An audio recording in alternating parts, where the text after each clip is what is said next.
lightning strikes and diamond mines. A bloody stone adorned on mine. A morning wasted on trivial, an evening wasted on primitive things. Around here everybody knows everybody. The past lives documented to the closest topic. At what time does the conversation start and end?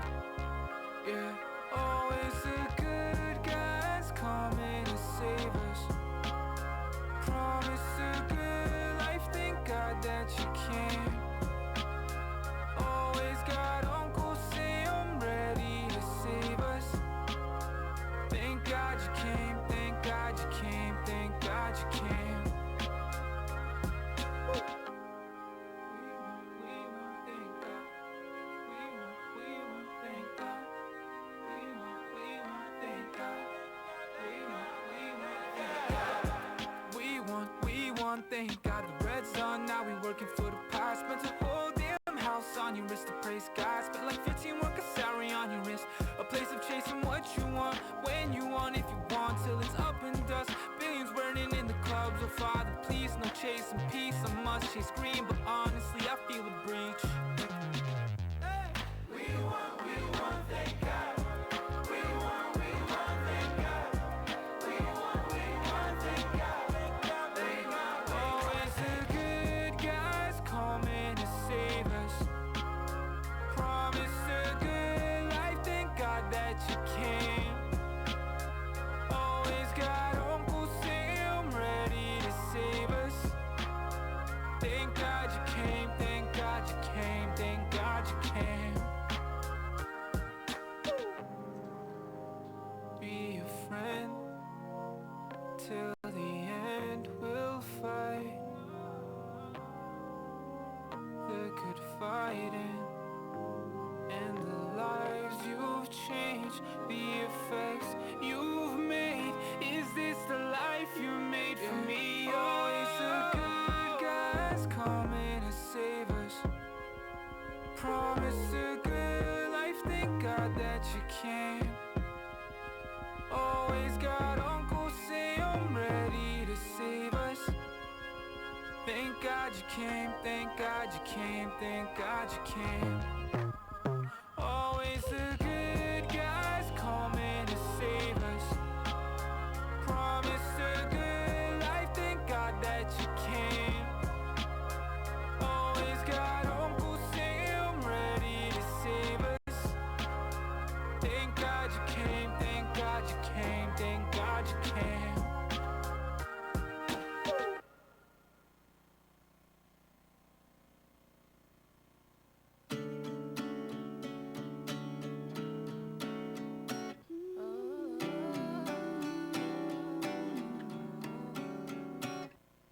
Kick my feet up, watch the sunset. Now I'm done relaxing. Time is chasing after me. I need a little substance. Not sure where it's headed, but I know it's going somewhere. Take a cab and don't look back. I'll move through all the silence. Now I'm colder than the weather. Steady going under pressure. I'm finally over being low-key under these old covers.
Not used to fields of nothing, empty plain.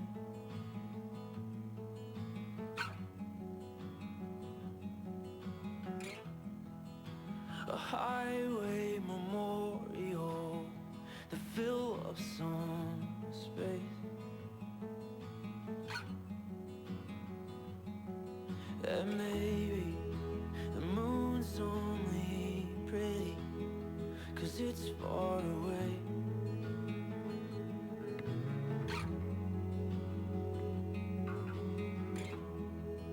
And she only wants me 'cause I'm keeping this place. It's all the same.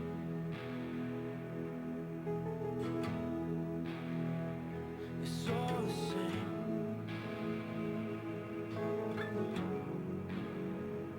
It's all the same. It's all the same.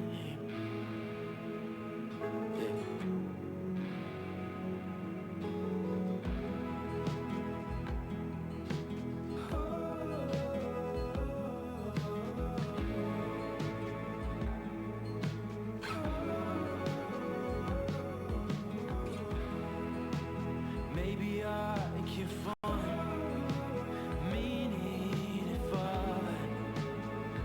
look hard enough. The reason you're here is the cause of your tears, and a check every month. Cut the loss.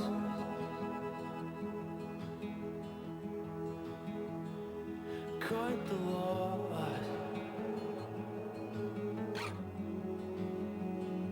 Just you watch. I'm better than this. Just you watch. It's all the same.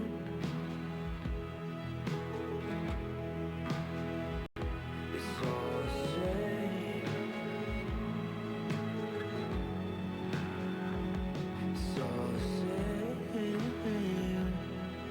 Yeah. It's all the same.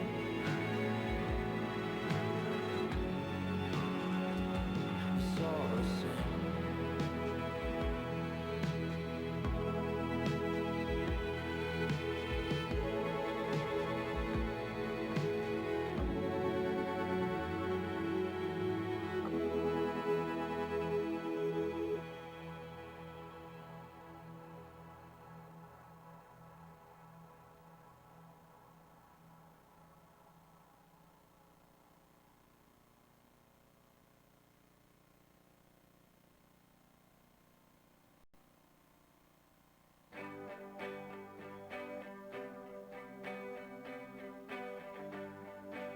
Skip this beat. It's not the lack of your judgment that makes you a kid. It's the lack of your substance that keeps you locked in. Oh, and keeps them talking.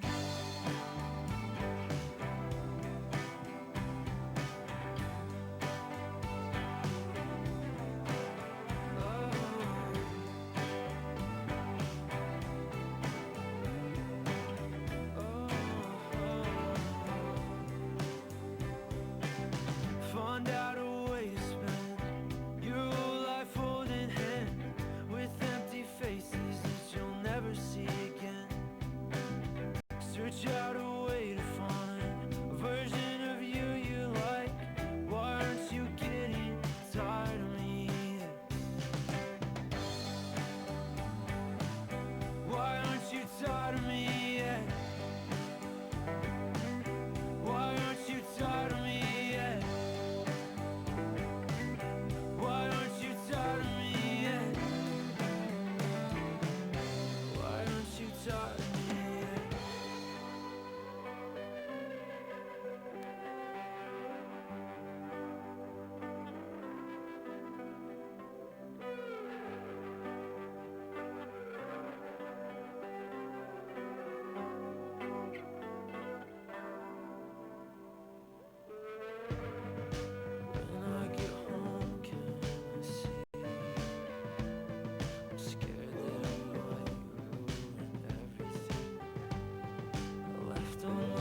Well, I try to think them away, but nothing could keep them at bay. And the time I fight, they come right back. Yeah, seems nothing would stop them or last.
shine. Don't let them steal your mind away from you. Said if they owed you money, I won't need a penny from you.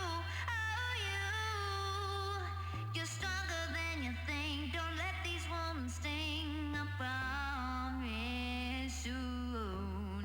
'Cause you're 4, 5, 6, sometimes 2 goes. If your roof is tin and your house caves in, and nobody else at fault. Think I did something bad, I did something bad. Never question the hand they had. Say, if they owe me money, if they owe me something, let's go round and spend it all. Said, I'm not very lucky. If they owe me something, let's go round and spend it all. I'm so very lost. Things hadn't going my way. I've been on both lawns and the grass is greener over on their side. Let me tell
think so too.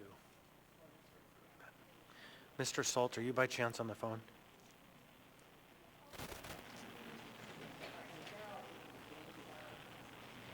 Okay.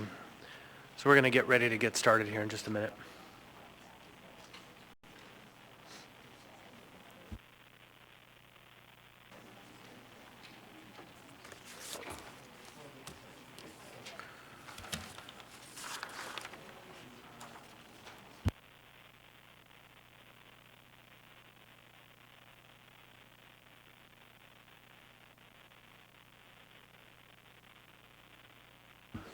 I now call to order this meeting of the Anchorage Assembly. Tonight is October 8th, 2024. It's a regular meeting. Madam Clerk, would you please call the roll?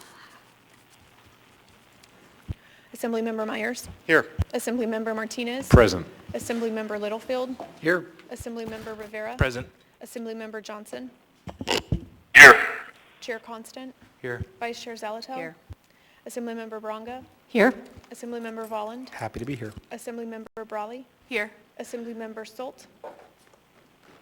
Assemblymember Perez Verdilla. Here. Youth Representative Grady. Here.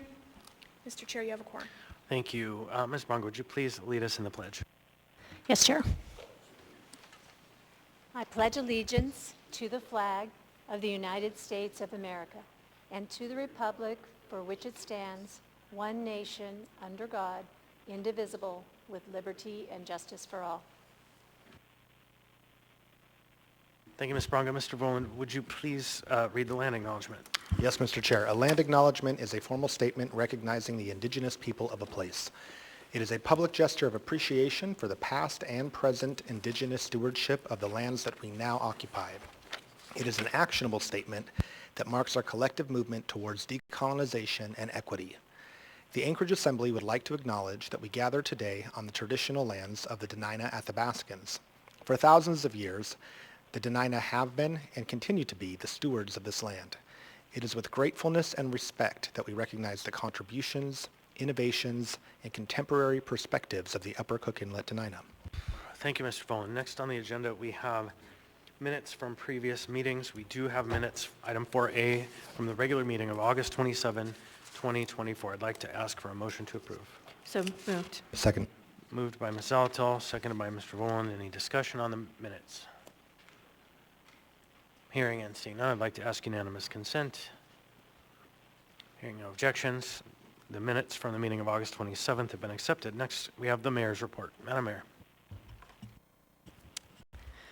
Good evening, everyone, and thank you, Mr. Chair, and thank you all for this opportunity to speak tonight. I appreciate that we are here on land stewarded past and present by the Dena'ina people. We are here to serve the people of the municipality and to work with the legislative branch to move our community forward.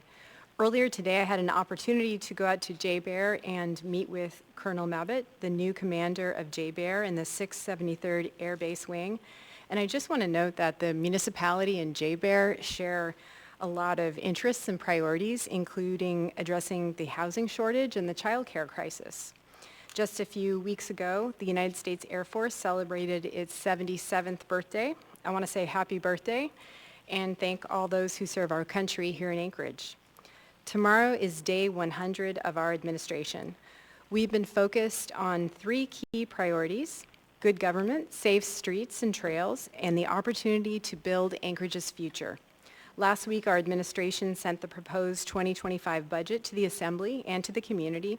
I want to thank OMB Director Ona Brous and her team for their hard work to get the budget across the finish line. Our 2025 proposal includes a $636 million operating budget that remains below the tax cap, as well as a capital budget and utilities and enterprise budgets. The budget includes 6 major areas of action. 1, address homelessness head-on. The 2025 budget includes funding for housing, shelter, and increased camp cleanup. 2, expand and streamline our community's crisis response services, including bringing the mobile crisis team to 24-hour service. 3, strengthen road plowing capacity. The 2025 budget raises operator pay by 5.7% to make these jobs competitive and improve snow removal. 4, investing in road safety. The 2025 capital budget puts $4.5 million toward traffic calming and safety measures. 5, support childcare and early education. 2025 is the first year the Anchorage Child Care and Early Education Fund will be deployed towards stimulus payments to stabilize the sector and innovative projects to increase access to childcare. 6, get the basics right. Yesterday, I was happy to announce a slate of smart and experienced people who have agreed to join the team and accept director roles in a wide range of departments. From finance to planning, we have welcomed new and familiar faces to critical roles in the municipality. I want to thank Municipal Manager Becky Wint-Pearson and Chief Administrative Officer Bill Falsey for their thoughtful approach to building out department leadership. We have also reached a solution on the sprung structure, which was purchased in 2021, but which the municipality has been paying to store. The Don Young Port of Alaska will purchase the sprung structure for existing warm storage needs. I'm glad we are moving beyond the sprung structure debate to a real solution that benefits the port and puts the money toward tackling homelessness. Ongoing concern about the safety of our roadways has been top of mind. The recent tragedies on our roads are unacceptable. I offer condolences to the family members and loved ones of pedestrians who have lost their lives. Our administration is committed to making meaningful progress toward making our roads safer for all users. Assembly members, we heard your recommendations and we are taking action. Our traffic engineering department has been collaborating on a multi-departmental effort with the Alaska Department of Transportation to make our roadways safer for all users. An update on that work has been provided as part of tonight's meeting. I'm grateful to Alaska DOT for working with us on road safety and snow removal preparation. Last week, I was invited to join the first annual Academies of Anchorage Career Expo for the freshmen in our school district. Thank you to the more than 75 local organizations, companies, unions, departments, and nonprofits who met with more than 4,000 ASD freshmen last week. The more opportunities our kids learn about, the more options they'll have when they are making big life decisions about what to do and where to live, and we want them to stay here. As a mother of an ASD student and 2 ASD grads, I am more than a little invested in working to protect that future for our kids. I'm honored to be here tonight and to work with all of you to do the work of the people. Thank you, Mr. Chair. Thank you, Madam Mayor. Next, we have on the agenda the Chair's report. Good evening, everybody. Welcome. This is our regular business meeting. I'll start my report with a brief discussion about the Eklutna River restoration effort. Oh, and the clerk reminds me to note that Mr. Solt has arrived and joined us. Welcome, so the record is clear. Last week, the Dunleavy administration released their decision on the final fish and wildlife plan for the Eklutna River restoration, and I'm cautiously optimistic about the results, though there are lots of details that have to be sorted through. Unfortunately, the decision accepts the minority owner's fish and wildlife plan that puts forward a portal valve option that leaves the last mile unwatered and leaves 15 miles above the lake as unhealthy habitat, and really fails to meet the terms of the 1991 agreement. The good news in all this is that the decision creates the requirement for further study for the pumped storage hydro concept and a path to achieving it, which has the prospect of allowing for fish passage for the whole length of the river and 15 miles of habitat above the lake, while also protecting our drinking water and potentially increasing energy production and storage in the region. In the decision, the Dunleavy administration requires the minority owners to enter good faith negotiations with the municipality to move forward on the study of pumped storage hydro and other alternatives, and I sincerely hope the minority owners will finally work honestly and collaboratively with the municipality in pursuing this interesting option. I'd like to note that we will very likely have a special meeting next Tuesday around the lunch hour to address concerns relating to non-congregate shelter. We won't be seeing a proposal tonight because there are a number of questions about the potential winning bidder on that proposal. Also tonight, there was a motion to reconsider made on the question of settlement with Amy Domboski and her legal claims. And because that motion was made in a timely manner, we will be taking up that question at the end of the consent agenda, the question being the motion to reconsider. If the motion passes, then we will recess into executive session tonight over the dinner break to have a full discussion again, or a more full discussion again on the conversation we previously held. Also, this is Fire Prevention Week across the country, so I want to shout out to our fire safety professionals who are out there making a difference, and to everybody who is in their personal lives doing what they need to prevent fires, like changing the batteries on their smoke alarms and making sure that there is a perimeter around their house in case a fire comes, and other items. I'm looking forward to see the work of the fire prevention team at the fire department as they explore wildfire hazards with a state grant, and also urban fire challenges, especially as they relate to deteriorating residential properties. Next, we are in the budget season. The mayor and OMB director have released their draft budget last week, and we actually have the packets here tonight if you haven't seen the 12-inch tall stack of paper. It's a lot of work for us to get through over the next 3 or 4 weeks as we sort through page by page the details of every department, every enterprise and utility. We're up to the task. So there are several opportunities for the public to learn more and get engaged. The schedule of work sessions, public hearings, along with more resources are available at the Assembly's budget and tax page at muni.org/assembly. The city's Nerd Night is on healthy soils this month. Whether you're into turning garbage into gardens, boosting urban farms, or keeping our food system rooted in sustainability, we hope to see you Thursday, October 17th at King Street Brewing. Again, you can learn more at muni.org/assembly. Finally, I'd like to welcome Kennedy Grady, who's joining us tonight for their first meeting as a youth representative. Ms. Grady, since this is your first meeting, feel free to ask questions along the way. You can put yourself in the queue on the screen there, I think, or raise your hand, and Mr. Turner will be able to help you if you have questions specifically. To the public, this academic year, 3 bright young people are serving as Assembly youth members on rotation. The other 2 representatives are Mika Bell and Bruno Bookman. Otherwise, tonight, this is kind of a standard business meeting. We are here to do the work of the municipality. Please help create a climate of respect in the chambers and refrain from personal attacks. Speaking out of turn, shouting, clapping, and pacing. If you have signs, it must be smaller than 8.5 by 11. Please keep the aisles clear, except to line up to testify on public hearing items. Please don't approach the dais, but if you have information for the assembly, please hand it to Travis, the clerk, up at the front. If a point of order is called, please stop speaking so I can rule on the point of order and the record is clear. If the rules aren't followed, I may interrupt speakers to call for compliance. If compliance with the rules doesn't occur, I may pause the meeting. And if there's an actual disruption, I'll give a warning. And if the disruption persists or happens again, the person may be asked to leave. Otherwise, we should have a pretty interesting night tonight. There are a whole slew of laid on the table items. Members, it's certainly not favored, but it is what it is tonight. I think there's more than 15 items to be laid on the table. So it makes it hard for us to sort through, but we will get through it. And thank you to the clerk and team for their flexibility in helping us sort through this. This is the most we've had in a long time. So next, I think we have our committee reports. We'll start with Ms. Myers. Thank you, Mr. Chair. Nothing to report this evening. Thank you. Mr. Martinez. Thank you, Chair. The last meeting of the Community and Economic Development Committee met on October 3rd, and during that meeting we had presentations, one involving innovations in the child care sector, particularly looking at registered apprenticeships and working with labor unions to be able to raise the wages and the amount of support for an industry plagued by low wages and worker shortages. As we know, child care is a critical element of a strong economy. We also had a presentation from the municipality's Disadvantaged Business Enterprise Program.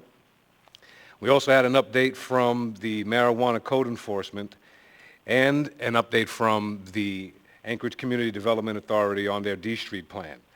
All of these presentations are available at our website, the Community and Economic Development Committee's website, which you can find through the Assembly's page.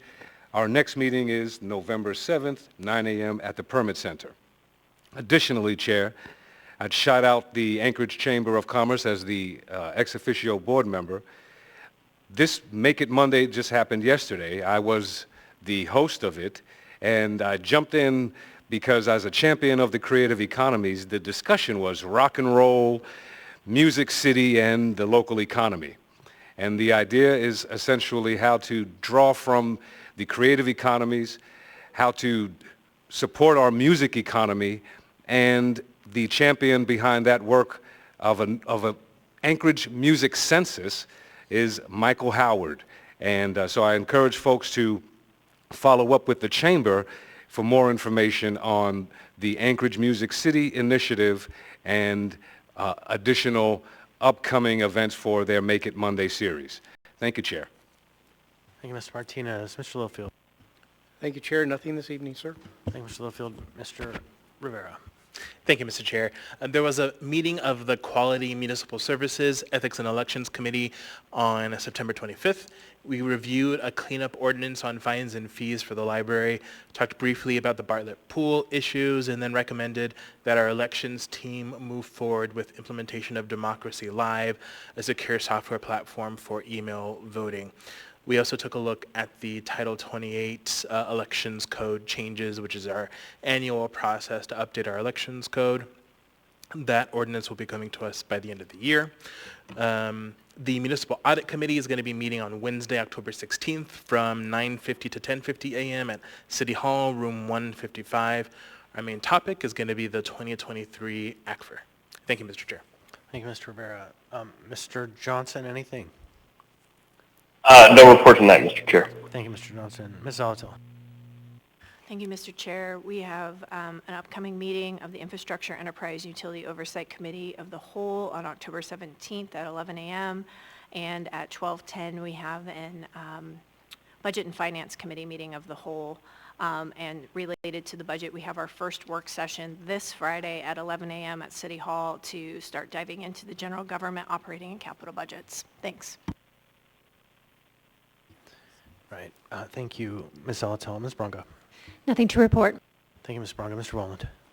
Thank you, Mr. Chair. A few of us this week had the opportunity to attend the kickoff of Alaska Entrepreneur Week, hosted by Moja Co-working at the Alaska Native Heritage Center. Really great dialogue with some small business owners and startup leaders on how elected officials can support helping to create an environment where small businesses and startups can be successful in our city. So yeah, I really appreciated the invite, and I'm sure more good conversation is going to come down the road from it. Thank you, Mr. Chair.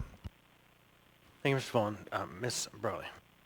Thank you, and thank you to my co-chair of Budget and Finance for giving updates on Budget and Finance Committee. The other report I'll give is Legislative Committee. I reported on our last meeting on September 18th at our last Assembly meeting, so you can go back and watch that if you're interested. But coming up, our next meeting will be Thursday, October 10th from 11:30 a.m. to 12:50 p.m. In City Hall, room 155. We are currently in the middle of working on the draft 2025 legislative program, which is funding and policy priorities for the municipality to share with the legislature and governor next session that starts in January 2025. We will be bringing the draft program for consideration later next month, and then we are obligated to pass that by December 10th, so we are on track. Thank you. Thank you, Ms. Brawley. Mr. Salt. Thank you, Mr. Chair. So we will have our work session on Project Anchorage this Thursday at 10:20 a.m., and the draft AO is on the Assembly website. Thank you. Thank you, Mr. Salt. Mr. Presverdia. Thanks. Just a few updates. The Public Health and Safety Committee meeting met on October 6th and had reports from the Anchorage Police Department, Fire Department, Department of Law, and a variety of others. Just a few updates there. We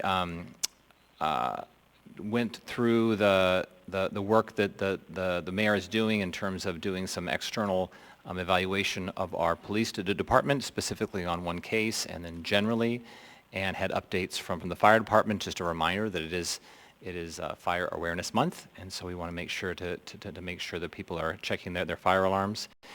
Also, an update on the Equity Committee. That committee met recently on September 26th.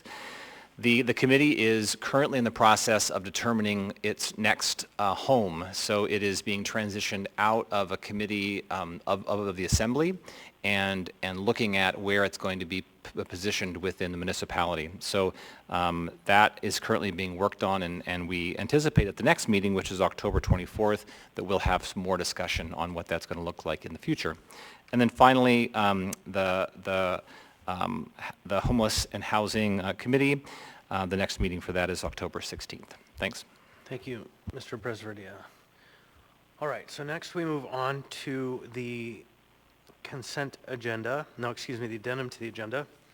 And so before we get to the addendum, we're going to go ahead and address the many laid on the table items, which will be incorporated. So now I get to read through. There are a handful of items that will require a vote.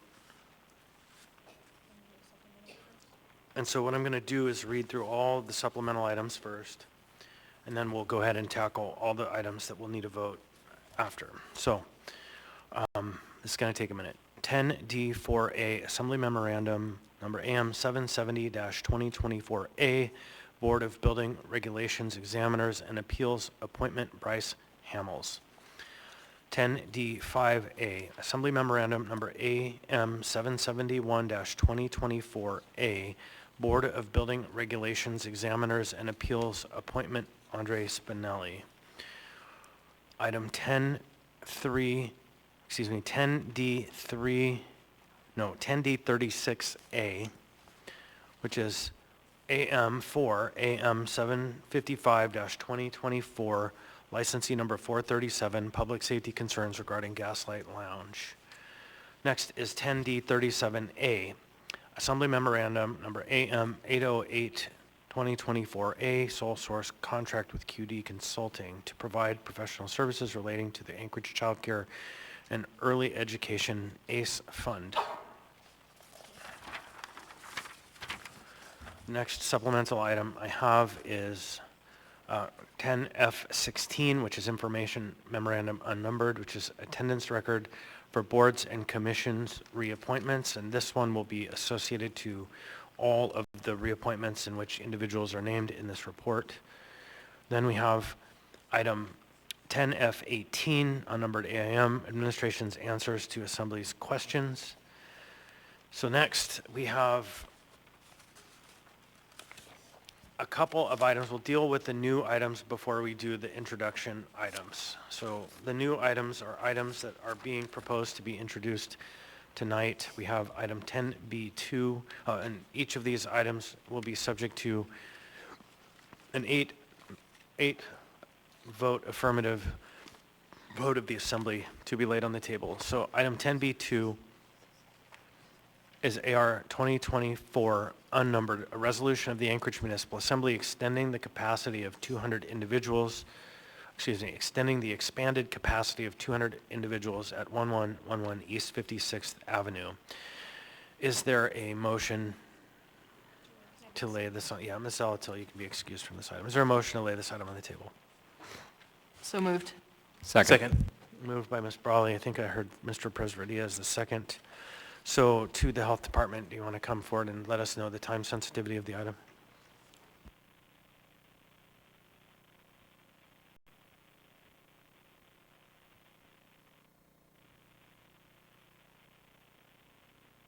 Welcome. The current capacity is at 200, and that ends on the 15th of this month. So in order to continue the capacity past the 15th, we will need this to pass. Looking at the data for the past couple of months, it has remained steady between 195 and 200 at the East 56th Avenue location. 195 and 200? What was that? 195 and 200? Yeah, thank you. Okay, anyone have questions? Okay, there is Mr. Vaughn. So the motion on the floor is to lay it on the table, correct? Yes. I just want to voice general frustration on the volume of laid on the table items that we have before us. You know, one of the things that this is maybe just a gripe, and there are, I guess, difficulties in doing this, but when we get a big stack like this, they're not even numbered. So it's hard for us to even follow along. We're shuffling through papers, you know, much less, very little, if any, familiarity with the documents that we're asked to vote on. So I guess just something that I want to voice and put that out there to the administration. Please try to be mindful of this stuff. Thank you, Mr. Chair. So just to follow on that, this item now is an extremely time-sensitive item because the 15th is here. between this meeting and the next, but this item could have been dealt with any time in the past several weeks. And so therein lies the rub, right? So you can wait until the end and it becomes a crisis, or we can get things done in a timely manner in advance. Recognizing, of course, new administration, still figuring out all of this. This is one that there was no inherent time sensitivity except for the fact that now it's here before us. So I do support the laying on the table. Ms. Braga. I thank Member Volin for bringing that up. I really absolutely do not have any of these marked. I could not keep up. I just, maybe if you flashed on the screen what item you're talking about, but I am beyond frustrated. Yep, understood. As I said before, laid on the table is not favored. Others? Again, just reiterate, it's time sensitive. The shelter will be kicking people out if we don't vote yes. So members may proceed to the vote.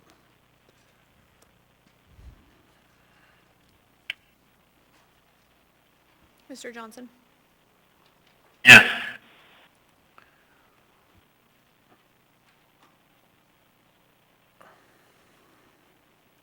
Mr. Solt? So, a youth member here, this is a process for you. What happens is I'll call the vote, which is a vote of 11-0, and I'll say the youth member vote how, and then you can use your red or green paddle, or you can say yes or no into the microphone. Yes. Thank you. So on a vote of 11-0 with the youth member voting yes, 10B2 will be laid on the table. Next we have item 10D43. 10D43, memorandum unnumbered authorization to purchase a sprung structure from the municipality of Anchorage Maintenance and Operations Department to be used as a Don Young Port of Alaska maintenance facility complex. So this item is also a new item to be laid on the table, subject to the laid on the table procedure. So is there a motion to lay on the table? Move to lay on the table. Moved by Ms. Second. Diaz, seconded by Ms. Brawley. Is there someone from the administration to speak to the time sensitivity?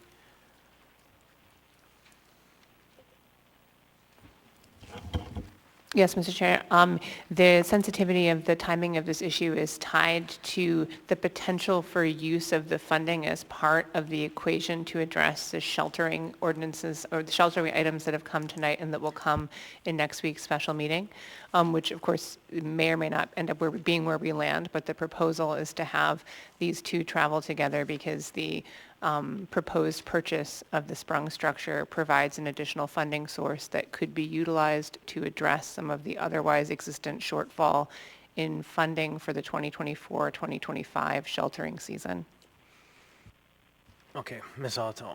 Thank you. I oppose laying this item on the table. I believe the appropriation that's before us to move this money would be set for public hearing on the 22nd of October. I think this item could be introduced through the regular agenda for the 22nd, and then we could hear this item at the upcoming Infrastructure, Enterprise, and Utilities Committee. Thank you. Ms. Brawley. Thank you. That was mostly my, I guess, concern. So maybe the question to administration is, given that appropriation needs, excuse me, a public hearing because of its amount, how should we be reconciling these items? Thanks. That's a good question to the chair. Again, I note this as potentially part of the puzzle. It doesn't necessarily, you could potentially postpone this item and have it introduced on the regular agenda of the 22nd. The only other timing sensitivity is the ability of the port to move forward with any plans for putting this structure to use, which I think the sooner the better on that front. But in terms of the absolute necessity of having it move while we are awaiting the public hearing on the appropriation, they could travel together on the 22nd.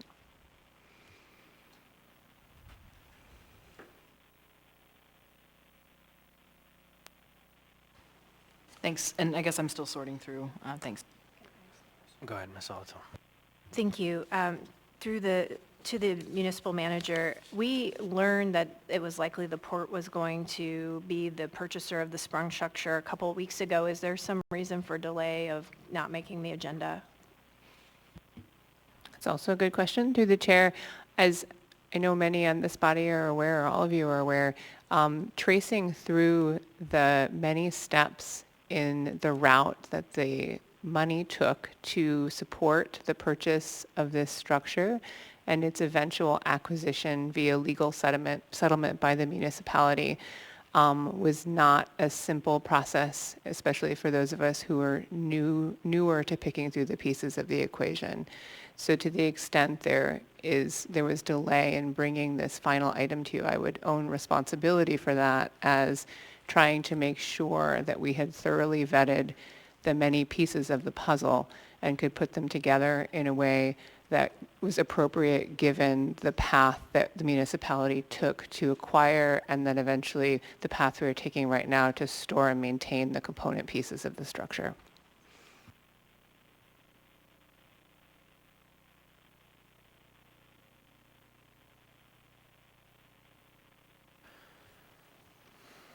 Okay, anyone else?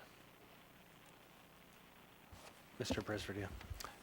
Thanks. Just a circle back to the administration. I guess I just want a clear answer. What's the impact of delaying this? Is there a significant impact from your perspective? There are two items laid on the table tonight pending potential assembly action, which have funding strings that are tied to this appropriation and are subject to appropriation. The chair and vice chair have correctly noted that appropriation will not take place until public hearing on the 22nd. And so you could move all of these pieces to the 22nd and they could travel then together and still make the pieces work. Thank you. Mr. Myers. Thank you, Mr. Chair. For the administration, does this mean once this building is sold to the port, all the items stored in Eagle River will be moved out of our maintenance building? It's another good question through the chair to Member Myers. All of the items, the fixtures that are located in the Parks and Rec warm storage facility in Eagle River will be sold to the port as a part of this sale, presuming it is approved. The port will likely not use all of them in its intended use of the structure because its intended use of the structure is less people-focused than the original plan for the sprung structure. Anything that is not used will be surplused. Thank you. So I have myself in the queue just to ask, so what I heard you just say, Ms. McPherson, is that all of these items could be moved to the 22nd, but I don't know is that accurate? I mean, we have congregate shelter funding. When does the congregate shelter funding run out? Do you know? The funding source, one of the funding sources identified for the congregate shelter contract that's before the body tonight is proposed to be the proceeds from the sale of the structure, but I can ask. That's a different question, right? Yeah. So the question isn't that. The question is, we have money operating that place right now. Correct. Does that money continue through the 22nd? We can use an alternate funding source to support the items tonight. The state grant that the municipality has received can be used as an initial tranche of funding in order to pay for the items that are proposed before the body tonight before the sprung structure sale is approved, assuming it is approved. Okay, that answers my question. Thank you. It sounds like with all of the stack of things that even the other ones could be postponed to our next regular meeting. So I think I'm going to also be in the category of let's not add this one. Anyone else? Members may proceed to vote.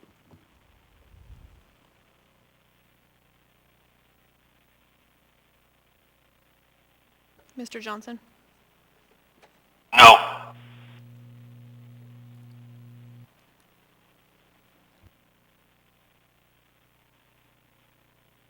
On a vote of 2 yes and 10 no's and the youth member votes.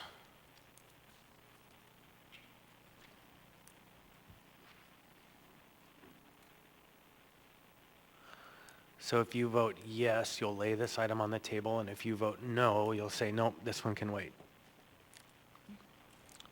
No. Thank you. And the youth member votes no. That item will not be laid on the table. The next new item we have is 10D44, AM number unnumbered, recommendation of award of a contract to Catholic Social Services for congregate shelter, operational services, shelter services for the municipality of Anchorage. Is there a motion to lay this item on the table? So Okay, moved. And Ms. Zalatel is excused. All right, Ms. Brawley has moved. Is there a second? Second. Okay, is this the same general argument for the previous item to the manager? Mr. Chair, I apologize. We're talking about the ramifications of approving the, like, putting scheduling the public hearing and the appropriation before the sale is approved. Could you please reiterate your question? Yeah, I know, just so we have now the congregate shelter. My question is it the same rationale as the previous item? In terms of the need to approve it, this contract does expire and needs to be approved tonight in order for congregate sheltering to, I can ask Director Kim Rash to come up to speak to the timing. Thank you.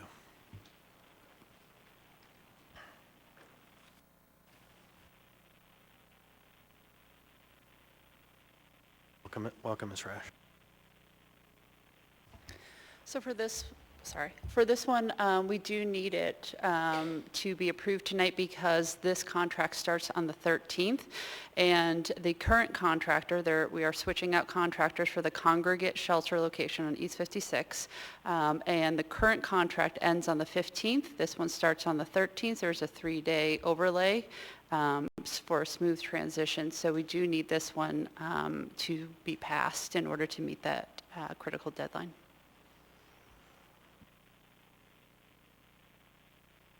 All right, thank you. So the motion, Ms. Brawley, go ahead.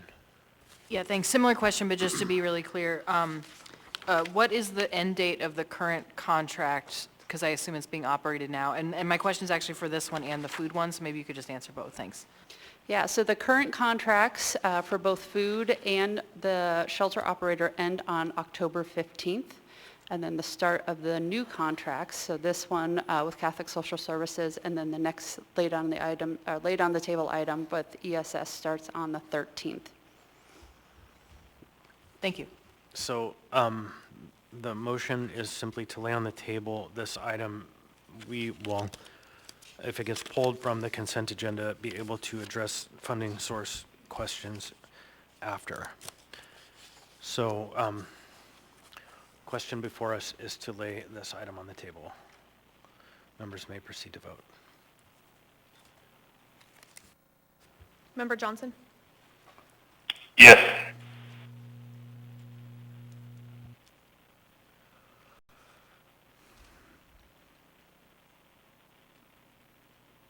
On a vote of 11-0 and the youth member votes Yes. yes, this item has been laid on the table. It'll be 10D43.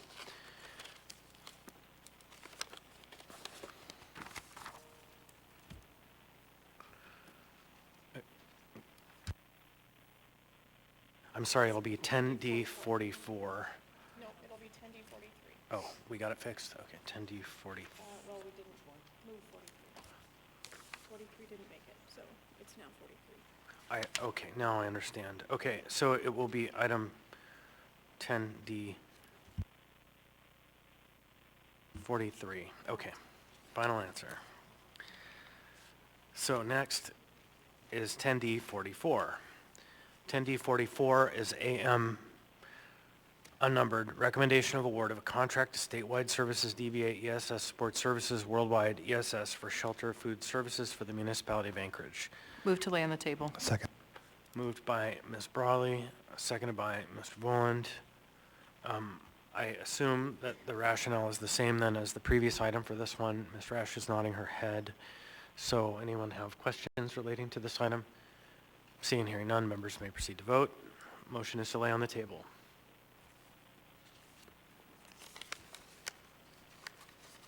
Mr. Johnson? Yes. On a vote of 11-0, and Ms. Zalatel has been excused for a conflict, the youth member votes Yes. yes, this item has been laid on the table. All right, next we have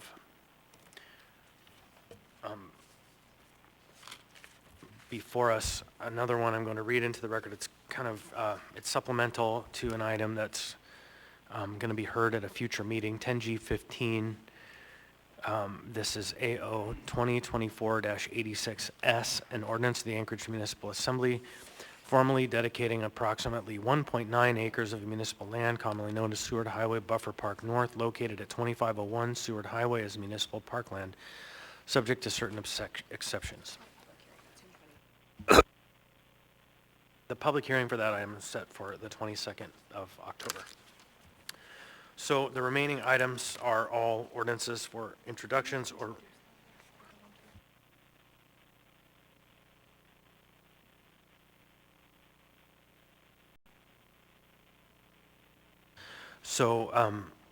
next we have a series of ordinances and resolutions that are all to be set for public hearing. So each one will need a first, second, and a third.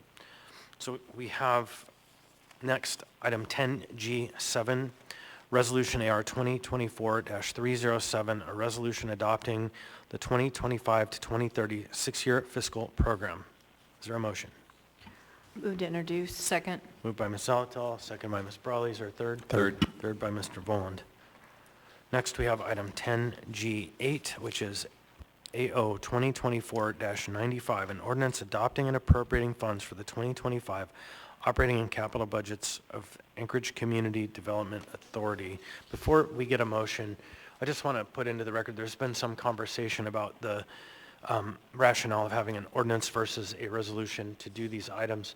And there may be a supplemental substitution of resolutions. I think that something to contemplate is that if we approve the budget items by ordinance, I think we can only amend them by ordinance as opposed to by resolution.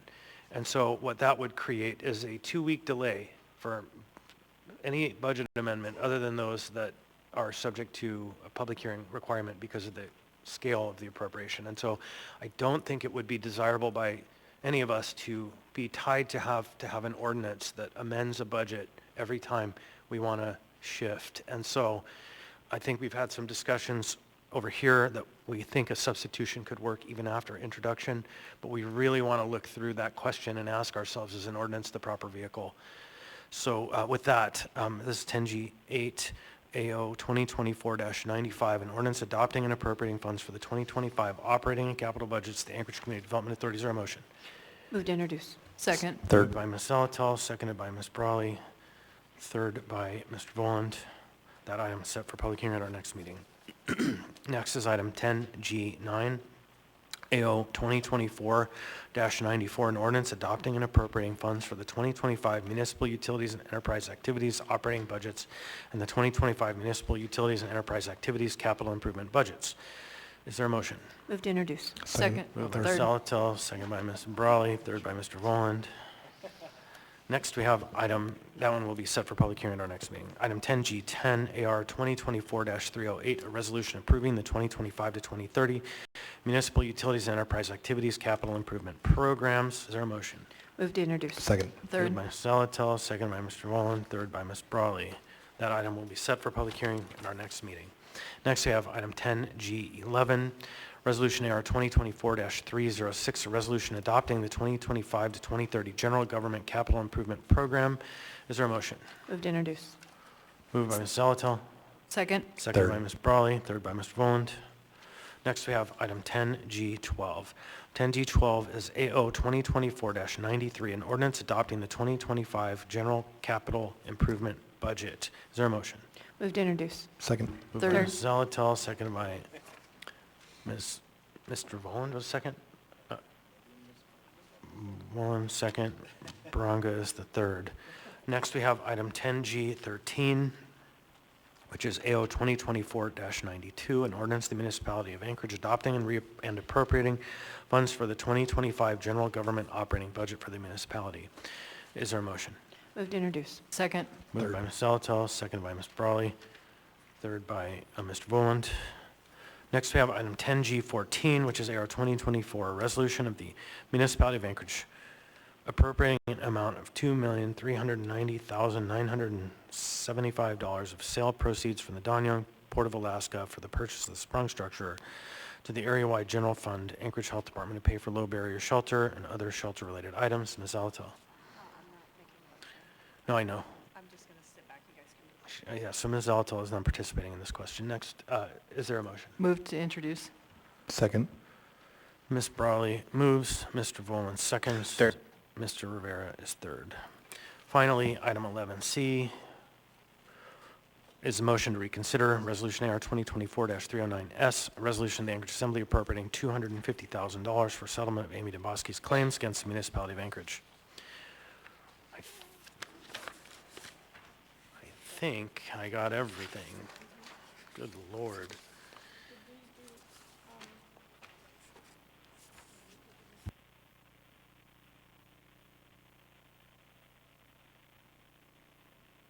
Oh, missed one. Thank you, Madam Clerk. So there's one last item, which is probably one that several members want to have on there. It's item 10F17, which is information memorandum AIM multi-agency report taking action to prevent roadway deaths. This is a new item. Is there a motion to lay on the table? So moved. Second. Moved by Ms. Zalato, seconded by Mr. Third. Woland. We don't need a third on this one, thank you, but. Okay, I tried. Yeah, thanks. Sure, Ms. Zalato. Thank you. The rationale for laying this on the table is the deadline was today in which to submit it because of our prior resolution passed at the last meeting. So I believe it's timely because we provided a very short window in which to produce what the actions would be. To put a point on that, it would be respectful for us to get this on the agenda since we mandated it come to us today. So, okay. Mr. Voland? Yeah, thank you. I also wanted to speak to the timeliness of it. We've had 13 pedestrian fatalities, so I think we need to do something about this. I think we are in a crisis. Thank you, Mr. Chair. All right, thank you. Any further discussion? Hearing and seeing none, members may proceed to vote. The question is, shall we lay it on the table? Mr. Johnson?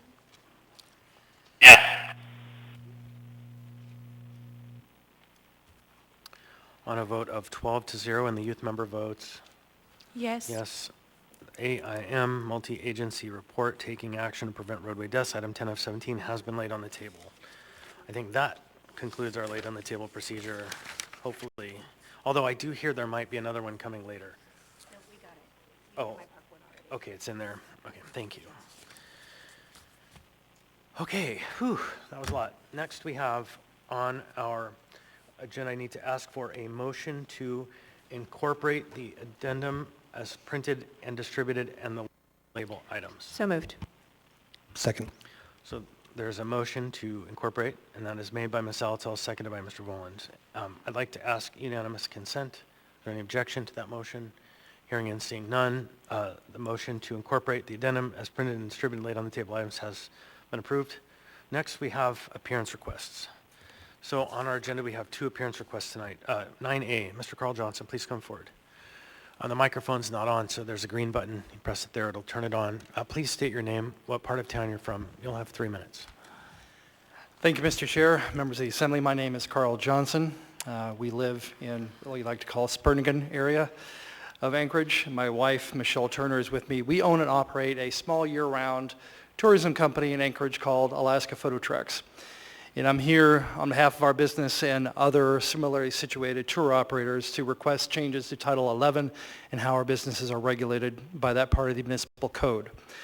I prepared a memorandum, which I believe has been provided to the municipal clerk and distributed to the Assembly members that I would like to incorporate and make part of my testimony. So we operate vehicles that have 15 or fewer seats, which under Title 11 makes us a vehicle for hire, requires an annual permit costing $1,450 per vehicle. It also requires us, and that's only $7 less than a taxi permit. It also requires us to have chauffeurs licenses issued by the municipality for all of our drivers. Now that requires a background driving history in Alaska, fingerprinting, application fee, $130 up front, $75 every 2 years for renewal. But let's make it clear, we are not vehicles for hire. We're not taxis. Somebody cannot call us and ask us to transport them from point A to point B. We don't advertise in that way. We transport people in order to accomplish our business goals, which for us is giving people hands-on instruction in the field and photography. For other tour operators, it might be wildlife viewing, going to a bike ride, go hiking, or visiting distilleries and breweries. We also don't use the roads at the volumes of taxis. Now, according to information shared to me with other tour operators and also by the staff of the Transportation Inspection Division, in 2022, a tour operator like ours made approximately 200 runs per year with a combination of all of our vehicles. An individual taxi in that same year made 5,471 runs. That's 27 times the use of the municipal roadways by a taxi compared to a tour operator. It's also very expensive. For our 3 vans and our 1 Toyota Highlander, that's $5,800 a year for our annual permits.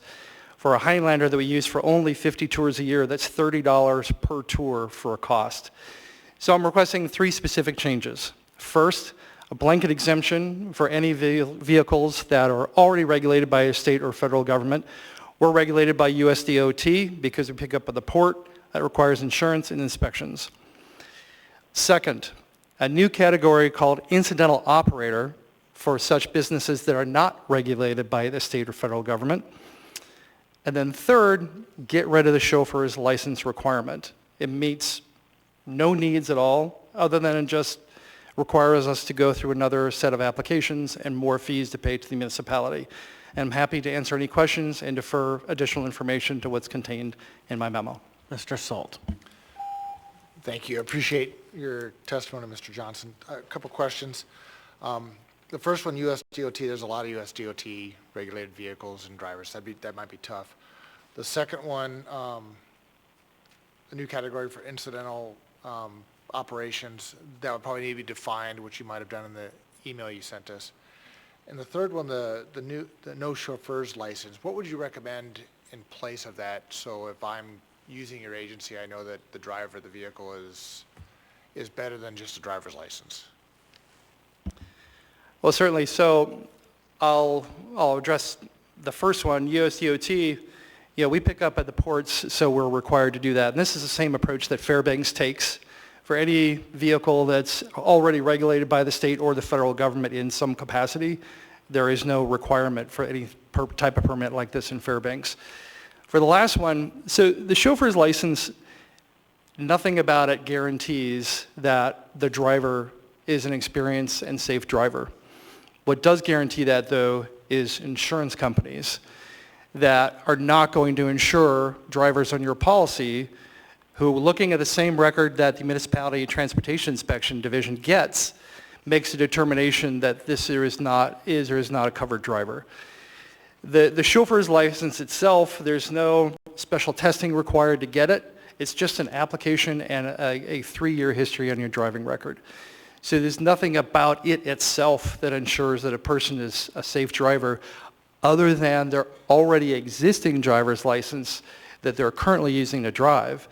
And quite frankly, I've had the pleasure of being talked to by APD twice at one of the parking lots that's closed at 11 p.m. because in the summertime, our tours go after 11 p.m. because the sun hasn't set yet. They don't ask for my municipal chauffeur's license. They ask for my state driver's license to see if I'm a licensed driver. Thank you. So I don't see anyone else in the queue at this time. So thank you. It's very interesting and it seems like a project. Thanks. Thank you, Mr. Chair. All right. Next on the agenda, we have Mr. Arturo Herrera. Welcome, Mr. Herrera. Please state your name, what part of town you're from. You'll have 3 minutes. The microphone is off. You got to press the green button. Sir, would you press the green button? There you go. Thank you. You'll have 3 minutes. Thank you. My name is Arturo Herrera, and I live in the east side of town. I am an owner-operator of Alaska Latin Tour, a tour company which is a small family business dedicated to providing transportation services for the tourism industry. Services such as airport transfer, hotel transfers, city tours, and multi-day activities, catering to visitors who seeks to explore the beauty of Alaska. Operating from mid-May to mid-September, we run 3 vehicles, one 15-passenger van and 2 SUVs, which accommodate 7 and 8 passengers.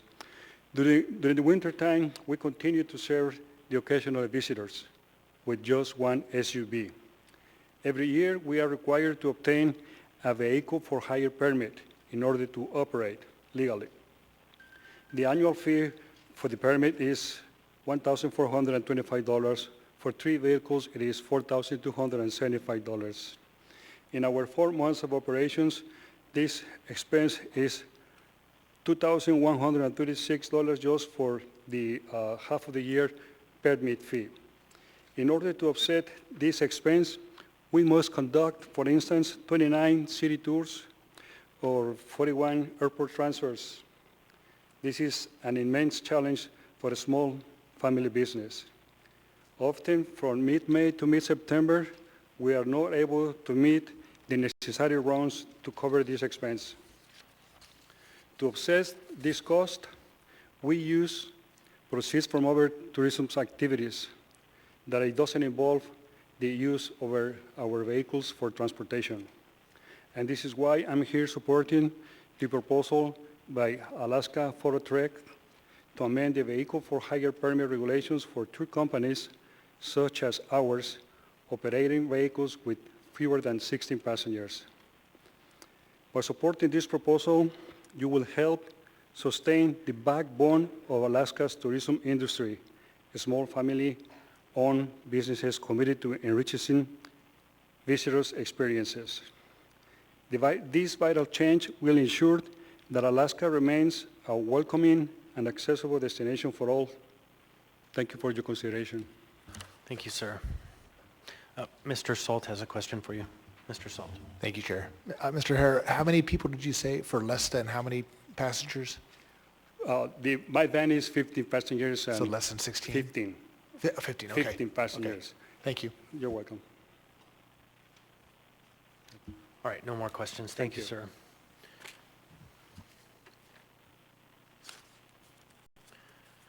All right, so that now takes us to the next part of our agenda, which is the consent agenda. The consent agenda consists of items numbered 10A through 10F and are typically routine or non-controversial, such as bid awards, new business, information, and reports, and ordinances and resolutions for introduction. The items on the consent agenda may be approved, accepted, or introduced by the Assembly by a single vote on a motion to approve the consent agenda.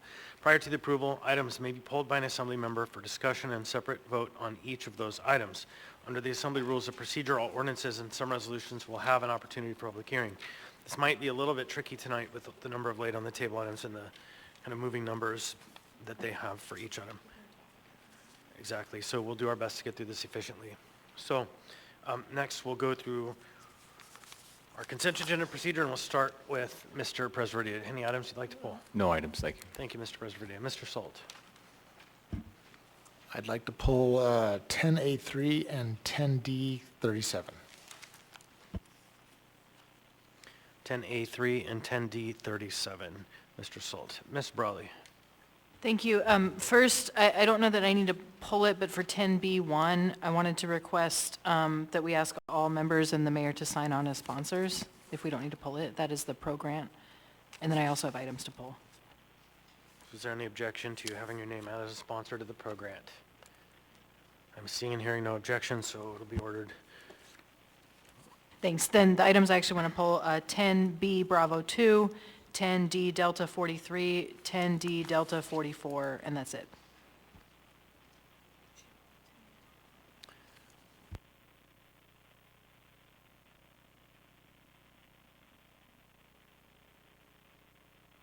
Okay, so just to be really clear, we have for Ms. Brawley 10B2, 10D43, and 44. 43 is the shelter services, and 44 is the food. Yes. Okay, thank you. All right, next. Oh, I'm sorry, I skipped Mr. Volin. That's okay, no items. Thank you, Mr. Okay, now Ms. Bronca, sorry. No items, thanks, Chair. Thank you. Ms. Salatal. Thank you, Mr. Chair. I would pull 1027,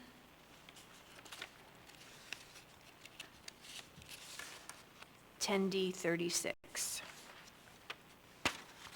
And that is it.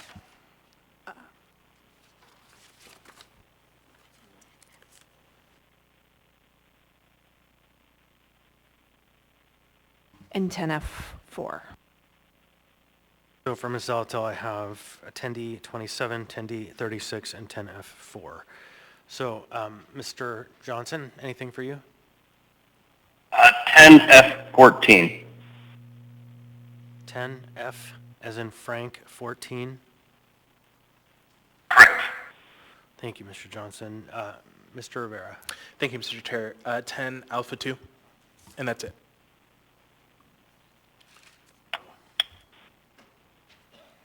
Thank you, Mr. Rivera. Mr. Littlefield. Thank you, Chair. Nothing for me, please. Thank you. Mr. Martinez. No additional items. Thank you, Mr. Martinez. Mr. Myers. No additional items. Thanks. Okay, so I'll go back through this list to see that we got it all right.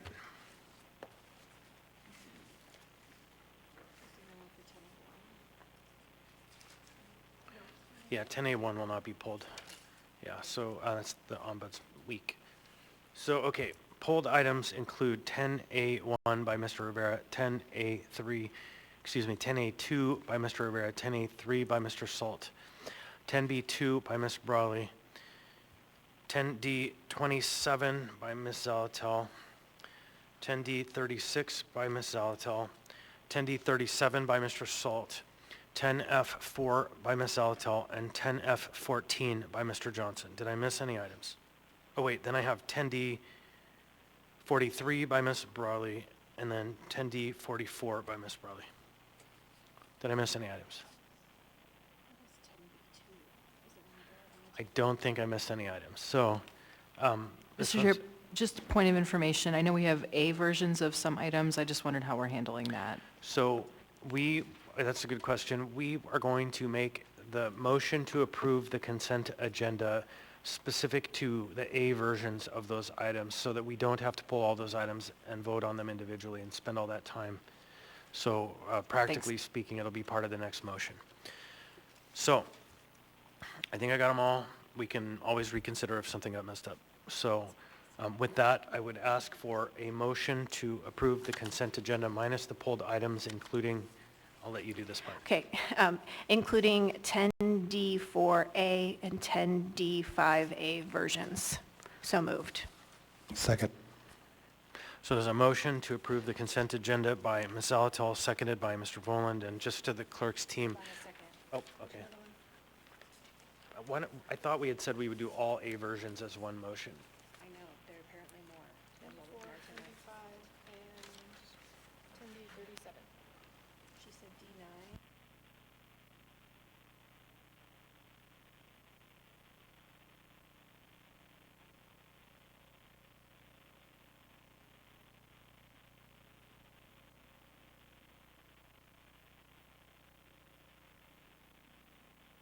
Let's do that motion again. Go ahead, Ms. Zalatel.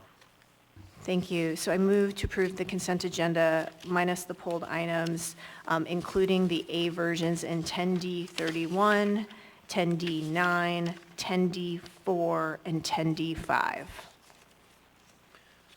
Okay, so there's a motion to approve the consent agenda minus the pulled items and moving only the A versions for D31, D9, D4, and D5.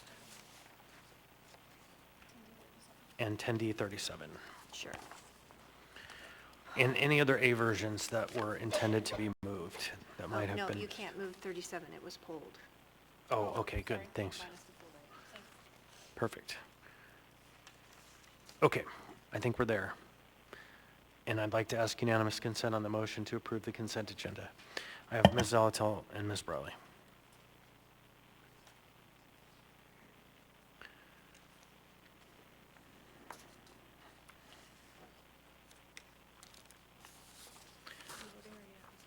I did unanimous consent, and nobody objected, so it is approved. Thank you. On a vote of 12-0, the consent agenda has been adopted, minus the pulled items and moving the D versions, or the A versions of those in the D section. Okay, so now, I think we're done with that. Get to the fun part. Next is item 10A2.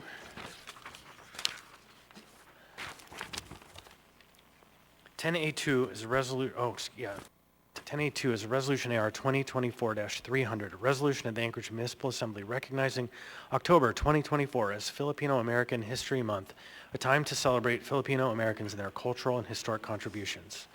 This item was pulled by Mr. Rivera. Move to approve. Second. Moved by Mr. Rivera, seconded by Ms. Brawley. Any discussion? I'd like to ask unanimous consent. Any objection? Seeing and hearing none, the item is adopted. Mr. Rivera is reading, Ms. Brawley is presenting. Come forward. Great. A resolution of the Anchorage Municipal Assembly recognizing October 2024 as Filipino American History Month, a time to celebrate Filipino Americans and their cultural and historic contributions. Whereas the first recorded presence of Filipinos in the United States was on October 18th, 1587, and the first Filipinos arrived in Alaska in 1788 on the fur trading ship Iphigenia Nubiana, with Filipinos settling in Alaska in the early 1900s in the coastal villages in Southeast and in Bristol Bay, and by the 1930s in Anchorage. And whereas Filipino Americans have a rich history of public and military service and participation and leadership in social justice movements, including the United Farm Workers Movement, the Fight for Ethnic Studies, the Washington Yakima strikes, and the anti-martial law movements. And whereas the Filipino American National Historical Society's 2024 Filipino American History Month theme is Struggle, Resistance, Solidarity, and Resilience, recognizing struggle and resistance as the ways that the Filipino American community has persisted through various types of systematic oppression, violence, and discriminatory laws. Solidarity includes the ways that Filipino Americans have organized to fight against injustice, and resilience reflects the ways in which Filipino Americans have successfully overcome adversity throughout history. And whereas 2024 marks 100 years since the Hawaii sugar strikes and Hanapepe massacre, 75 years since the FBI arrests of Chris Menslavis and Ernesto Mangaoang, 50 years since the building of Agbayani Village, and 50 years since Thelma Garcia Buchholz's election to the Alaska State Legislature in 1974 made her the first Filipina elected to a state legislature in the United States of America. And whereas we recognize the advocacy, leadership, courage, and service of Filipino Americans in Anchorage and Alaska, including the late Representative Thelma Garcia Buchholz, whose struggles, resistance, solidarity, and resilience have helped to sustain our community and state during challenging and transformative times. Now, therefore, the Anchorage Municipal Assembly recognizes and celebrates October 2024 as Filipino American History Month, passed and approved by the Anchorage Assembly this 8th day of October 2024.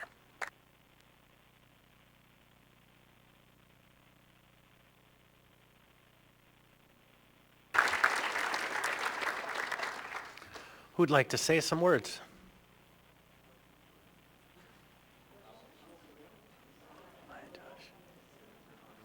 And now hit the green button. There you go. Nope, one more time. There you are.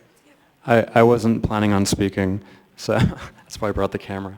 Well, all I want to say is growing up in Alaska as a young Filipino-American man, one of the great joys of growing up here is seeing your family come in from the Philippines, or in my case, Guam, and they all wanted to be here.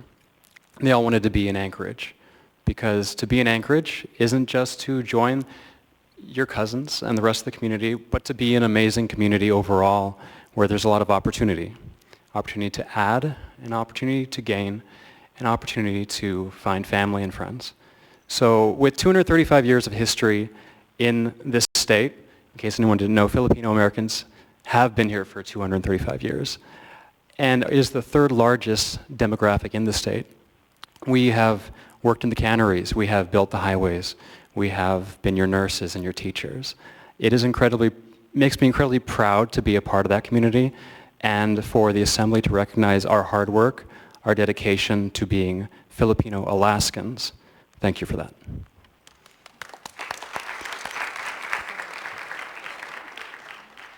So I think he covered a lot of it fairly well. My name is Ryan Buckholt. I'm the grandson of Thelma Garcia Buckholt.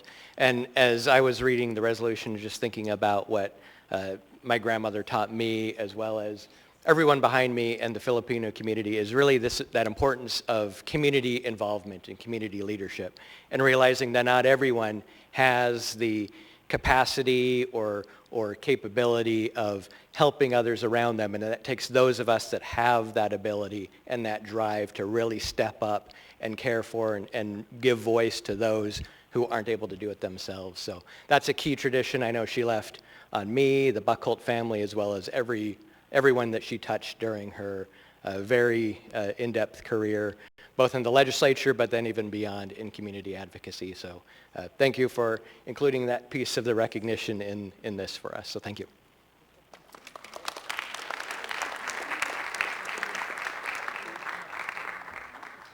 Hello.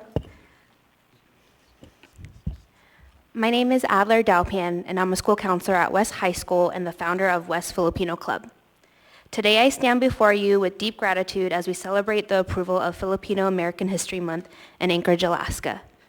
This celebration not only recognizes our rich Filipino history, but also honors and contributions and resilience of the Filipino community in Alaska.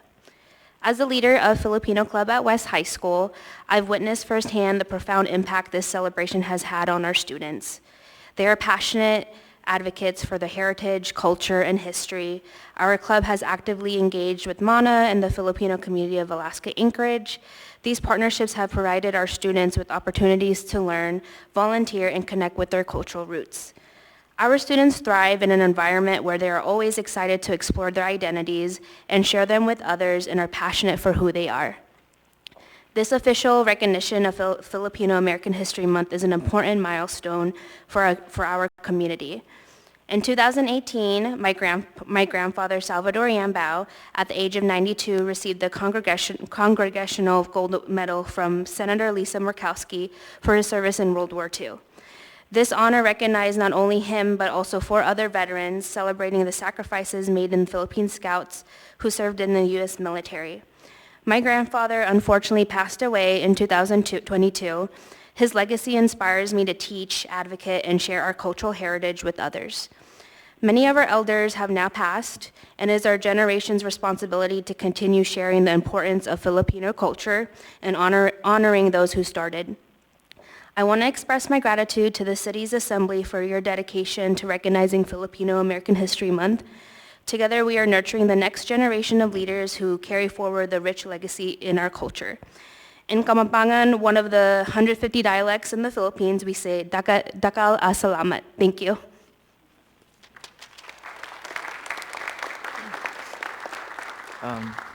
Hello everyone, my name is Renard Alex Medel, a junior from West High School, at the same time the president of West Filipino Club. Ms. Daupan was invited to this great event and she told me that everyone is free to come. So as the president of Filipino Club, it is my responsibilities and duties to represent the Filipinos at West Anchorage High School. Honestly, I don't know what my speech should contain, but let me tell you a story of a kid who built his stories, his dreams, and inspired in the Philippines. He has many dreams, such as an army, a chef, a pilot, but he realized that his fellow countrymen are suffering for something that he and the people of the seat cannot realize. Therefore, one day, he decided he wants to be a politician. So he started creating his foundation and connection by serving his school as the Supreme Student Government, as the president, and at the same time as the treasurer of the student government of his city. He joined various seminars about leadership at the Ateneo de Manila University and the University of the Philippines, and he was appointed as a delegate to represent his city in the National Youth Convergence, where all the students from all the parts of the Philippines talk about the issues that concerns the youth. But suddenly, everything went different as he received the news that he will be migrating to another country. He was scared, very scared, to the point that when he moved to that country, he felt an outcast. He felt that there was boundaries between him and the student in that school. He prayed every day and night to shed him some light and give him enlightenment about everything. Then there's the Filipino Club out West. He joined that and now he felt included for the first time. That That Filipino club made him realize that moving to another country is not that bad. It just takes courage and determination to move out of your comfort zone. And that kid in this story is standing in front of you. Once again, I am Reynard Alex Timidel, a U.S. enlisted army, and also the president of the Filipino Club. Thanking you for approving the Filipino History Month from the bottom of my heart. Thank you.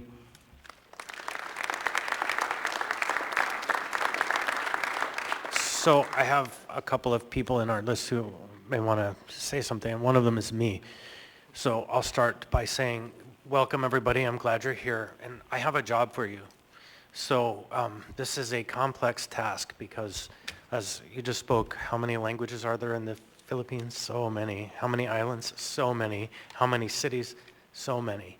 And so I know that we as a city have a sister city commission, and everybody has a great idea about what the next city should be that we recognize as a sister city, build a relationship with. And they always come up with these great ideas of these abstract cities and all over the world, but nobody has turned to one of the largest population groups we have in our city, longest history, and figured out what city we should try to partner with to create a sister city relationship with. And so I challenge you all as a group to come up with a proposed city that we can have a discussion internally about establishing a potential relationship, because I wouldn't have the first idea how to pick a city of comparable economy and scale and size and population that would be respectful of our local population and at the same time build a bridge for the future. And so with that in mind, that's my challenge to you, is help us come up with this, and maybe appoint someone who can send me an email and we can start this conversation. Marianne. Oh, you just turned the mic off. Yeah, one more time. There you go. All right. Assemblyman Chair. We accept that challenge. All right. I'm Marianne Ganesius. I'm the Alaska Federation of Filipino Americans president. And I just want to say thank you to the Assembly for the opportunity to speak today in support of the resolution. This resolution is more than a symbolic gesture. It is a recognition of our shared history, of our sacrifices made by Filipino immigrants, and the many ways the Filipino community enriches Anchorage today. So thank you for recognizing this important month and your ongoing support. Thank you, Marianne. We have a couple more folks with questions. Ms. Brawley. Yeah, thanks. First, thank you everybody for being here. Second, I did not share this last year when this came up, but I'm going to take just a little bit of time.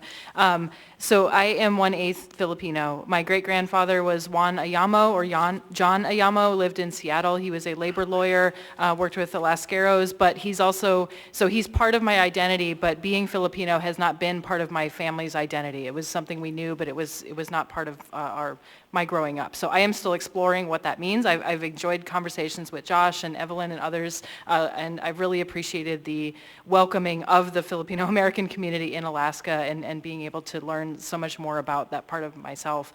But I also want to give a shout out to Representative Mina, who is not here tonight, but she last year got a bill passed in the Alaska legislature that has been put into law for a Filipino American History Month in the state of Alaska, which is great. And she and I also joked about the idea of coming out as a Filipino American, so I'm letting her know that I'm doing that right now. So, so thank you again, everybody, for being here, and yeah, look forward to seeing you all, and I really appreciate all of the community involvement and leadership, and great projects like the Manor Project in particular. Thank you very much.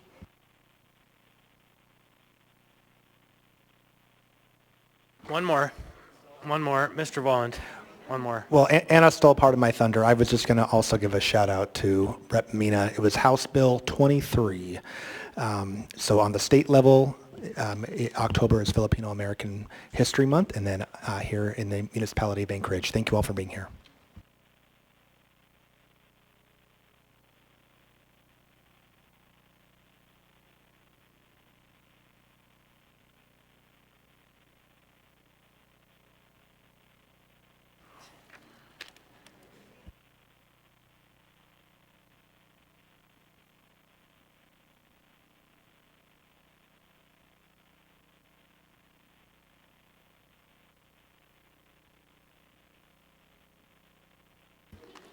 Thank you.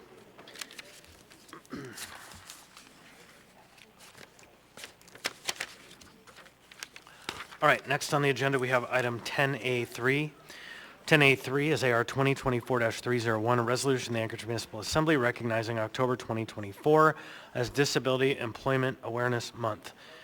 This item was pulled by Mr. Salt. Mr. Salt. Thank you. Motion to approve? Second. Moved by Mr. Salt, seconded by Ms. Zalatel. Any discussion on the motion? I'd like to ask unanimous consent. Hearing and seeing none. The motion is adopted. Mr. Salt, I assume you're reading? Yes, Chair. So if you're here for the Disability Employment Awareness Month, come forward.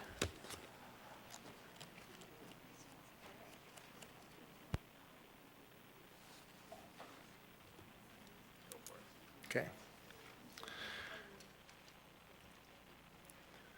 A resolution of the Anchorage Municipal Assembly recognizing October 2024 as Disability Employment Awareness Month. Whereas October is National Disability Employment Awareness Month, NDEAM, celebrating the contributions of workers with disabilities and educating about the value of a workforce inclusive of their skills and talents. And whereas the NDEAM theme for 2024 is Access to Good Jobs for All. And whereas this year is the 34th anniversary of the Americans with Disability Act, which prohibits discrimination against people with disabilities in various areas of life, including employment. And whereas disability can happen to anyone, and people with disabilities, including those with professional training, can often contribute to the workforce with accommodations and modifications, but are many times overlooked. And whereas Alaska has a lower approval rate for Social Security disability than other states, yet adults with disabilities still need equal access to income and health care. And whereas the past few years, large-scale challenges, changing norms, and employment adjustments prove that many employment requirements may be successfully completed in non-traditional ways, and different abled individuals have a legitimate and ongoing role in the work environment, however it looks and changes. And whereas hiring people with disabilities creates a vibrant, diverse, economical, sound, welcoming, robust, and competitive Alaskan workforce. And whereas policymakers, labor leaders, and employers can increase economic vitality by training for and establishing disability-inclusive workplaces with part-time professional work, disability-friendly technology, and equal opportunity for all by ensuring disabled workers have access to good jobs every month of every year. Now, therefore, the Anchorage Assembly recognizes October as Disability Employment Awareness Month and encourages the people of Anchorage to further their awareness about disability-inclusive employment. Passed and approved by the Anchorage Assembly this 8th day of October 2024.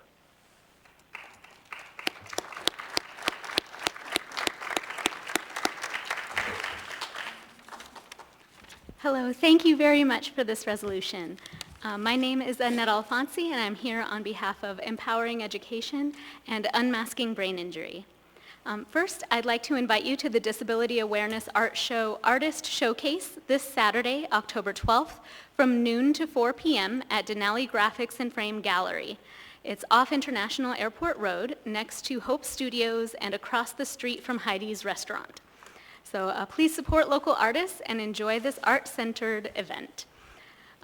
This Saturday, again, noon to 4 at Denali Graphics, but art is on sale all throughout October.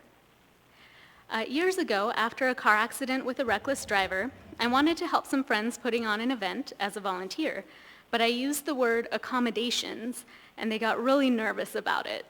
I talked to them about just sitting down instead of standing up, and then it got much easier to work with them. They didn't want to do something wrong. But with another employer, I got accommodations really easily because they had empathy, and they've never taken a disability-specific course or education, but they just care about and believe in working with people's strengths so that everyone, including the business, can succeed. And so it's been really easy to work with them. I've heard multiple people, employers, project managers, directors, get really nervous about the idea of work accommodations because they don't want to get it wrong and they don't know where to go for the information. So I'm really excited and thrilled today to be able to introduce the director of the Northwest ADA Center who does this work, who's in town today. And here is Katie.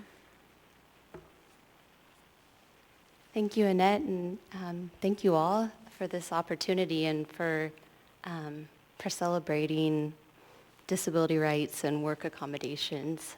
Like Annette said, I'm the director of the Northwest ADA Center, and I wanted to just share a little bit about what that center is and how it can help people here in Anchorage. But first, I always like to disclose that I'm also a person with a disability. I've had type 1 diabetes for most of my life. I had a learning disability as a child and a couple of mental health conditions as an adult. And I usually share those diagnoses when I'm talking just because we often don't think about how diverse and broad the group of people with disabilities is. And I also benefit from workplace accommodations. But the Northwest ADA Center, we're one of 10 regional ADA centers, and our purpose is to answer questions about the Americans with Disabilities Act. So employers can call us, it's free and confidential, and we can explain what their obligations are, what is an accommodation, kind of what do I do if an employee asks for a flexible schedule or to maybe sit instead of stand at work. And we can help employers understand what the law requires of them, because in the vast majority of cases, it's pretty simple to accommodate many people with disabilities. And then we're also a resource for people with disabilities to call and learn about their rights. And so we're the regional ADA Center for Alaska. Our services are free, and our goal is just to help people understand how to implement this law. We don't enforce it. We're supposed to be a safe information center to answer questions without fear of lawsuits or lawyers. So. We have someone in the queue with a question. Mr. Boland. Thank you, Mr. Chair. I wanted to just briefly say that I appreciate your comments on that, on sort of the connotations of the word accommodate. There was actually a municipal employee who is also a friend who challenged me on some of the transportation conversations that we've been having lately, and I also see Mr. Gurley is in the audience, and I know he's tracking those issues very closely. But I had been saying in some of our AMAPS meetings, what are we doing to accommodate pedestrians or active transportation or non-motorized travel, which includes wheelchair users. And she challenged me. She said, you should say support. What can you do to support them instead of accommodate? Because I think often accommodate can mean, okay, we're giving you sort of the side salad. You don't get the full entree meal, right? And so just want to highlight that we have a long way to go. There's some things on our agenda that are transportation related, and that work continues. But I also appreciate the work that you're doing focused on workplaces as well. So thank you for being here. Ms. Branca. Thank you, Chair. The last time you were here, we had passed a resolution where we asked the municipality of Anchorage to create or pave the way for more supported work opportunities, and I'm hoping that we're making progress on that, because I think it's very important. All right, thank you everybody very much. Good evening. Next on the agenda, we're going to discuss, I would ask unanimous consent that we take up item 10B2 at the same time we take up items 10D, 43, and 44. So just ask if there's no objection, we change the agenda. That way, all of the items relating to shelter services are all at once. So if there's no objection, the agenda is reordered. Next, we have item 10D27. 10D27 was pulled by Ms. Zalatel. All right, so this item will die for lack of motion. The administration communicated with us that the applicant has rescinded their application. So next, we have item. It just dies for lack of action. Next is D36. 10D36 is AM 755-2024, 2024-2025 alcohol license renewals, beverage dispensary license, beverage dispensary tourism license, restaurant eating license, package store license, club license, et cetera. I guess I should probably read them all. Hold on.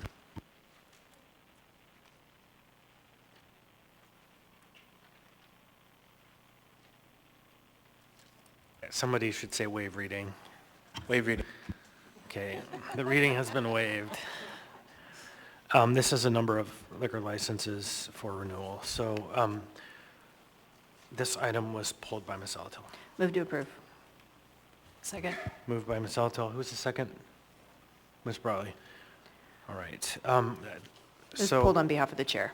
thank you. And Mr. Volan may also want to talk to this. We briefly talked about it before. There is a licensee in the stack, the Gaslight Lounge, number 437. If you look at the license number, it's very interesting. Almost all the other ones are like in the thousands. That one's number 437. It's been around a very long time. And in your packet was a laid on the table memorandum to the memorandum, which is not very common, in which I introduced an item to kind of create a record. The purpose of the creating of the record, this item had appended to it, is to put out a statement to the applicant that something has to change. And I'm looking for the memorandum right now. Basically, it's AM 755, 2024, license 437, memorandum to the memorandum, and it details out the fact that we have one licensee who has a continued and ongoing issue of public safety relating to his establishment. And this location in the last 3 years had 337 calls for service to APD, including 3 homicides, excluding calls for cases of traffic stops or other de minimis things, accidents in the street, injuries, towed vehicles, etc. The next highest number of calls for service in that time period was 50. 337, 50. There are a couple slides from APD that are in there. A number of folks, and Mr. Bowen probably want to speak to this, have suggested, why aren't we moving to protest this license? And it's a fair question. My experience with protesting liquor licenses is very difficult, and you need a really solid record, and you have to provide an opportunity to cure if you want to be heard by the state and not be found arbitrary, capricious, and unreasonable. And so the intent of this memorandum that is attached to this renewal is to ensure that we don't hear like we did from a previously protested licensee. Well, you didn't say anything when I got my renewal. That was clearly, you didn't have an objection. This creates that record that begins the conversation, that we can begin to take the next steps toward bringing some order to what appears to be a disordered location. So I'd ask your support on adopting this memorandum. The underlying memorandum is 755-2024, so we only need to take one vote. This was appended to it.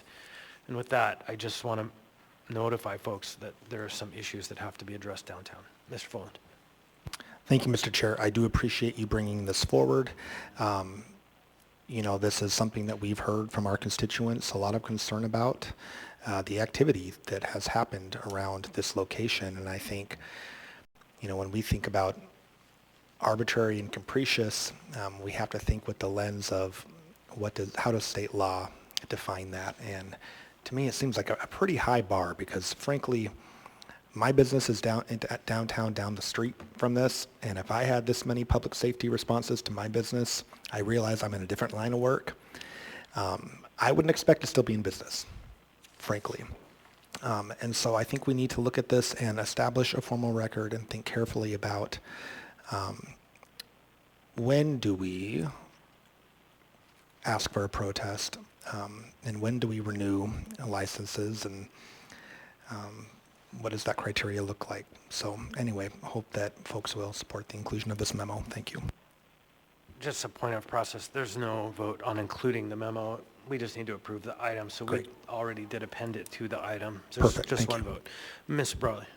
Thanks. Yeah, I also just want to echo appreciation for bringing this forward. I know a number of locations around the city have certain reputations, and I know this has, this location has been one of them. And just to be clear, speaking about the this particular item, the gaslight, not all these other items, because this is a renewal. But yeah, I think it is important to establish a record, and I know the high bar that there is to take legal action at the ABC board, regarding a license that has issues. So looking forward to this conversation continuing. Thanks. Ms. Braga. I'm just not sure why I haven't seen this happen before, that we could not bifurcate, pull this one out and take a vote on it. I mean, any business that has this kind of track record, I feel like it would not be inappropriate to separate them out and vote to not renew the license. So I'll speak to that briefly. We can't vote not to renew. We can ask the state to protest first. That's the first thing. We do not license alcohol institutions. We license marijuana, but not alcohol. We are subordinate to the state law. First. Second, we would have to have a document prepared to protest by the 13th. Otherwise, it's just de facto done. There isn't enough time to get together and draft and make a case that I think is legally sufficient, that checks all the boxes, dots all the I's, crosses all the T's in that time. There, I believe, has to be, in my opinion, in my experience, a record of attempting to work with him, the owner, and say, we want this to be better, because otherwise the folks who do actually have the decision-making authority look closely at that question as being potentially arbitrary. And with the latest one that we have successfully protested, it was a transfer, and it was the product of a lot of community effort that included a resolution, 500 pages of records. It included community meetings. It included any number of processes that established that the community had an earnest concern. Now, the Assembly could act rashly, quickly, right now. I don't advise that action. I advise, let's be methodical and let's do this thoughtfully, so that when the question is called to the court, because it will inevitably go to the court, everything that we could have done, we did, and it survives the challenge. That's what I would recommend. Mr. Gates. Thanks for that.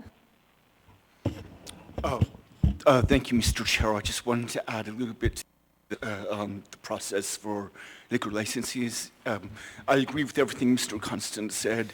I just wanted to add that this item's actually a memorandum that's waiving the local government's right to protest renewal of these licenses. But if we were going to take action, we have state statutes that are pretty strict and require 10 days notice to the community council and to the licensee, and for the Assembly to have a hearing and hear evidence on it. So this is a very different process than just having this AEM. You couldn't actually pull this and vote to protest the license based on what's before you right now tonight. Very complicated, and you want to do it right because it's expensive. Mr. Voland. Thank you. I think my sort of other comment on this matter, and zooming out from, what the law says, right? And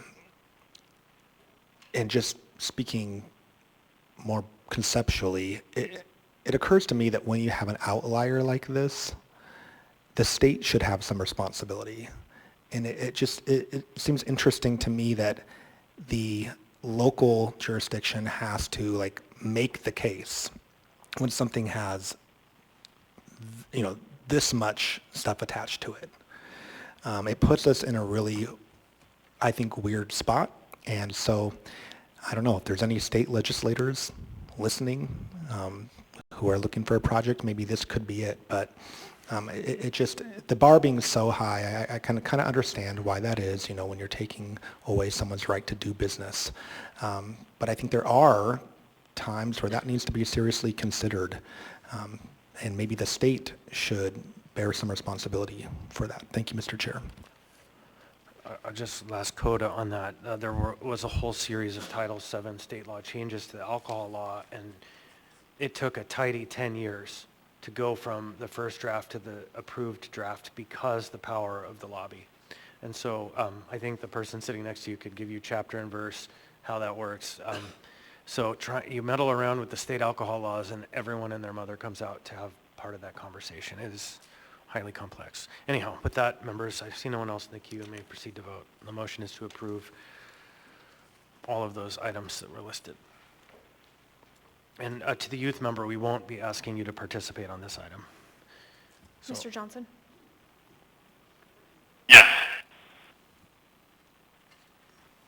on a vote of 12-0, AM 755-2024 has passed the body. Thank you, everybody. With that memorandum that I will have transmitted to the owner of the bar. Next, we have item 10D36. No, we just did that one, sorry. 10D37. 10D37 is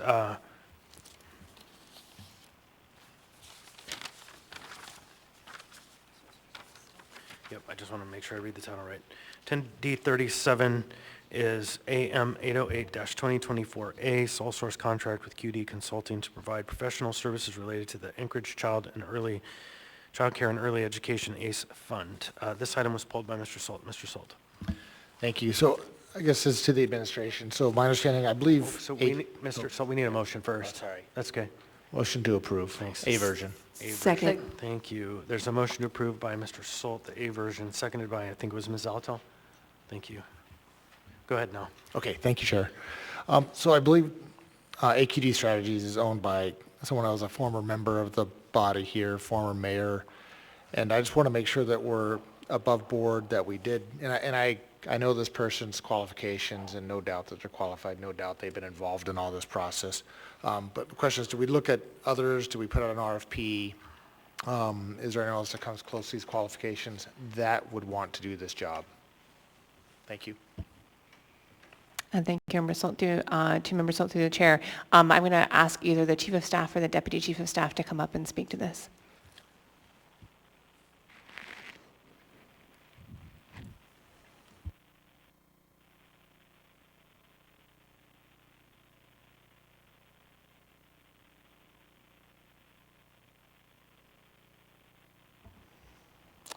Welcome, Ms. Jones. Thank you. Barb Jones, Deputy Chief of Staff for the Mayor's Office. Through the chair, Mr. Salt. Oh, hi. You're in the wrong place. Through the chair, the sole source contract, and you can see the attached memo.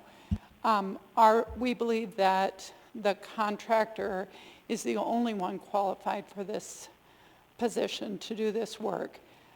It's demonstrated by the prior work that was done with the ACE, I think it was called the IT, the transition team, and so there was not an RFP because we believe this contractor is the only one that's qualified. Thank you. And I know this contractor's been heavily involved in this area since leaving the body, and I've spoken with them several times about this, so I would tend to agree with you. Thank you. Thank you. All right, thank you. Ms. Barley. Thanks. Yeah, thanks for the justification. I do support this, and I'll say as well that part of the challenge is that the ACE Fund Board, which this position would support, or I should say this contract temporarily would support, is supposed to have an executive director. That executive director likely won't be hired for some time, and so in order for the board to function, they need a staff person, and part of this is really to have that kind of short-term bridge before there is a staff person, and also because not only is the ACE Fund Board supposed to weigh in advisory on or make recommendations on the budget, but there are, unless the budget significantly changes, there are likely to be kind of buckets of funding from which there would be individual grants, and so also needing somebody to essentially help get those grants out the door, which has been a challenge with alcohol tax. So this function is not just simply supporting an advisory board right for this contract, and again, there's a period of time where we need, the city needs some things done, but it will be a while till they have a staff person, so this is that short-term piece, so I support this. Thank you. So I'll just briefly say that Ms. Quinn Davidson, I think, has been off the body for almost 2 years. And so we're well outside of the code prohibition about doing these kind of services for the municipality within that 1 year period. So I think it passes the code restriction as well. So if there's no further input, members may proceed to vote.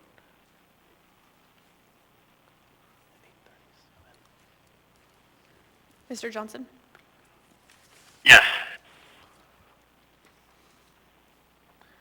On a vote of 12-0 and the youth member votes Yes. yes, AM 808-2024 has passed the body.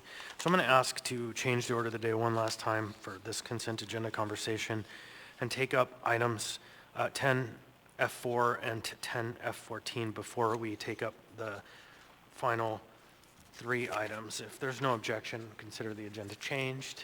No objection. So we'll go ahead now and take up 10F4, which was pulled by accident. So 10F4 is not controversial. 10F4 is Information Memorandum 147-2024, Sunset Audit Report 2024 S9, Youth Advisory Commission, Office of the Mayor. Ms. Salatil. Move to approve. Move to accept. Accept. Move to accept by Ms. Salatil, seconded by Mr. Rivera. Any discussion? Pulled by mistake. Hearing and seeing none, members may proceed to vote.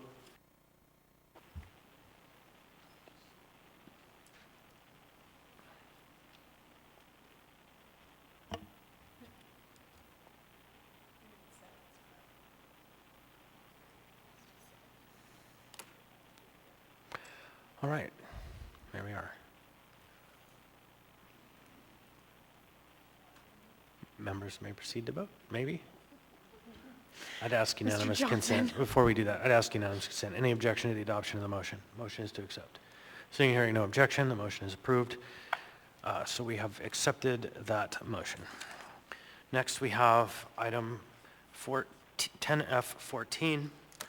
10F14 is AIM 159-2024, transmittal of 10-year targeted review work plan as requested by the Anchorage Assembly via AR 2024-201. Mr. Johnson, you pulled this item? I'll move to approve. The motion is to accept, but I'll take that. Mr. Second. Johnson moves to accept, and seconded is Mr. Boland. Oh, it was Mr. Salt, I'm sorry. Mr. Salt. Okay, Mr. Johnson, you pulled this item. Yeah, thank you, Mr. Chair. Is the long-range planning manager, Ryan Yell, there? I would have some questions if he is. He's coming down now. Thank you.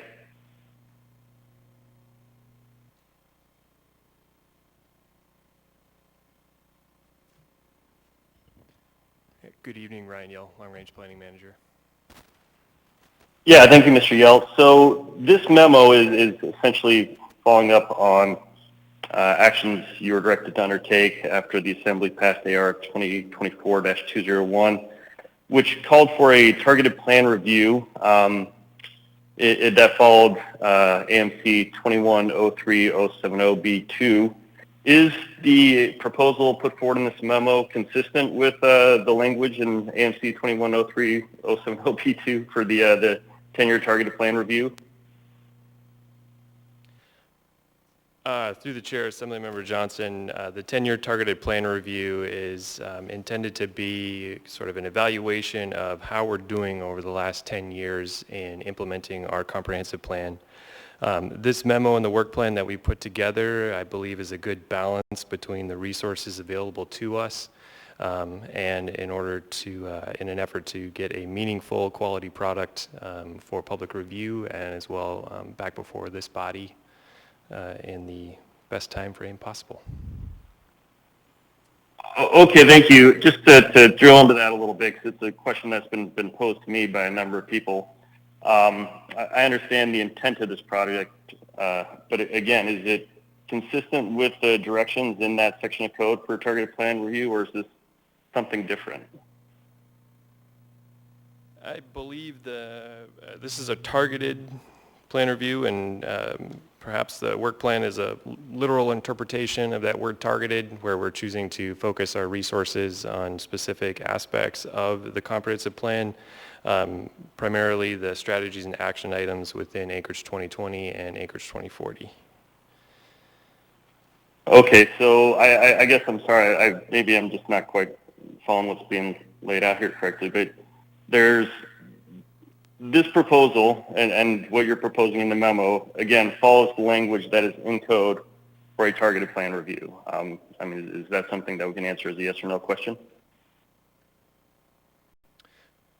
Through the chair, Assemblymember Johnson, I believe I'm comfortable with the direction that we're taking, and I believe we can prepare a quality product and have a meaningful, robust public process to create that product.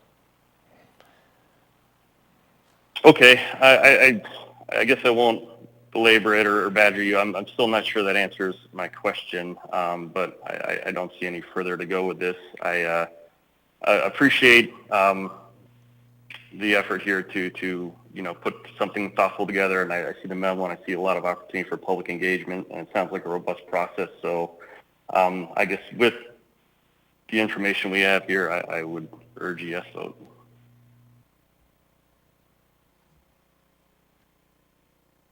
Queue has lit up. Mr. Salt. So, thank you, Chair. Another one from Mr. Yell. So to ask maybe a question in a different way, this is kind of an abbreviated review. What are we missing, or what are we skipping?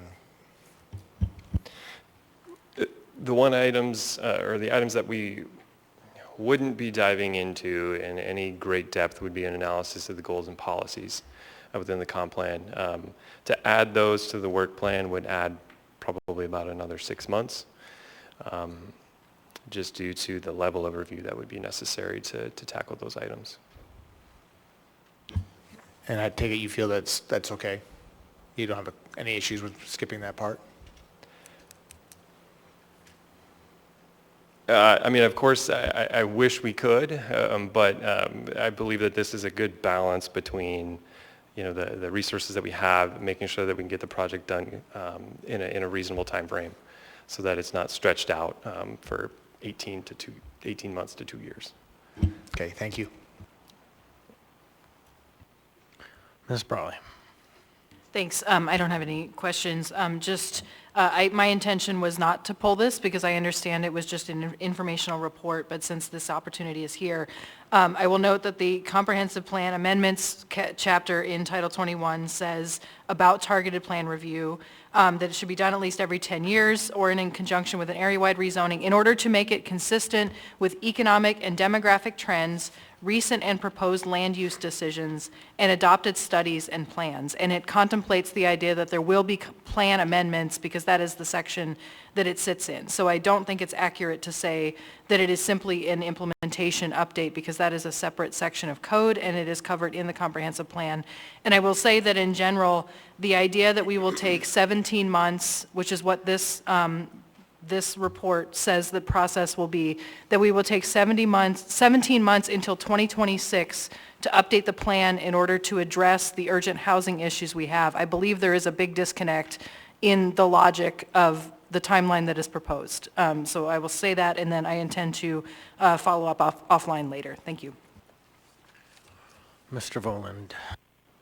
Thank you, Mr. Chair. Just have a few comments. Number one, I hope that folks aren't interpreting a 10-year targeted plan review to mean that it needs to take 10 years. Number two, I guess I'm a bit discouraged by this memo in the time frame that it lays out to do this. And it just strikes me that perhaps, whether it's constraints of code or capacity, that the department is perhaps not equipped, or they are themselves constrained to respond to the housing crisis in a timely manner. And then I guess number three, I hope that it is not the expectation of any community members, whether they are housing advocates or community council members or former assembly members, that we're going to put all Title 21 amendment projects on hold until this project, as currently drafted on this timeline, is completed. Please do not have that expectation. Thank you, Mr. Chair.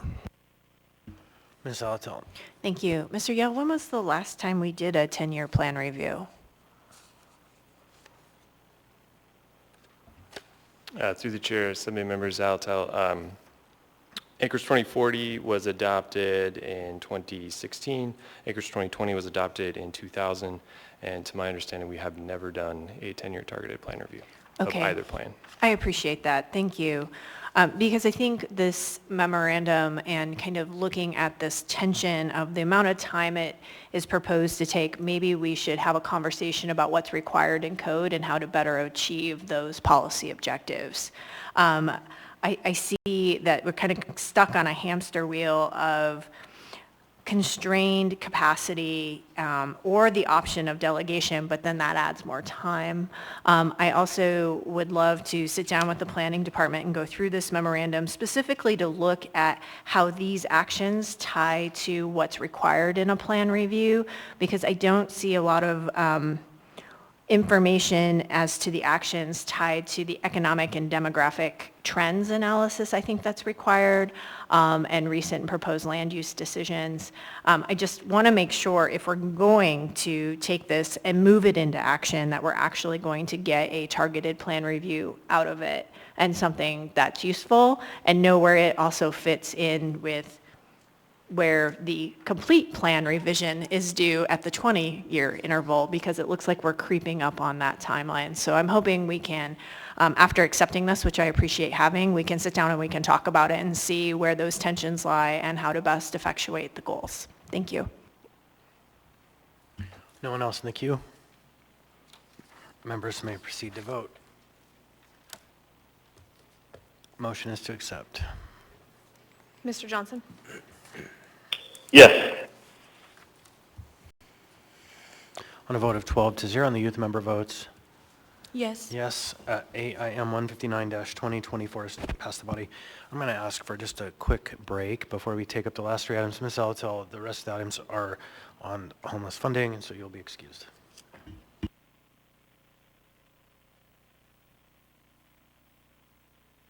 Said I'm going to take a quick break. Thanks.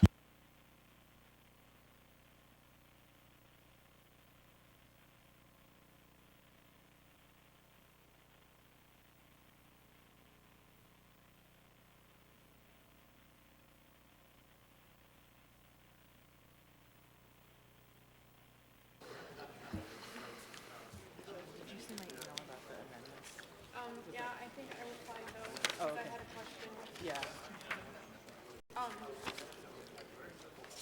You have the amount here, but what are we replacing the amount with? Or did Oh, you- I'm sorry, I misspoke, yeah, I meant the funding. Yeah, it's the same thing, I was just saying, because I was trying to make it easier so you don't have to find this. that's Yeah. cool.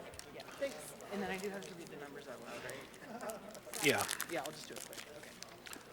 All right. Are we all on the phone? Are you there, Mr. Johnson? I'm here. All right. Why don't we come back to order? Next item is item 10B2, Resolution AR 2024 unnumbered, a resolution of the Anchorage Municipal Assembly extending the expanded capacity of 200 individuals at 1111 East 56th Avenue Shelter. This item was pulled by Ms. Brawley. Ms. Brawley. Move to approve. Second. Moved by Ms. Brawley, seconded by Mr. Rivera. Ms. Brawley. Thank you. Yeah, and I think we kind of got a preview of why this is time sensitive. I want to move a verbal amendment. So I'm going to go ahead and do that. Page 2, line 6, I would like to change the word January to April, and my intent is to extend the 200 capacity to 200 through April 15th. Second. So there's a motion to amend by Ms. Brawley to change the date from January to April, seconded by Mr. Boland. Ms. Brawley.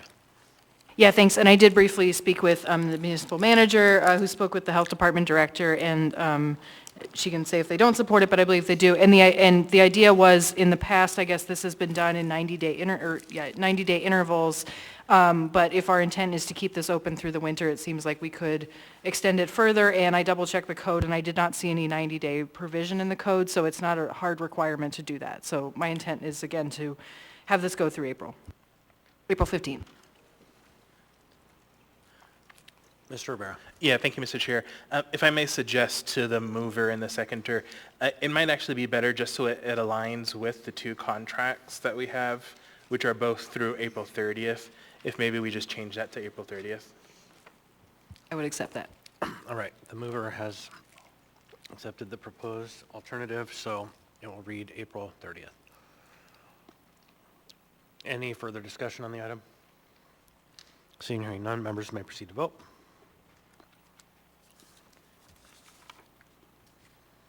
Mr. Johnson? Yes.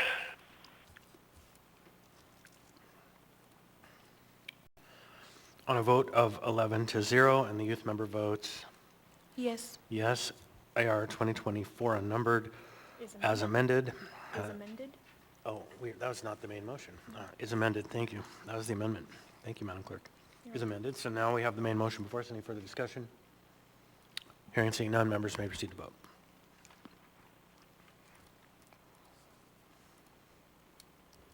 Mr. Johnson?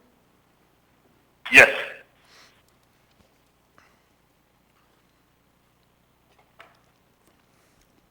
On a vote of 11-0, and the youth member votes Yes. yes, AR 2024 unnumbered as amended, extending the expanded capacity of 200 individuals at 1111 East 56th Avenue Shelter has passed the body. I would note for the record, Ms. Zalatil did not participate. Next, we have item 10D43. 10D43 is Assembly Memorandum unnumbered authorization to purchase a sprung structure from the Municipality of Anchorage Maintenance and Operations Department. Wait, that one is not, sorry, things got renumbered.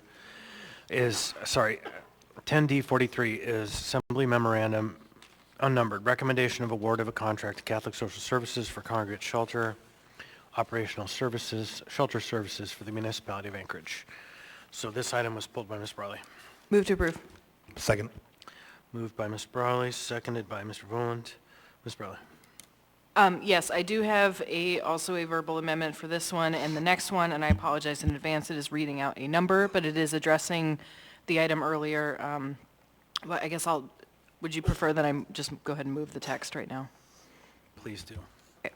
Then I will move to change on this item, page 2, line 8, replace the name Alden Thurn, CFO, with the name William D. Falsey, acting CFO. And then on the following line, this is going to be consistent with what I already emailed, but the number to change the fund, not the amount, but the fund line, 231-900-200-203-800-4041-405010. Second. So the motion to amend by Ms. Brawley, seconded by Mr. Voland. Ms. Brawley, speak to it. Yes, thank you. And this is going to be pretty much the same motion for the following item, and the rationale is the same. Because we have postponed the item regarding funding for the sprung structure purchase, this is an alternative fund source referring to the state grant, operating grant for shelter that we will shortly receive. Thanks. Any further discussion on the amendment? Hearing and seeing none, members may proceed to vote. Mr. Johnson? Yes.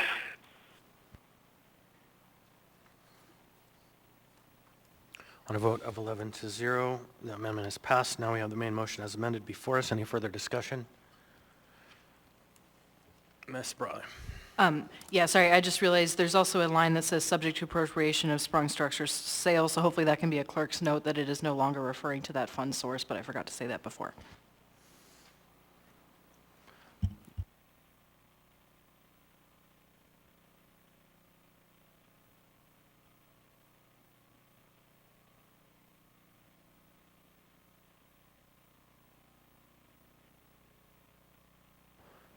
So I would like to ask unanimous consent that we also strike out that language, if there's no objection. You okay with that, Madam Clerk? There's no objection.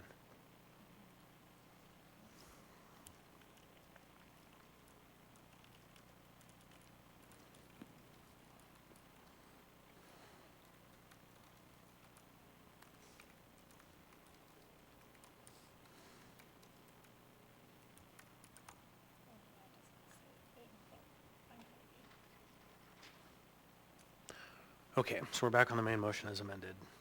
Any further discussion? Hearing seeing none, members may proceed to vote. Mr. Johnson? Yes. So on a vote of 11-0 and the youth member votes Yes. yes, AM unnumbered for Catholic Social Services for Congregate Shelter Services as amended has passed the body. I would note Ms. Alatil did not participate in this item for personal and financial private interest. So next we have item 10D44. 10D44 is AM unnumbered, recommendation of award of a contract to statewide services, DBA ESS Support Services Worldwide, ESS, for shelter food services for the municipality of Anchorage. Ms. Brawley, you pull this item. Move to approve.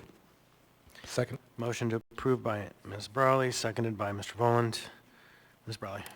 I'm going to make the same amendment, but this one is page 2, line 5, to change the name Alden Thurn, CFO, to the name William D. Falsey, acting CFO, to change line 6, strike the fund source number, leave the amount the same, and then add this number in, 231-900-2000-203-800-4041-405 010, sorry, I got lost there. And then also to strike that subject to appropriation of sprung structure sale. That's the amendment.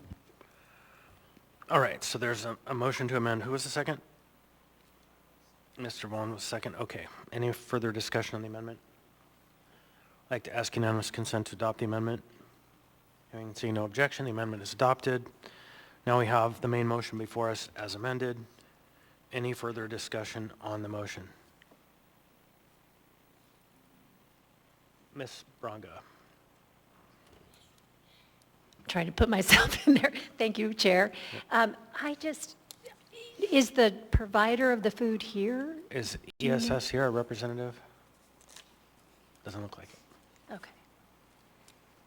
I know that, I believe last year we were at $10 a person per day, which was incredible, and I know food has gone up.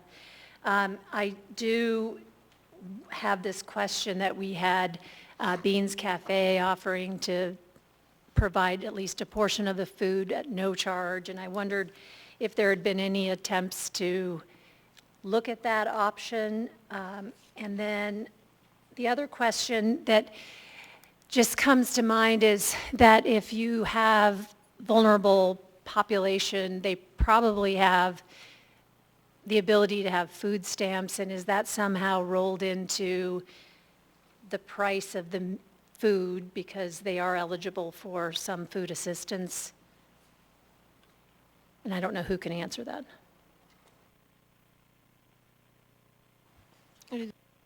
Oh, sorry. Apologies. Through the chair to Member Brunga, I would ask Director Kim Rash to come up and speak to that.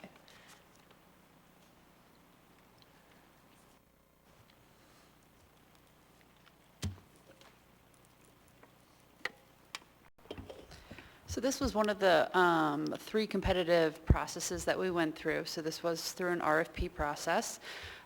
Since this is not approved yet, all I can say is that there were 2 proposers for food services, and this is the one with the highest score. Now, in regards to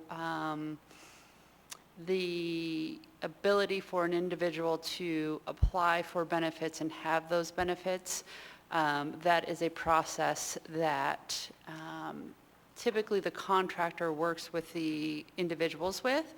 Not everyone completes the paperwork. Not everyone perhaps qualifies for the paperwork.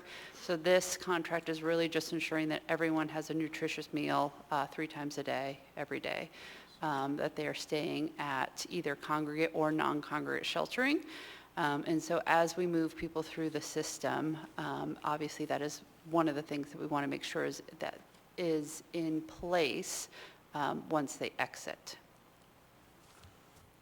And was there any attempts to take Beans Cafe up on, they were talking about at least doing a portion of the food at no charge?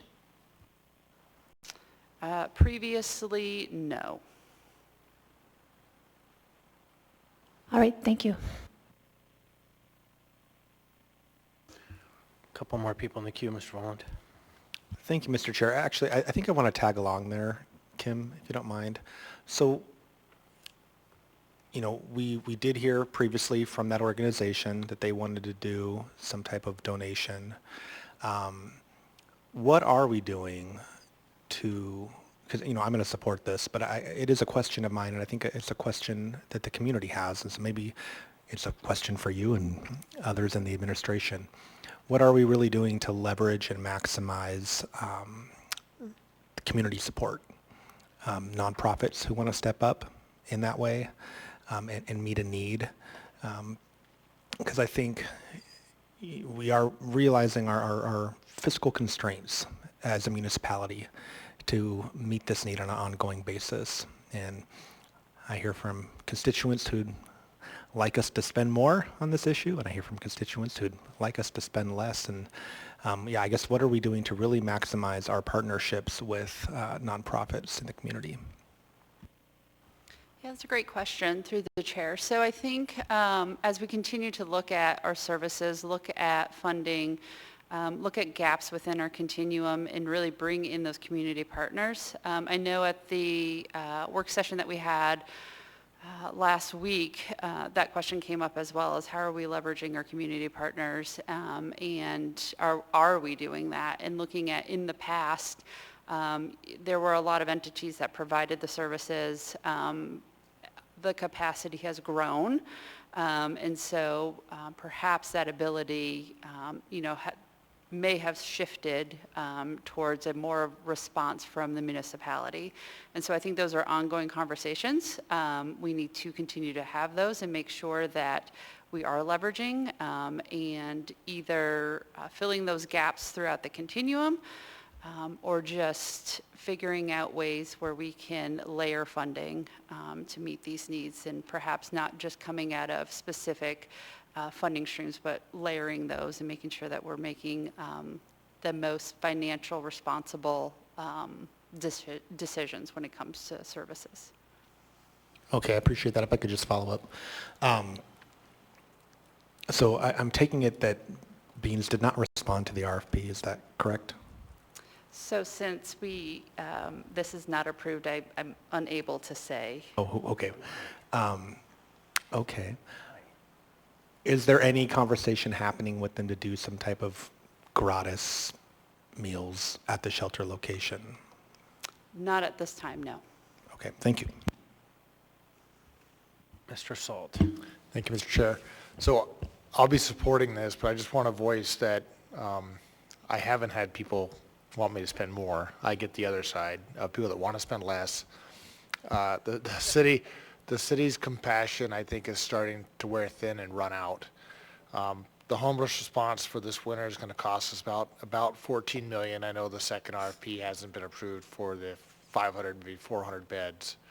We're offering 600 beds, 200 congregate, I think 400 to 500 where that lands, hotel rooms. We're offering 3 meals a day, and we're not getting a whole lot in return. So I don't know where to take this, because we definitely want to help those that need help, those that want help, those that need a hand up.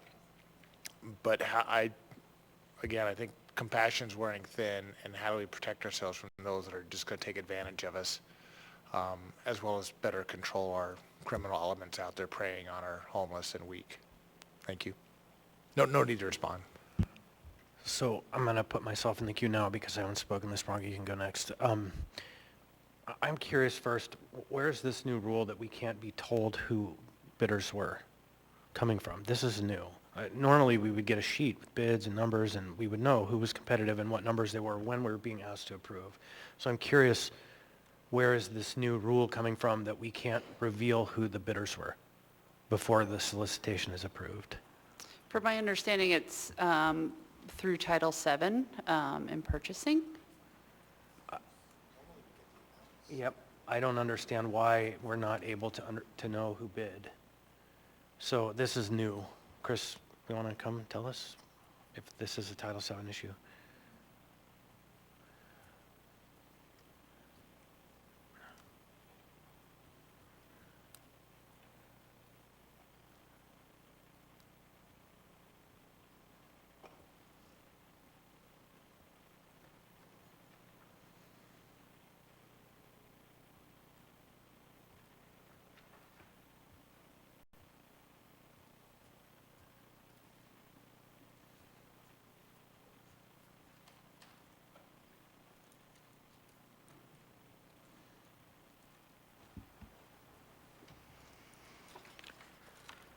Through the chair, it'll take me just a second to get to that section.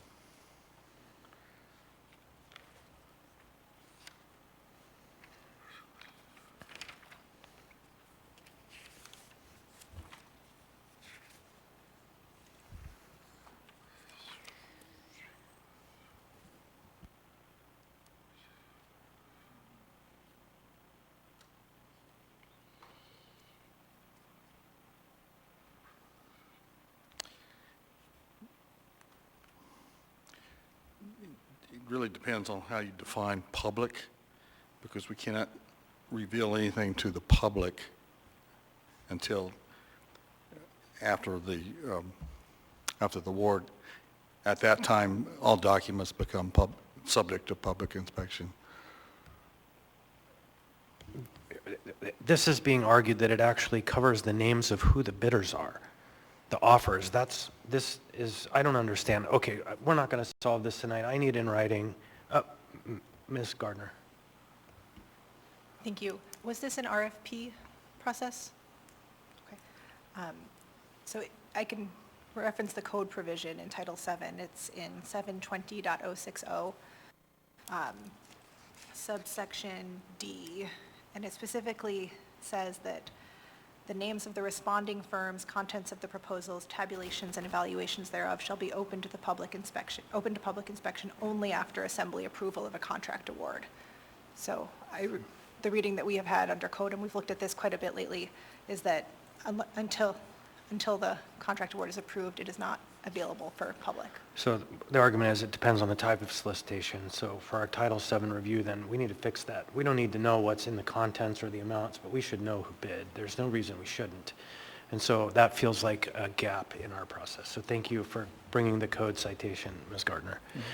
Okay, so that's the first concern I have. The second concern is back on this conversation about Beans Cafe. Even if they did bid, they could have bid $1. If they wanted to give their services for free, they could have bid $1, but they did not bid $1, I'll bet you money. And so it's great for an organization to come forward and say, we would love to do all of these things. There's nothing stopping them from doing all of these things. The only thing that's stopping them from becoming our awarded vendor is that they didn't put forward a proposal, right, that was competitive. And so I just want for my personal values to say, we aren't turning away free, valuable assets in the community. No one would. That's irrational. We want the support of the community. But I felt it was a disingenuous argument that was made, not by members, but by folks who came forward to say, we could do these things. Please then submit the documentation and we will award you at $1 or $50, whatever, meaningful consideration would be to make the contract valid. But practically speaking, Beans, we would love to have you around delivering free food. People need food. And so you're not here, and that's okay too. But I think this award is worth making in the context of somebody put forward a response to who we heard from, who we asked, put forward a response to what we asked for a response to, and they're willing and able. And so for my values, I agree Beans can and should be out here helping. That's been their mission for as long as I've been in Alaska, and I would love to see them do it. Thank you. Ms. Branca. Well, I know they have been working all summer feeding lots of people, but Ms. Rash, I might have to ask you this too, but are we allowed to know the criteria of how you scored for the RFP? I see on here that there's client dietary restrictions, and are those dietary restrictions only related to, like, I'm allergic to eggs, or were they able to say that they didn't like certain foods, or how is that worked up, the idea of what kinds of, they can choose a certain food? So I am not too familiar with the current practice of the dietary restrictions, so I wouldn't be able to give you a concise answer, but I can come back and provide that to you. I would appreciate that. I just, when I was going to visit the shelter quite a bit last year, I noticed there was people cooking foods that they had brought in. So, I mean, it seems to me if they really don't like a food or they can't eat a food, sometimes there is a way to get different food on their own.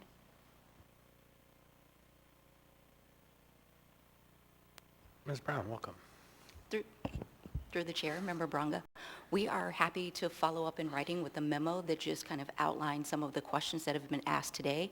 According to Title VII, we can't get into that level of detail, but happy to follow back up by the end of the week to give you that information, including the information that was in the RFP that is publicly available now, but we can write that up more concisely that will address your concerns tonight. I appreciate that. All right, anyone else? Motion is to approve the item as amended. Hearing and seeing none, members may proceed to vote. Mr. Johnson? Yes. On a vote of 11-0, and the youth member votes Yes. yes. Item 10D, 44, AM unnumbered, statewide services, DBA ESS, support services, worldwide ESS, for shelter food services has passed the body. I would note Ms. Alatel did not participate in this deliberation. So we have one more item before we break for dinner. We do. We need Ms. Alatel back. Hopefully she's around the corner.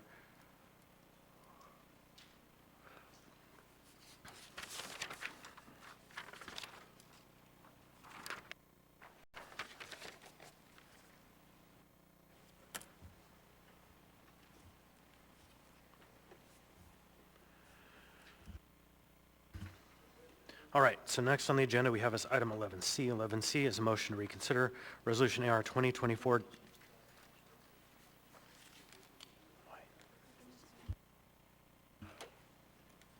Fair enough. So if there's no objection, I would like to change the order to take up item 11C. A point of information. Please. Is 11C a debatable motion? The motion to reconsider? Yes. And so you'll get some of that advice in a moment, but Okay, yes. great, thanks. So, 11C, motion to, if there's no objection, then the motion to change order today has been accepted. There's no objection. We're going to take up 11C next. Motion to reconsider Resolution AR 2024-309S, a resolution of the Anchorage Assembly appropriating $250,000 for settlement of Amy Demboski's claims against the municipality of Anchorage. Ms. Bronga. Move to reconsider. I just was hoping. Second. Oh, sorry. Okay, so there's a motion to reconsider by Ms. Bronga, seconded by Ms. Zalatel. Ms. Bronga. Thank you. I feel like this is worthy of some debate. After my vote the other day, I felt like I had rushed based on some previous opinions, and some more information has come to light that has made me feel like we should at least reconsider and debate it. Thank you. Mr. Volland. Thank you, Mr. Chair. I am not in favor of the motion to reconsider. I was not able to participate in the special meeting or the executive session due to my absence. However, I was relieved to see the decision that this body arrived at in my absence. I think you all made the right decision, and I think you should stick with it, and we should not be taking this up again at this time. Thank you. Ms. Zalatel. Thank you, Mr. Chair. I think we should take this up, and actually, I think we should consult with the attorneys about whether or not we should fully reconsider. I think reconsideration is something that we are also considering the merits of, and so I think there could be grounds to go back into executive session to have a more fulsome discussion, knowing that this involves a pending or a current legal claim against the municipality. So I think that that would be the appropriate course of action. I think what I would like to do is wait until we get through the queue of the next two individuals and hear if there's any appetite to go into executive session, and if so, I would then make that motion. Mr. Rivera. All right, so I'm wondering if I should screw things up or not. Yeah, I am gonna screw things up. So I do not support this motion to reconsider. I initially thought about possibly making this motion to reconsider, but there is no amount of information that I could learn in executive session that would change my mind. And in order to actually go forward with this motion to reconsider, you would need to get 4 additional votes. I just don't see it happening, and it's a, no, supermajority. Motion to reconsider. It's a simple majority. I would ask the clerk to clarify, but I'm fairly certain it is super. Regardless, I would rather us not spend a significant amount of time going through the motions to have the same result. So I see there's a lot of people in the queue, so hopefully folks will support what I'm about to do. If you feel the same way as I do, I'm going to go ahead and call the question. Second. That is a vote that takes 8. So the question has been called and seconded. Mr. Rivera, Mr. Volland, members may proceed to vote.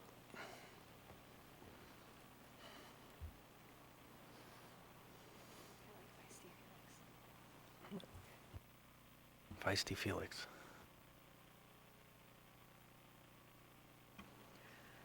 Mr. Johnson on calling the question.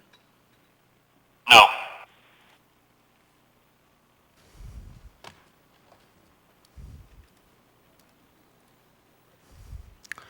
On a vote of 7 to 5, the question has not been called. Ms. Zalatel, make the motion. It's fine. Let's just go. I move to go to executive session.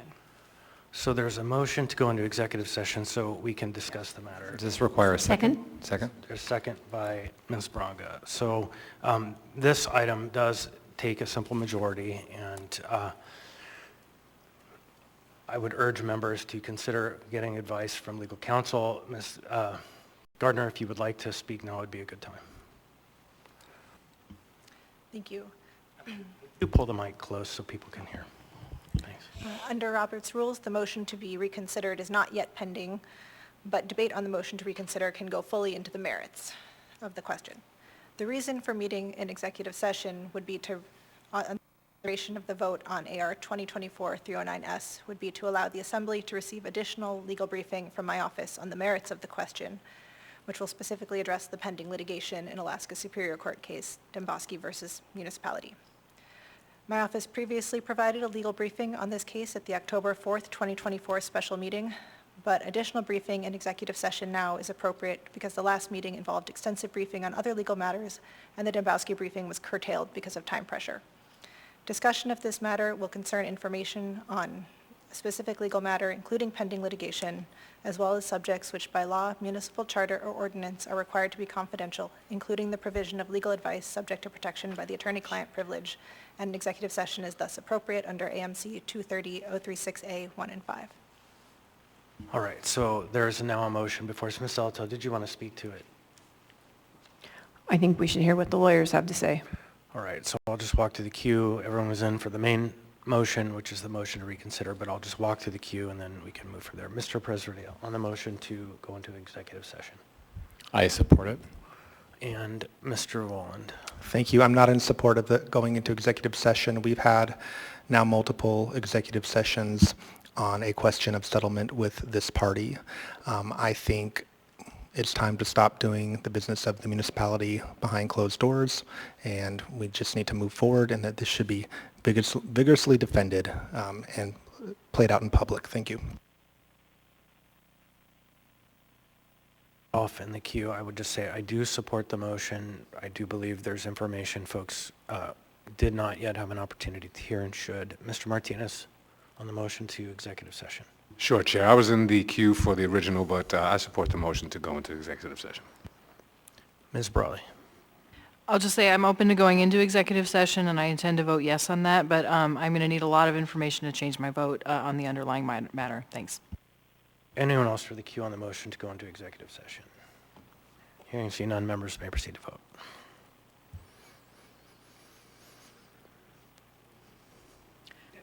Mr. Johnson. Yes. On a vote of 10 to 2, we shall recess into executive session over our dinner break. We shall be back as soon as we conclude this upstairs. Thank you, everybody.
There's nothing I can do about it.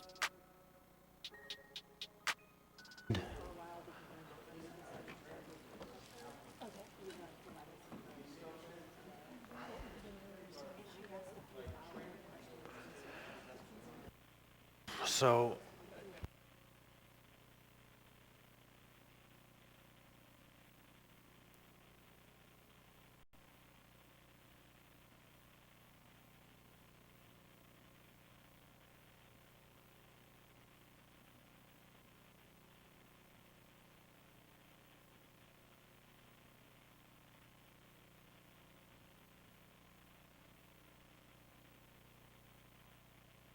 all right. I think enough of us are back that we should get started. Mr. Johnson's on the phone.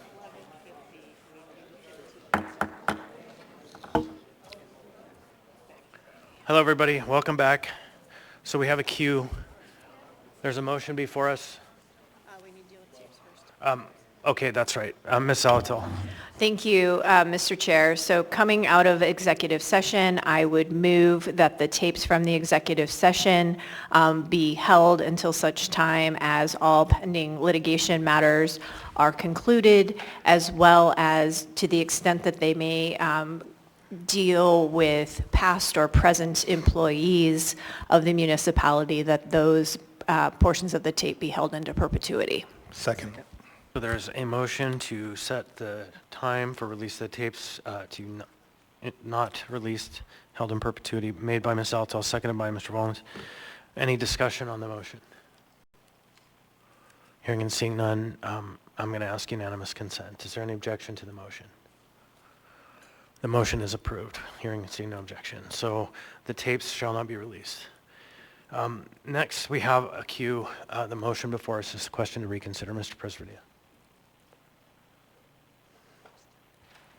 I'm sorry, it's a motion on the floor? The motion on the floor is to reconsider the question. Oh. And so you were in the queue. Oh, thank you. Yeah, I would just say that I would like to reconsider this. I think it's important that we bring it back up for a vote. We were able to, I think, gain some additional information, and I think it would be helpful for us to get back on the floor and have a debate about it, and then re-vote. So I would encourage my colleagues to vote yes to reconsider. Thank you. Mr. Salt. Thank you. Agree with Member Perez-Verdia. I just want to stress that if we do reconsider, that we do have some debate. Thank you. All right. So the motion before us, no one else in the queue. Members may proceed to vote. Mr. Johnson?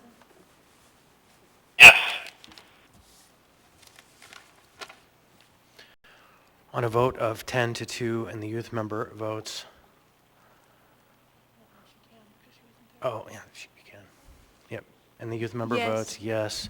The motion to reconsider is passed. We now have before us AR 2024-309S, a resolution of the Anchorage Assembly appropriating an amount not to exceed $250,000 of area-wide general fund balance to the Office of the Municipal Manager to pay the settlement of Amy Domboski's claims against the municipality of Anchorage. Since you asked Mr. Salt, you can have the cue. The motion is to approve. Great, thank you. Yep. We had a good executive session, and a lot of the members made some very good points. And to me, it's really coming down to, I don't think this is a win for anyone involved. What is our role? Our role is to be fiduciaries of taxpayer money of the municipality. And I also try to put it in terms of what would I do if I was being sued in this case, which is difficult because I would come from the point I did nothing wrong, which any of us would, right? And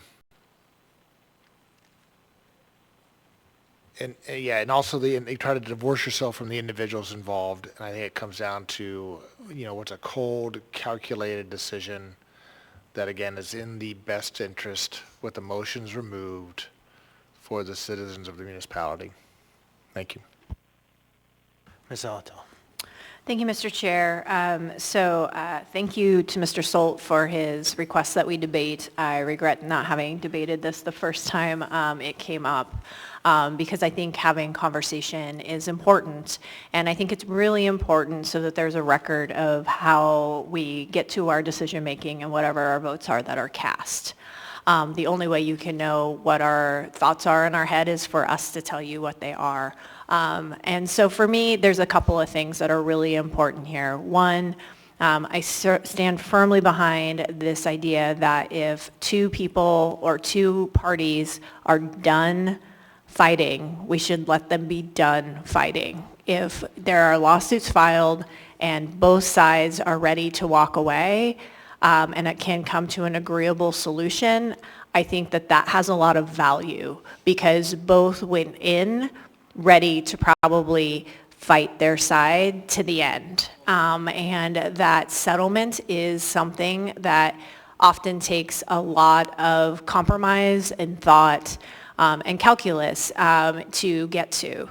So I stand there, but more importantly, outside of kind of this legal principle, I think what is really important for our municipality today on October 8th, 2024, is to find a way to move forward and put the past in the past.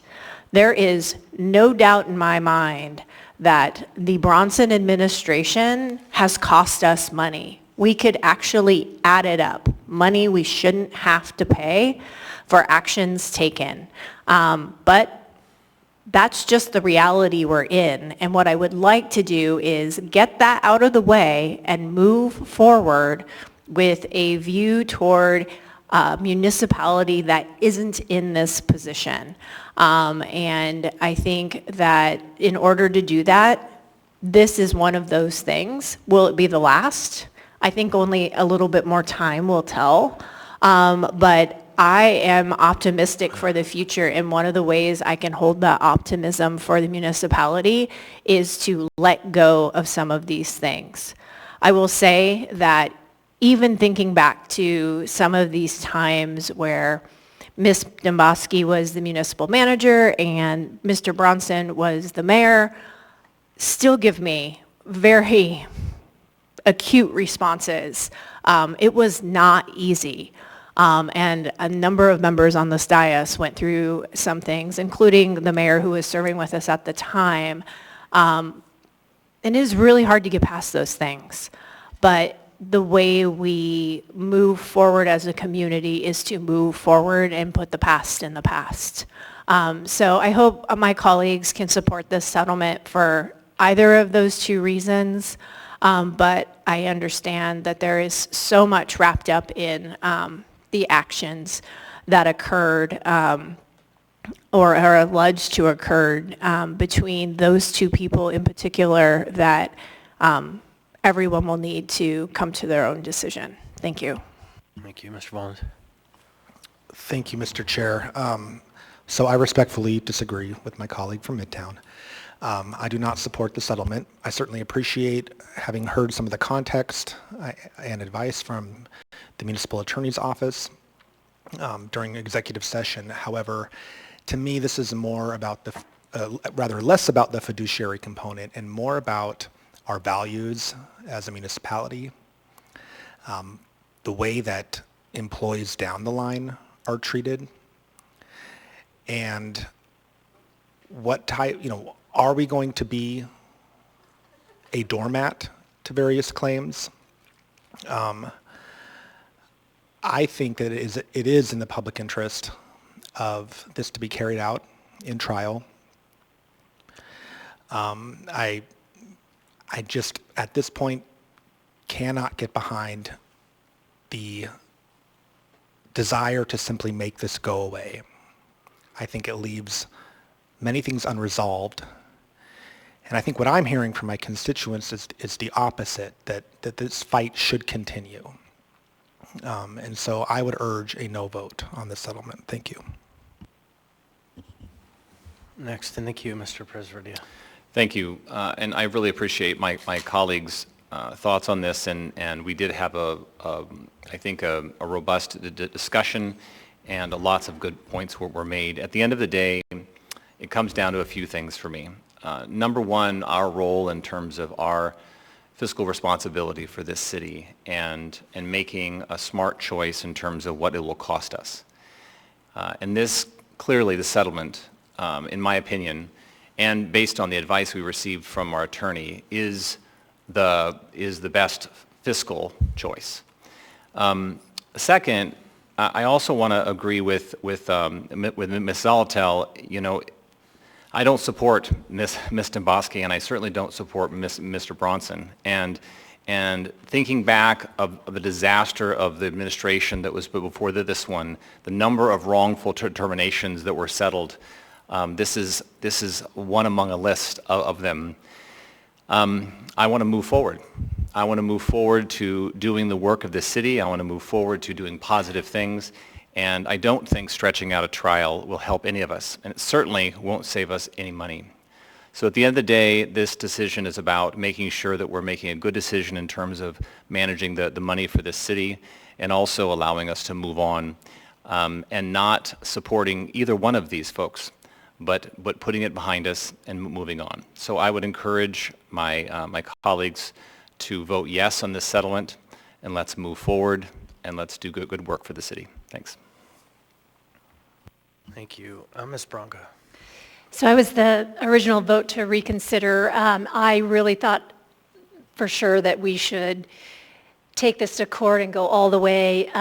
But the more I heard about what's going on behind the scene, I realized that our lawyers essentially have already saved us $300,000 from what she originally wanted, that this is just going to get icky, and Ms. Domboski's going to be all over the paper, which just gives her more power, and we just need to put it behind us and move forward as a city. As much as it pains me to pass out money like this, I do think this is in the best interest of the city at this point in time. Ms. Brawley. Thanks. I do appreciate, excuse me, the opportunity to have a full discussion about this, including, you know, what happened upstairs, which was in executive session. I guess I'll just say I just think this whole situation makes me so sad for the city, and I think there is no good outcome, because all of this stems from a massive mistake that the city made in electing somebody who caused this much damage, and we will continue to discover damage that was caused, whether it's monetary or emotional or institutional, or however you want to measure it. And so the bottom line is that is the saddest part of all of this, is that there is no good outcome. But I appreciate my colleagues' interest in moving forward. Thank you. Mr. Rivera. Yeah, thank you, Mr. Chair. You know, I said I wouldn't change my mind no matter what I learned in executive session, and I stand by that.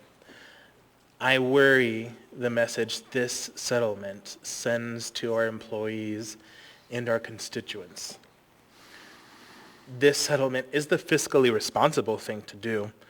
I don't disagree with that at all, but I'm not just looking at the numbers here, right? Two wrongs don't make a right.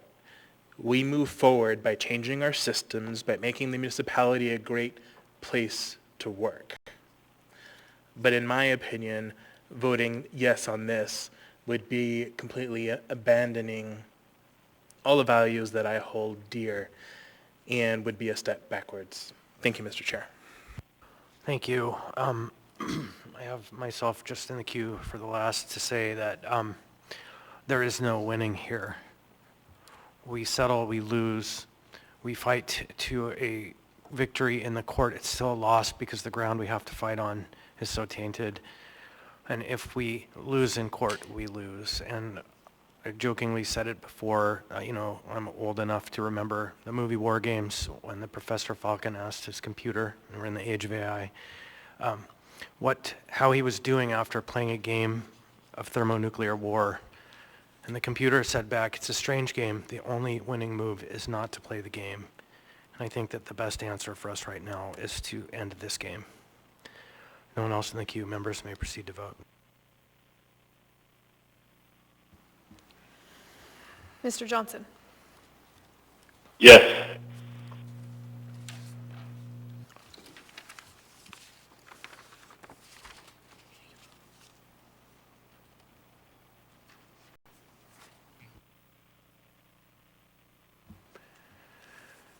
On a vote of 8-4,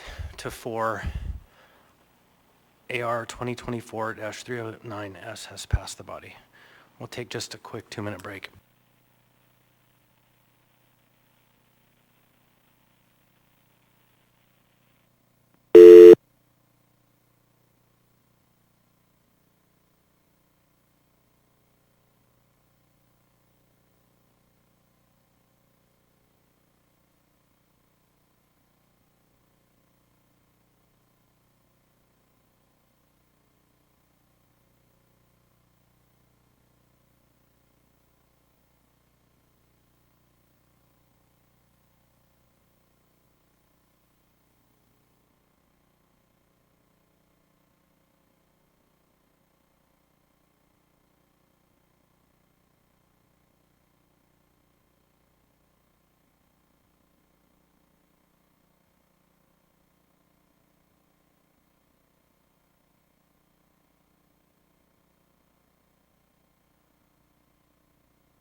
Ms. Alto will be back in just a minute.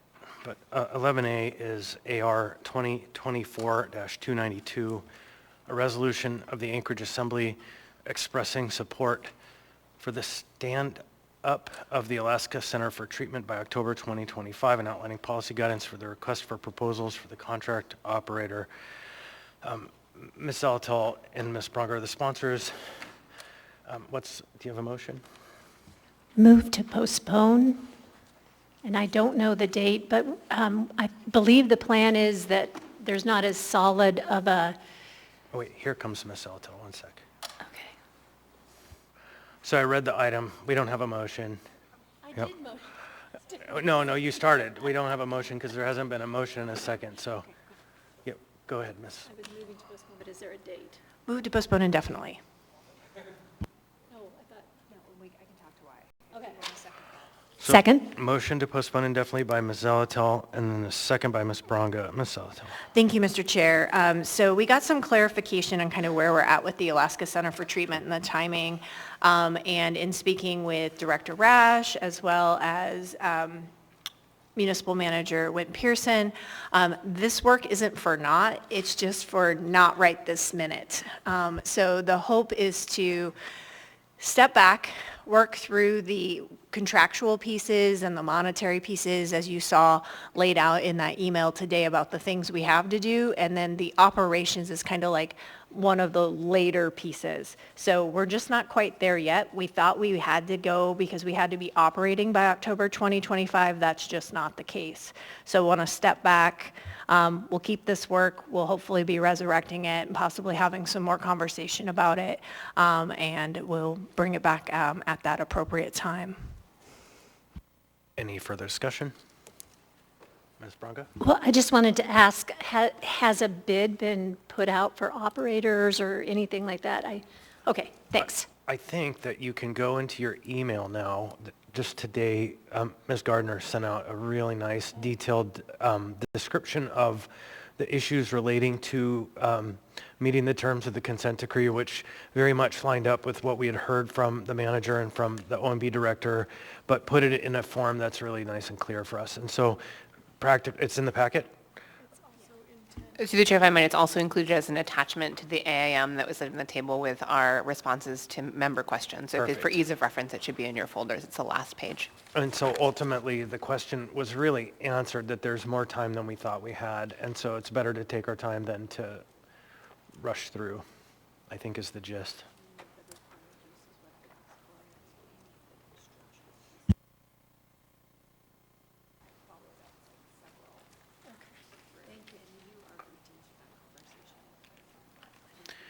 It's okay, you didn't see it. On meeting days, things get really hectic and hard to keep track of. So any further discussion on the motion to postpone?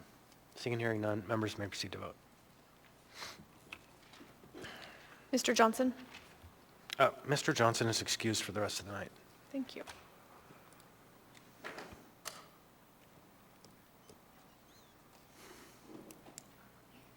On a vote of 11-0 and the youth member votes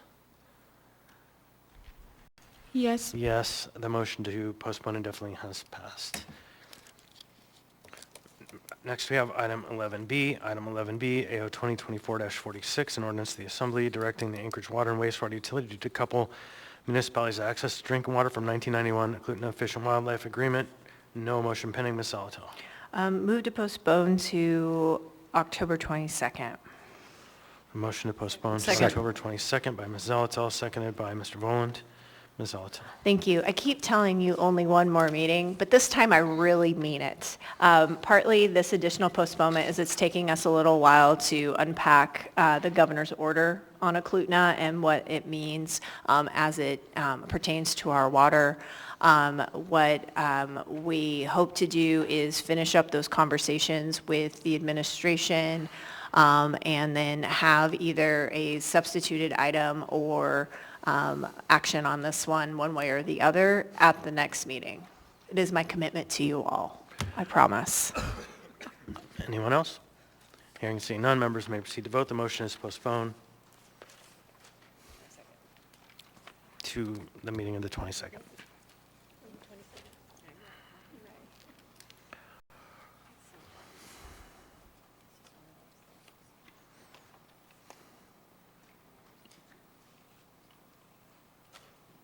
On a vote of 11-0 and the youth member votes Yes. yes, AO 2024-46 has been postponed to the meeting of October 22nd.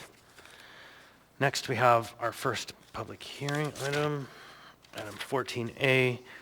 14A is AO 2024-65, an ordinance to the Anchorage Municipal Assembly to reauthorize certain boards and commissions by amending the sunset provisions in Anchorage Municipal Code.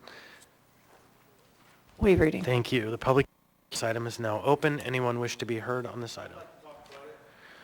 All right, please turn the microphone on, state your name, what part of town you're from. You'll have I need to 3 make minutes. a declaration of my intentions to speak, because last time you had a public item, you ejected me from the meeting because I didn't.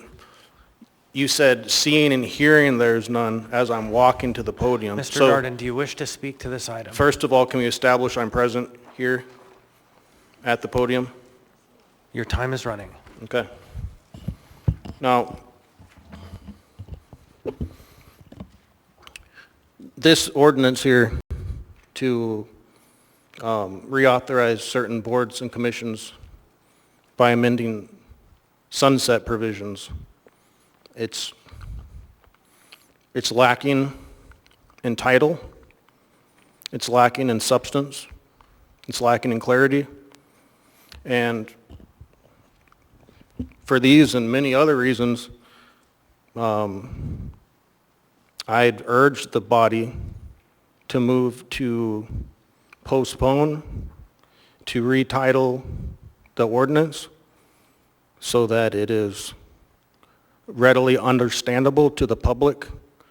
For example, a member of the public who just walked into an assembly meeting and, you know, they just approved, for example, $250,000 to be shelled out to an employee who was terminated without just cause. You know, the provisions were provided that the substance of the case likely would be in the favor of the plaintiff. You were briefed in secret, which is also an issue. Why would you have an executive session on something in regards to public interest in a secret meeting. Point of order. Ms. Alatel. The speaker is not on topic with regard to the ordinance before us for public hearing. Thank you. We are hearing a public hearing about AO 2024-65, which is an ordinance about boards and commissions sunset date. Mr. Sunsets. Sunsets. Yep. That's when the sun is no longer visible from the human eye over the horizon. It goes in a direction no longer visible. You could say, you could come to a conclusion that that's down, or you could just say it's out of sight. But it's a definitive word applicable potentially to whatever it is you are moving this board to approve with public input that's arbitrarily censored because of the limited faculties that exist inside of your brains. Thank you, Mr. Darden. Anyone else wish to be heard on this item? Anyone at all? Seeing, hearing none, public hearing on this item is now closed. What's the will of the body? Move to approve. Second. Motion to approve by Ms. Zalatel, seconded by Mr. Boland. Anyone wish to discuss? You want to talk about it? Oh, there's amendments. Ms. Brawley. Yeah, thank you. I guess I'll suggest, I'll just say there's two sets of amendments. They overlap considerably, the difference being separate actions on two separate boards or all together. So I'm going to turn to Mr. Rivera to suggest maybe he makes the amendment, but just saying that these amendments are duplicative. Thanks.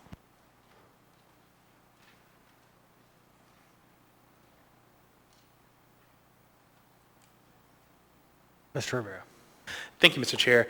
Before I make the amendment, so just briefly speaking to sunset audits. So sunset audits are actually pretty beneficial for some boards and commissions. Think about like the Public Safety Advisory Commission. We had several sunset audits on that one that highlighted some issues. The Youth Advisory Commission, there were several also, again, sunset audits that highlighted some issues with that particular commission.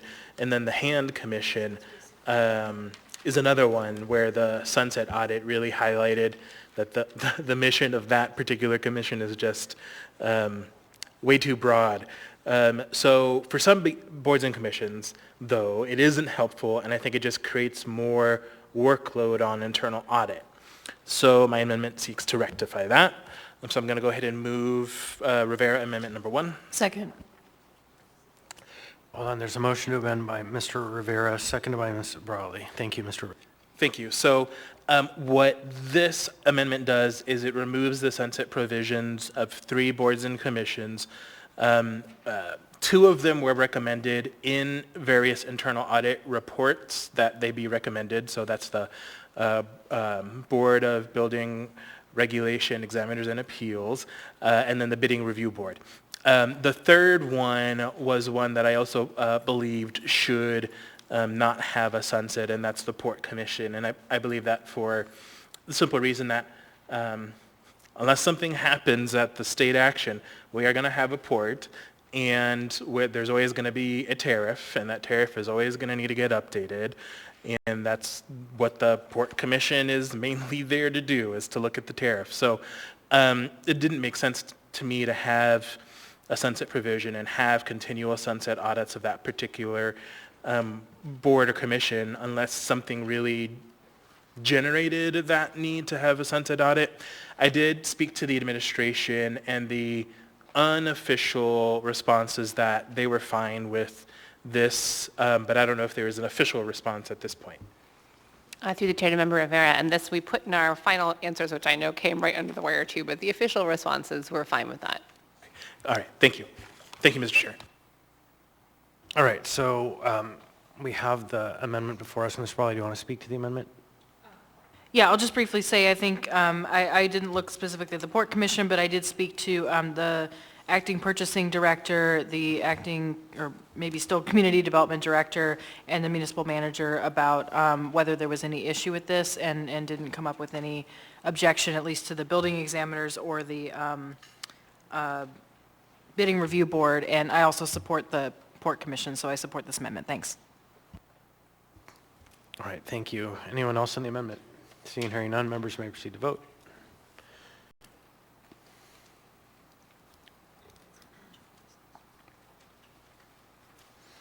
On a vote of 11 to 0, and the youth member votes Yes. yes. The amendment is passed. We're now back on the main motion. Any further discussion on the motion? Okay, I just would say it's good that we do these reviews from time to time. Thank you, everybody. Members may proceed to vote.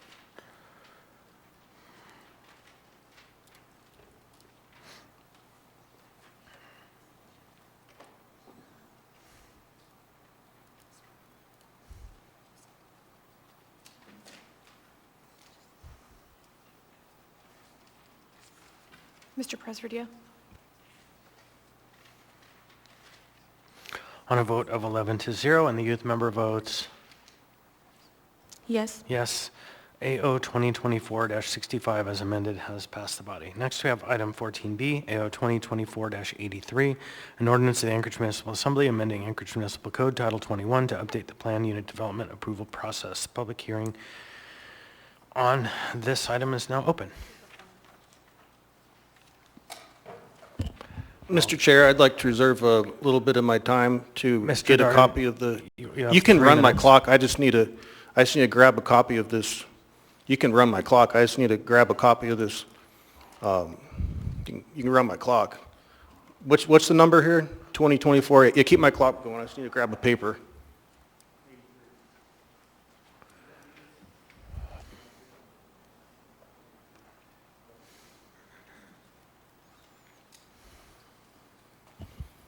Can you run my clock? And I'm going to grab a paper, 2024-83. Okay. Just keep my clock running. I'll be right back.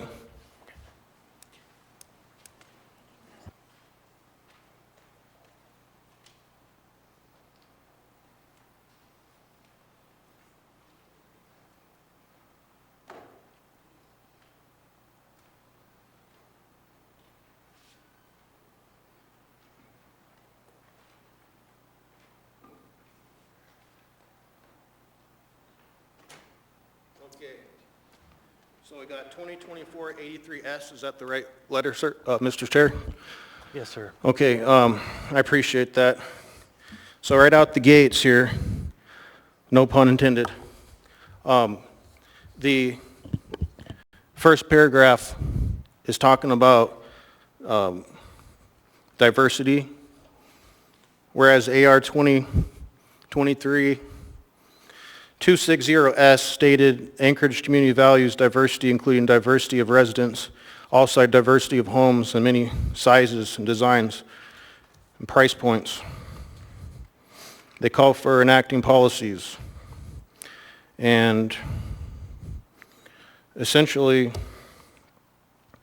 I mean, like, I don't really like the word diversity in regards to it being used because it's taken a tone of more segregatory nature. The word diversity, it seems to subjugate individuals more than unite, to where equality has been abolished by segregation, by a manipulation of word usage. You know, like, you know, you could say I'm a white man. You could say I'm a white male. I'm a white male man. You know, I'm not a male man, but this piece of paper's white. You could agree? Point of information, Chair.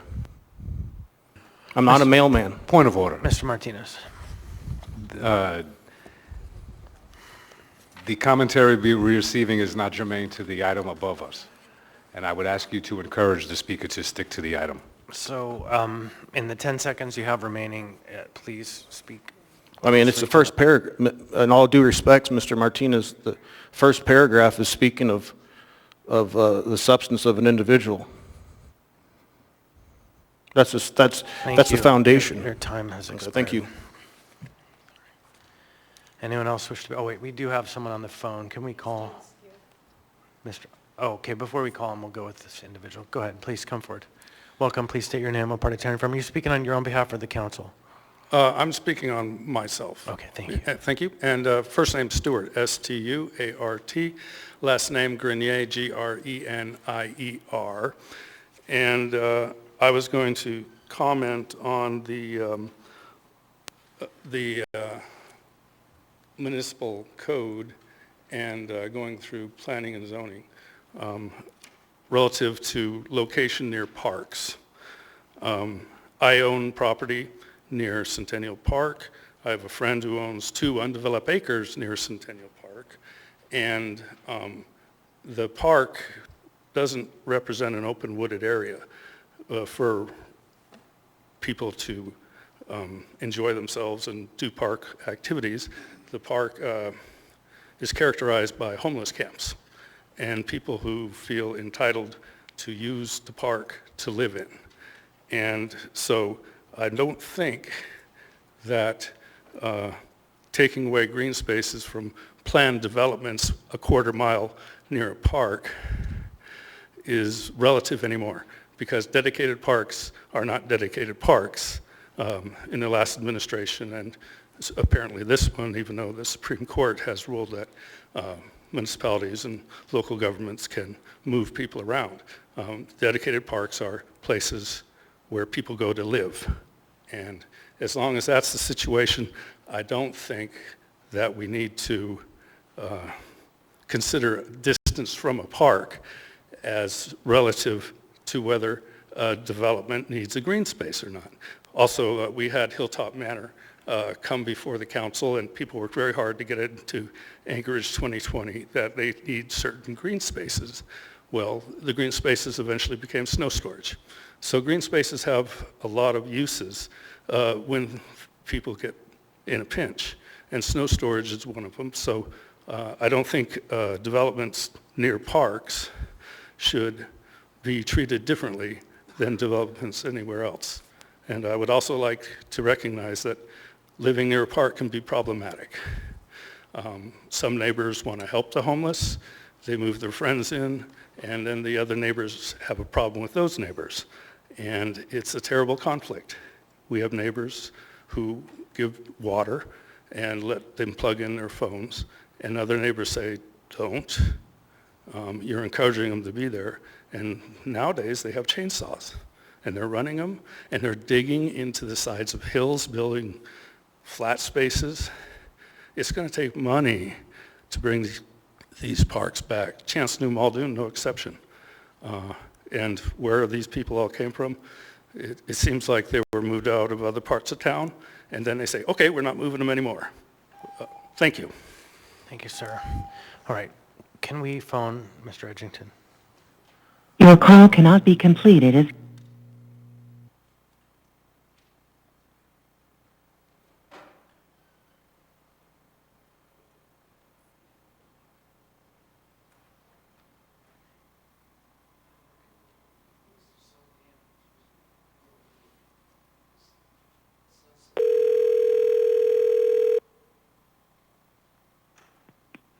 Hello? Mr. Edgington, you're on the phone with the Anchorage Assembly. We're discussing AO 2024-83S. Are you speaking on your own behalf or on behalf of GBOS? I'm not speaking on behalf of GBOS. Say that again? I am not speaking on behalf of GBOS. So you'll have 3 minutes. Welcome. Thank you. My name is Mike Edgington. I'm an elected member of Girdwood Board of Supervisors, but not speaking on behalf of that body. Firstly, I've got some general points and then 3 points from a Girdwood perspective. So first of all, I do support the motivation and general ideas behind this ordinance to simplify planned unit developments. Like several parts of the land use code, it feels like the process has overrun the intent, and a lighter touch would benefit everybody. But planned unit developments in the code are inherently a trade-off. The community receives benefit in exchange for the flexibility afforded to developers. In fact, in the language of subsection G1, PUDs are, quote, intended to allow flexibility for residential development in the zoning ordinance, to achieve the creation of a more desirable environment. I do question whether removing most of the specific examples of creating more desirable space and leaving up to the market is tipping that balance too far. While it provides lots of flexibilities to developers, it doesn't clearly state the expected benefits, and we know that the Planning and Zoning Commission works better when specific examples are presented directly to them. I do agree that the code is very duplicative, and requiring a variance process as well does not seem necessary. I think as long as the PUD application incorporates an explicit list of variances that it's asking for, it should be done as part of the same process. Now, I've got 3 points from a Girdwood perspective. First of all, I note that 5 of the whereas clauses, in fact, most of the justification language in the recitations, talk about the Anchorage Bowl 2040 land use plan, which isn't a relevant document for all the communities outside of the bowl. So I recommend that people look at all of the MOA's comprehensive plans and not just at the bowl one. Reduction to 1 acre from larger things only actually impacts 5 parcels in Girdwood. Most of the parcels on the map shown during the work session were much larger, are already under an area master plan, are undeveloped parkland, or have already been developed into unoccupied high-end townhouses during Girdwood's recent construction boom. Lastly, and critically, I am concerned about the effective removal of any density restrictions in GR zoning in Table 2103.12. The long-awaited Girdwood Comprehensive Plan that should be in front of the Assembly next month also does propose doing away with density per acre, or no longer regulating the number of front doors, but it recommends form-based zoning in its place. This change in front of you to the PUD density table will remove all practical limits to density in Girdwood with no replacement guidance. So I really would recommend that you use a real density number until we can implement the zoning changes Girdwood wants and needs. Thank you. There's a question, Mr. Edgington. Ms. Ellis. Certainly. Thank you. And I'm going to ask you to speak up just a little bit. I want to interrogate that GR district density. Right now, what is changed out of the ordinance says as determined by the Planning and Zoning Commission, and it's replaced by as supported by sewer and water infrastructure. What is your suggestion? Because before it's just up to the commission. Or currently it's up to the commission. My suggestion is to replace it with an actual number in the same way that's been done with other other zoning areas. Maybe it can be a similar scale factor. I think having an actual number in there gives a clear target, clear guidance. I don't know who determines what water and sewer can support. Is it a consultant paid for by the developer, or is it someone independent? My understanding is if there's a distribution main, then you've kind of got an unlimited number of amounts of water and sewer capacity. I mean, it's limited at some level, but, effectively it can be in the hundreds or thousands. It would be much better, at least hundreds. It would be much better if there's an actual number in there. And, I hope that there's a little bit more, that there's time to go through this and resolve some of these questions as well. Okay. Thank you, Mr. Edgington. Thank you. All right, I don't see anyone else. Thank you. Come on down. Welcome. Please state your name, what part of town you're from. You'll have 3 minutes. It's on. Oh, you just turned it off. Okay. There you go. My name is John Isaacs. I live on Forest Park Drive, and I'm speaking on behalf of the Turnigan Community Council Board of Directors. I did email comments to all Assembly members earlier today. Hopefully you have them, so I'm just going to summarize what I have here. In general, the Turnigan Community Council Board supports the intent and the substance of 2024-83, subject to providing some additional time to work with the Planning Department to resolve issues raised in their comments. Based on those resolutions, we recommend the public hearing be extended if those issues identified by the Planning Department have been addressed and incorporated into an S2 version. One thing we want to do, we want to congratulate the sponsor for allowing 6 weeks of time for reviewing this ordinance. That is very helpful, allows time for community councils to take a look at it. We also commend the reaching out to the Planning Department and Planning Commission for their opinion, even if the results were less than ideal. Having attended the work session, I know the comments were received in the last minute, but again, I think that effort still needs to be made because in many ways the community councils rely on planning staff reports to understand the technical aspects of these ordinances. A couple of things that were talked at the work session. One was potentially working with the Planning Department and to try to avoid unforeseen consequences and perhaps postpone public comment. The second was to pass the ordinance and clean it up at a later date, which we would oppose. I think there's been a lot of instances of unforeseen consequences from passing ordinances prematurely without adequate analysis. One last thing to emphasize in terms of helping the public and community councils by providing more useful information with the introduction of an ordinance. During the work session, Assemblyperson Bronga pointed out that she and Assemblymember Rivera were at a university community council the night before. Had they had the presentation that was available that Friday, you could have answered some of those questions. In many cases, the information comes just too late for community councils and the public to understand it and comment intelligently. If you can put together presentations, more detailed information on the intent of the ordinance and the consequences of the ordinance, it'll help community councils provide more useful comments, and I suspect it'll also reduce the amount of requests for delay of comments because people just don't have the time to understand what's going on. So again, I think you've done some good things with this ordinance, and we support it and hope you can resolve the questions raised by the Planning Department. Thank you very much. There's no questions. Thank you. Anyone else wish to be heard on this item? Hasn't been heard. Anyone at all? Seeing, hearing none. Public hearing on this item. All right, if you plan to come down and testify, come on down. I'll reopen the public hearing if there's no objection.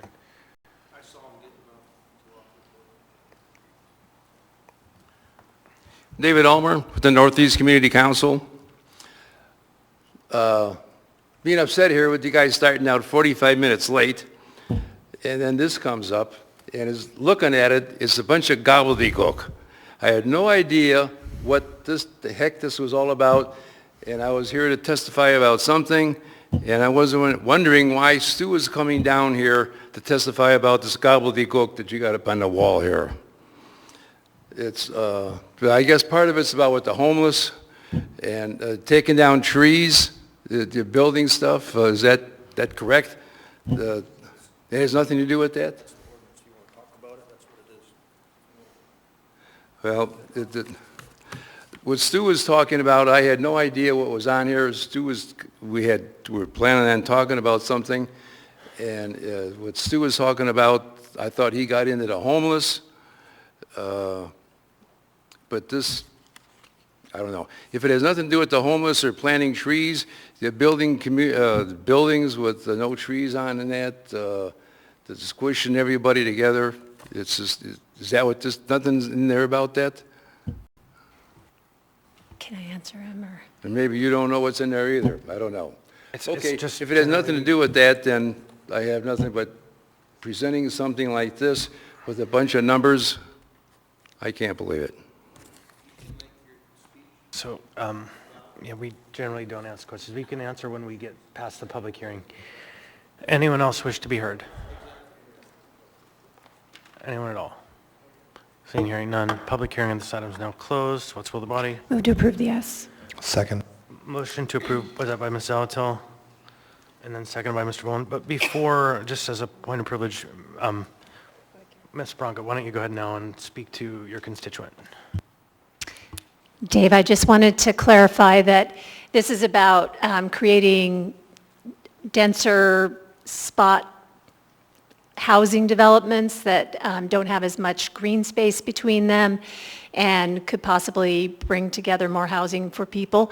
And what Stu was speaking on is that if we take away the green space part of the development and we are relying on our parks for it, then that's not really a green space for people to use.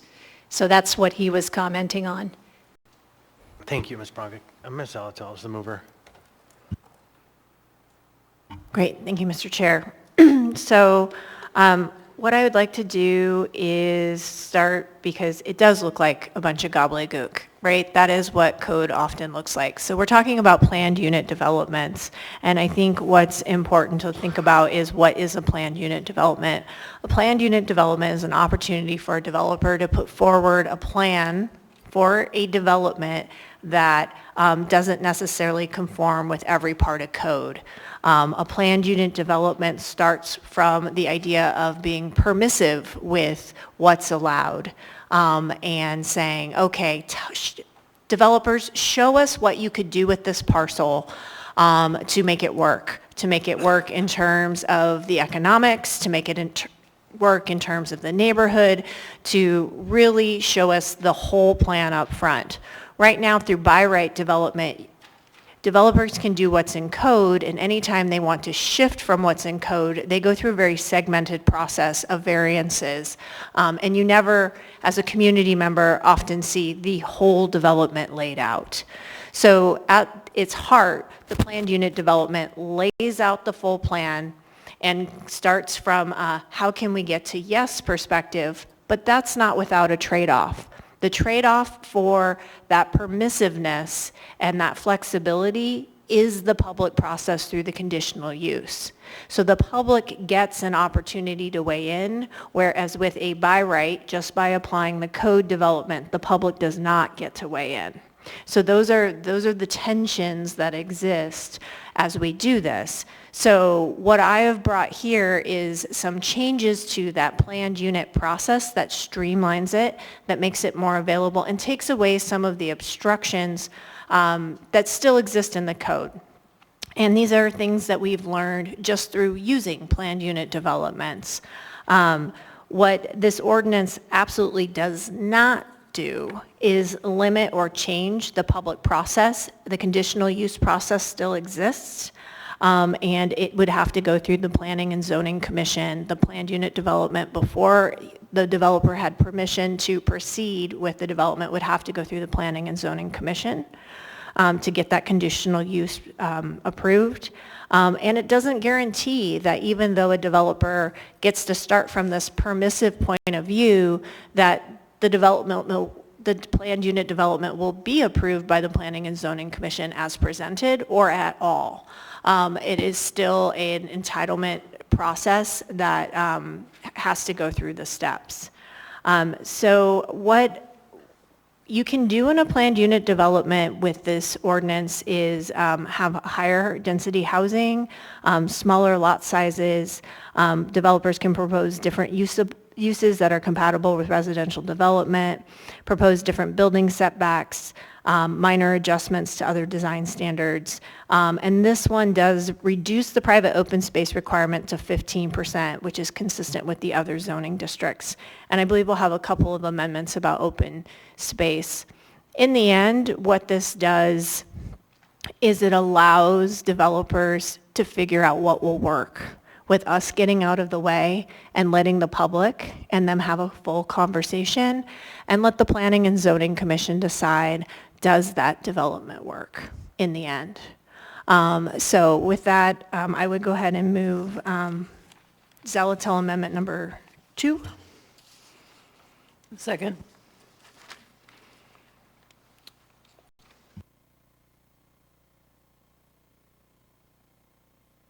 A motion to amend by Ms. Zalatel, seconded by Ms. Brawley. Ms. Zalatel. Thank you, Mr. Chair. So what this does is it says that the required open space can include both individual private open space, whether it's fenced and whether it's common open space. One of the concerns I had raised by a developer was if creating small fee simple lots within the development that could constitute part of the open space, if they could potentially be fenced, that would then no longer constitute open space. And I don't want to restrict or have restrictions placed on property about fencing out of a potential concern for open space, when in fact the space is otherwise available and it's green, we hope, and there. And so that just takes care of that concern. It still allows, if a fence would be legally permissible under the municipal code, that the owners, subsequent owners could put fences up in their yards. All right, anyone, I have 2 folks in the queue, but I think on the main, so on the amendment, anyone wish to speak? All right, seeing here none, members may proceed to vote.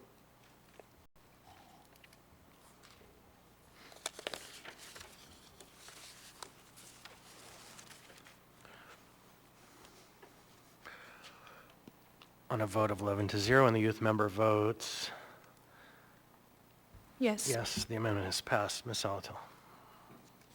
Thank you, Mr. Chair. There's actually another amendment. If that mover wants to move it, I'd be happy to cede the floor. So I'd like to move Bronga Amendment 1. Ms. Braga, you're recognized. Motion to amend by Ms. Braga. Is there a second? Second for the discussion. Second by Mr. Martinez. Ms. Braga. Okay, this speaks to something that one of the Northeast Community Council members brought up, that at this current time, calling parcels within a quarter mile of a natural space park or other publicly accessible open space and counting that as the open space that you don't have to provide, to me, is not a workable solution. And so in here, 25.70.040, I'm saying that if we've gotten control of what's happening, and that's prohibited activities in parks, camping, building fires, operating motor vehicles of any kind, constructing trails, discharging firearms, cutting or otherwise damaging live trees, removing soil, rocks, gravel, plants, constructing structures, hunting, trapping, etc. If that is happening in the natural space that is close to the proposed PUD, then it's a no-go.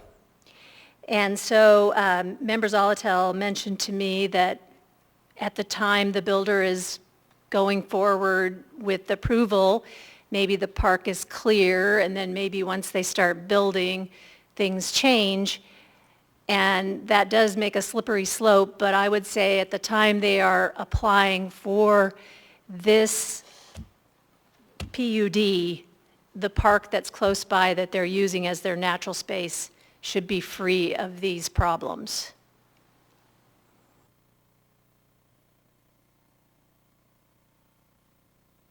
So I don't know that all these folks are in the queue for that amendment. I don't think so. But so, okay, then I'll just walk to the queue.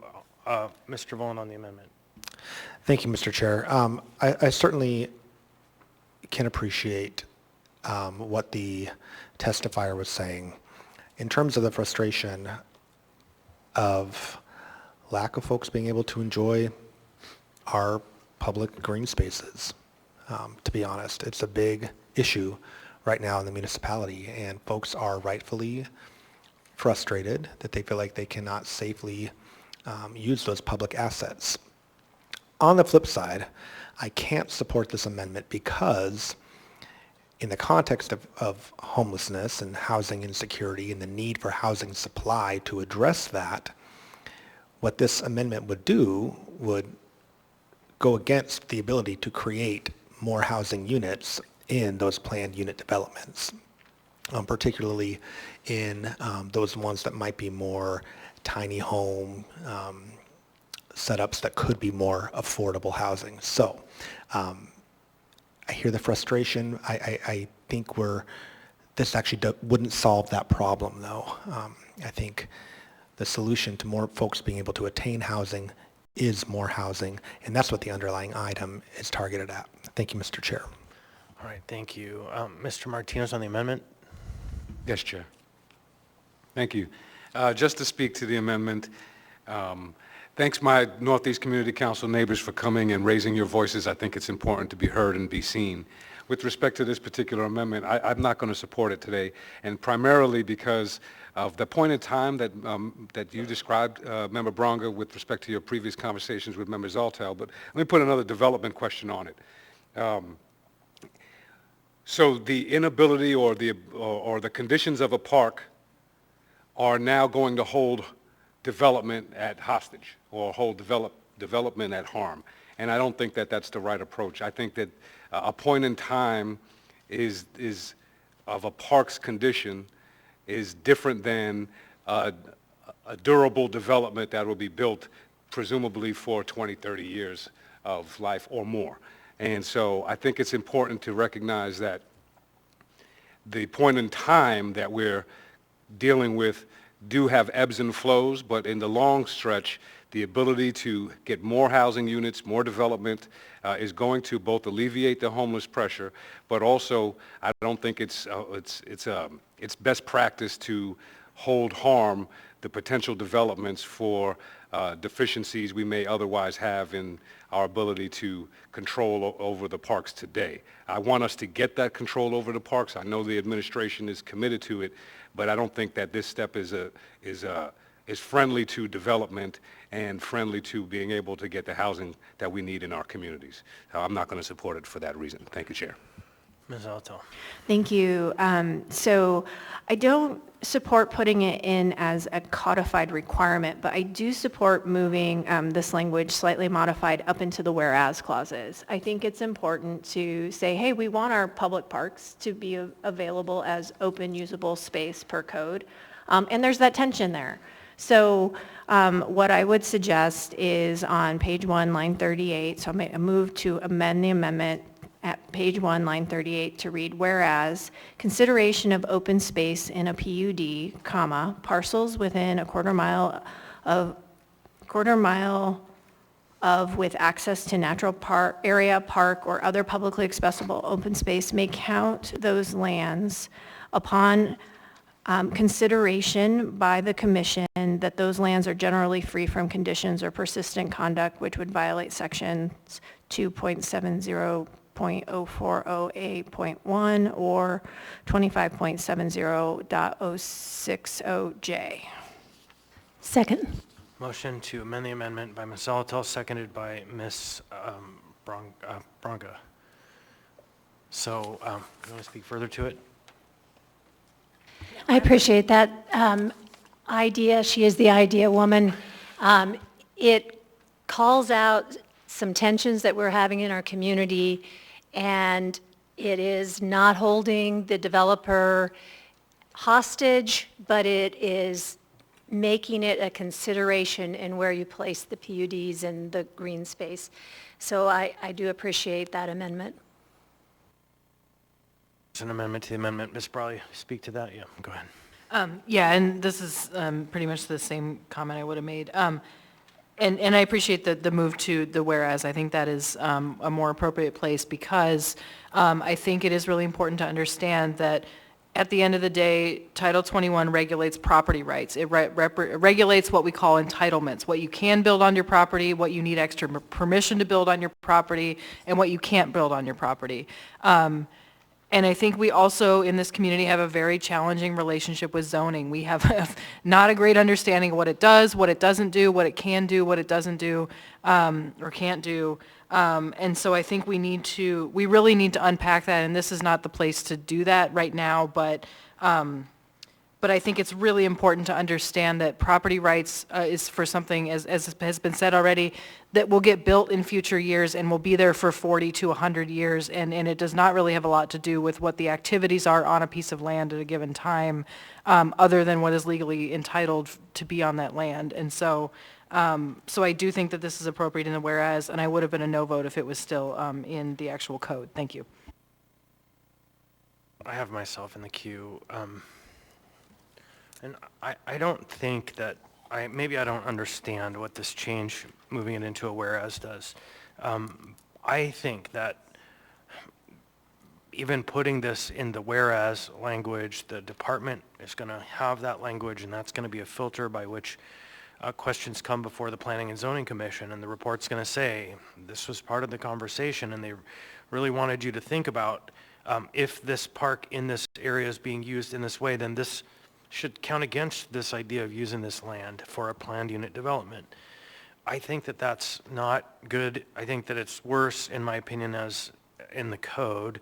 And I understand the impulse. There is that tension. People want their neighborhoods clean, but there's another thing nobody has spoken about tonight, and that's the simple fact that in a number of places, the reason parks get taken over by populations that are in vulnerable need is because there wasn't a user in that park. There wasn't anyone nearby, and they found that that was the place to go. And I strongly believe that the cure to spaces that are deteriorating, that are public, is to fill them with people. It's to actually activate them with positive uses.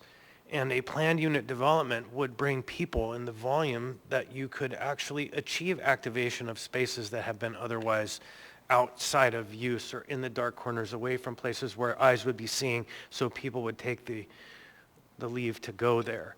And so I think actually these kinds of developments are the answer to people being in public places, is to have a bunch of people and kids and parents around saying, hey, we're using this land. You can be here if you have to, but you can't be behaving this way.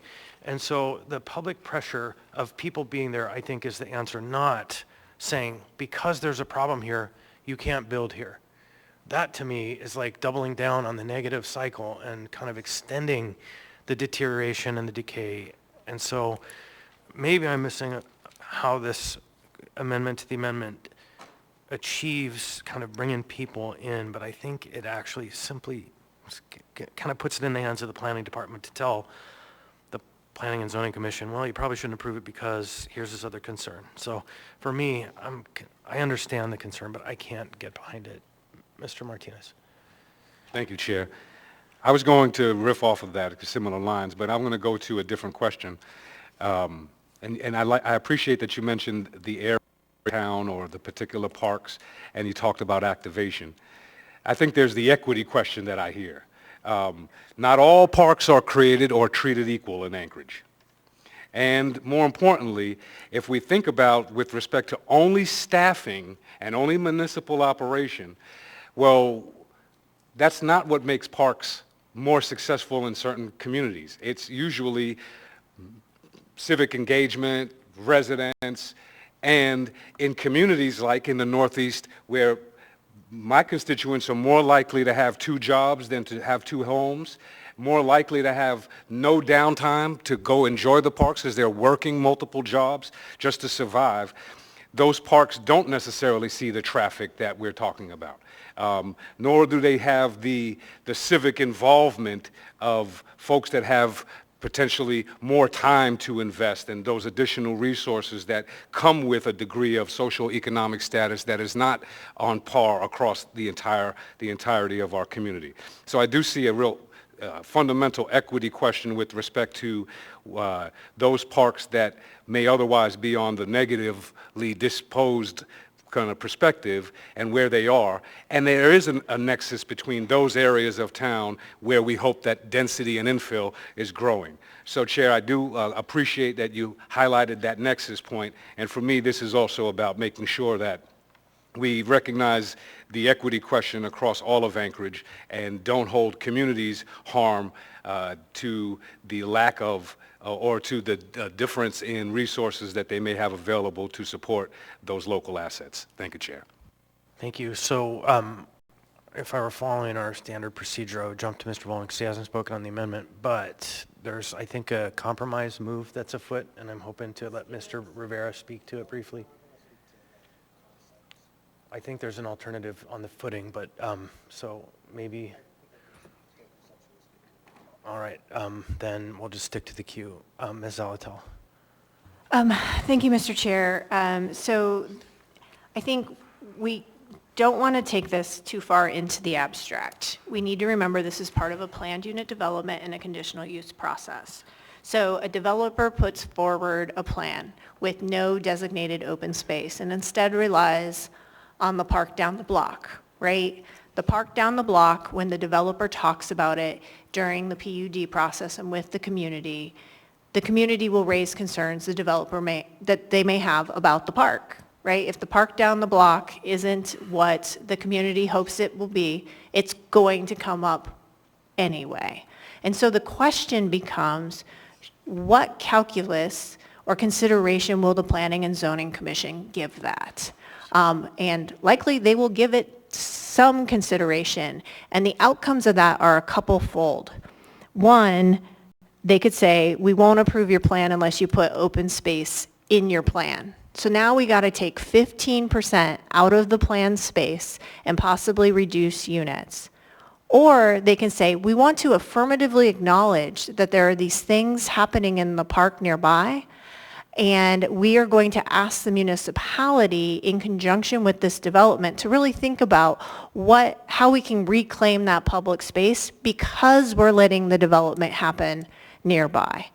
And I think I'm more concerned that if you don't call it out that it's just going to be this thing that nobody wants to talk about, but will be talked about. It will be talked about at Planning and Zoning Commission meetings, and there won't be any policy guidance about it one way or the other. The other piece here, I think, which is maybe why the amendment doesn't work, the amendment to the amendment doesn't work, is if we read this more carefully, it says to a natural area, park, or other publicly accessible open space. I think we're talking about parks, but there are lots of other things that can constitute open space. And I think that that actually makes this a lot more complicated than it was at first blush. So at this point, I would withdraw my amendment to the amendment because I think that when you add these other spaces, we're in a much more complicated conversation. Because what does it mean with access to a natural area? Well, a natural area isn't necessarily governed by those other code sections. Similarly, other publicly accessible open spaces aren't probably governed by those code sections. So I've basically created something that's incompatible. Sorry, my fault. So, and you were the mover of the amendment to the amendment and have rescinded it. So now we're back on the amendment. Ms. Braga. I've already spoke on it. Have you All had a right. chance to speak Okay, on it? Mr. Vollen, then, if you don't want to exercise. Sure. So I think, I appreciate the legwork on that of trying to make it work. I still think it's a little bit tortured. And I also guess I just fail to see how building more housing near our parks is a negative thing. I think it's a positive thing for the reasons that the chair described. But I also want to dig a little bit at that equity question that Member Martinez brought up. And when we think about where our parks are and which parks get the most resources and who's allowed to live near them.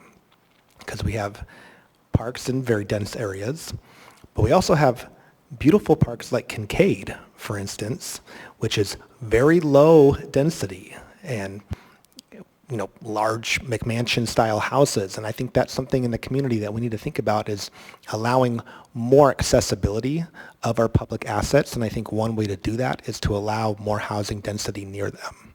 So I still think I can't quite square how the proposed amendment would get at the very real concerns that we're hearing from the community. Thank you. Thank you. Ms. Braga. So I was just going to go back to a comment that you made, Chair.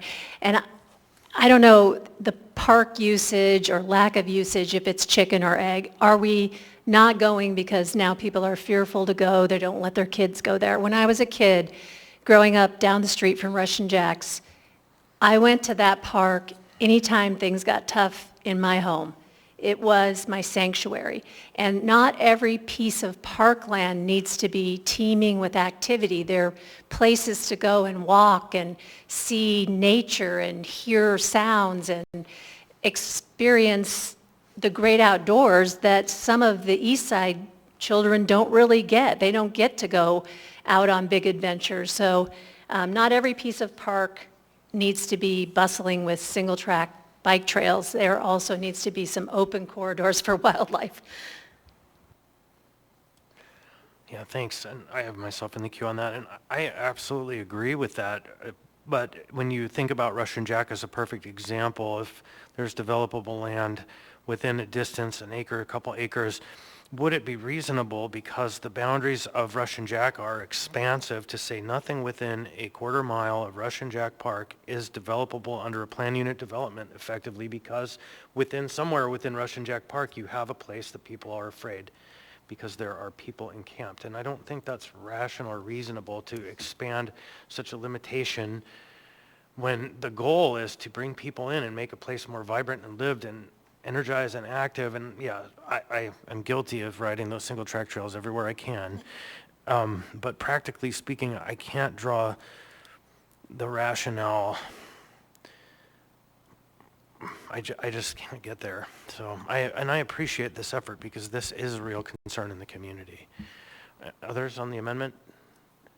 Hearing and seeing none, members may proceed to vote.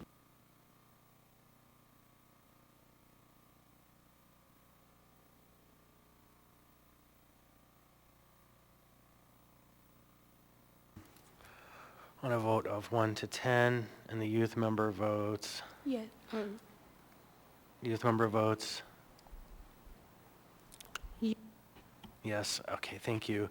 The amendment has not passed. Next, we have back in the main motion as amended, Mr. Salt.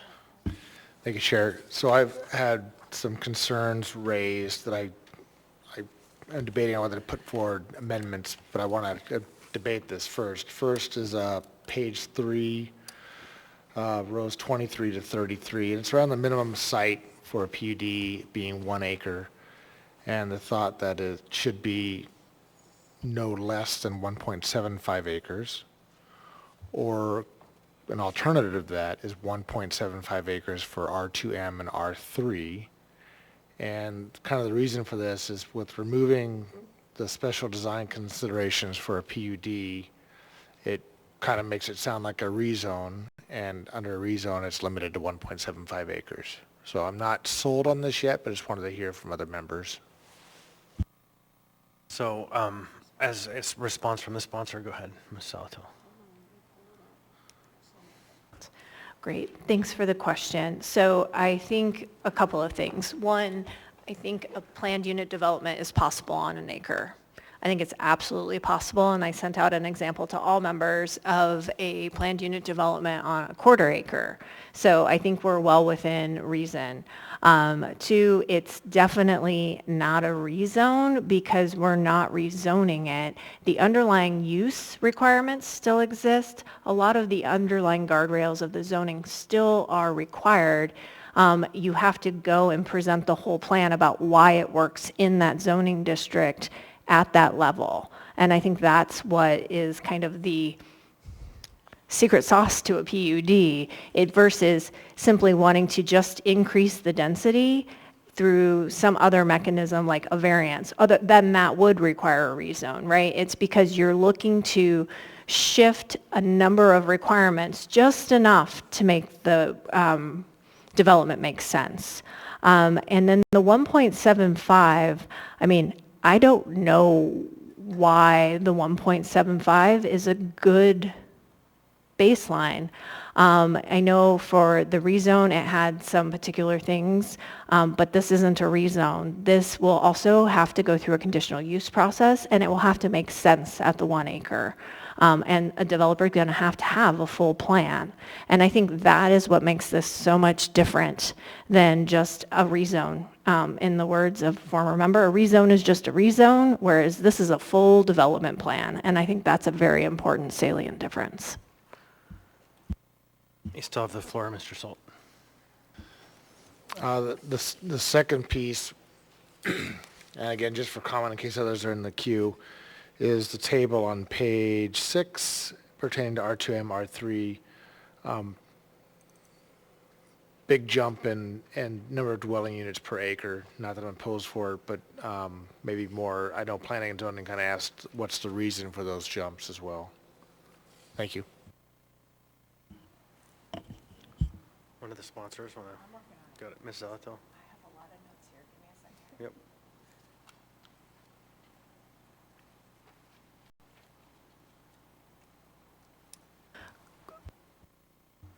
Great. So those densities are proposed are better to meet the housing unit projections found in a 2012 housing study, and where density already matches up with zoning and projected density across the bowl in the land use plans.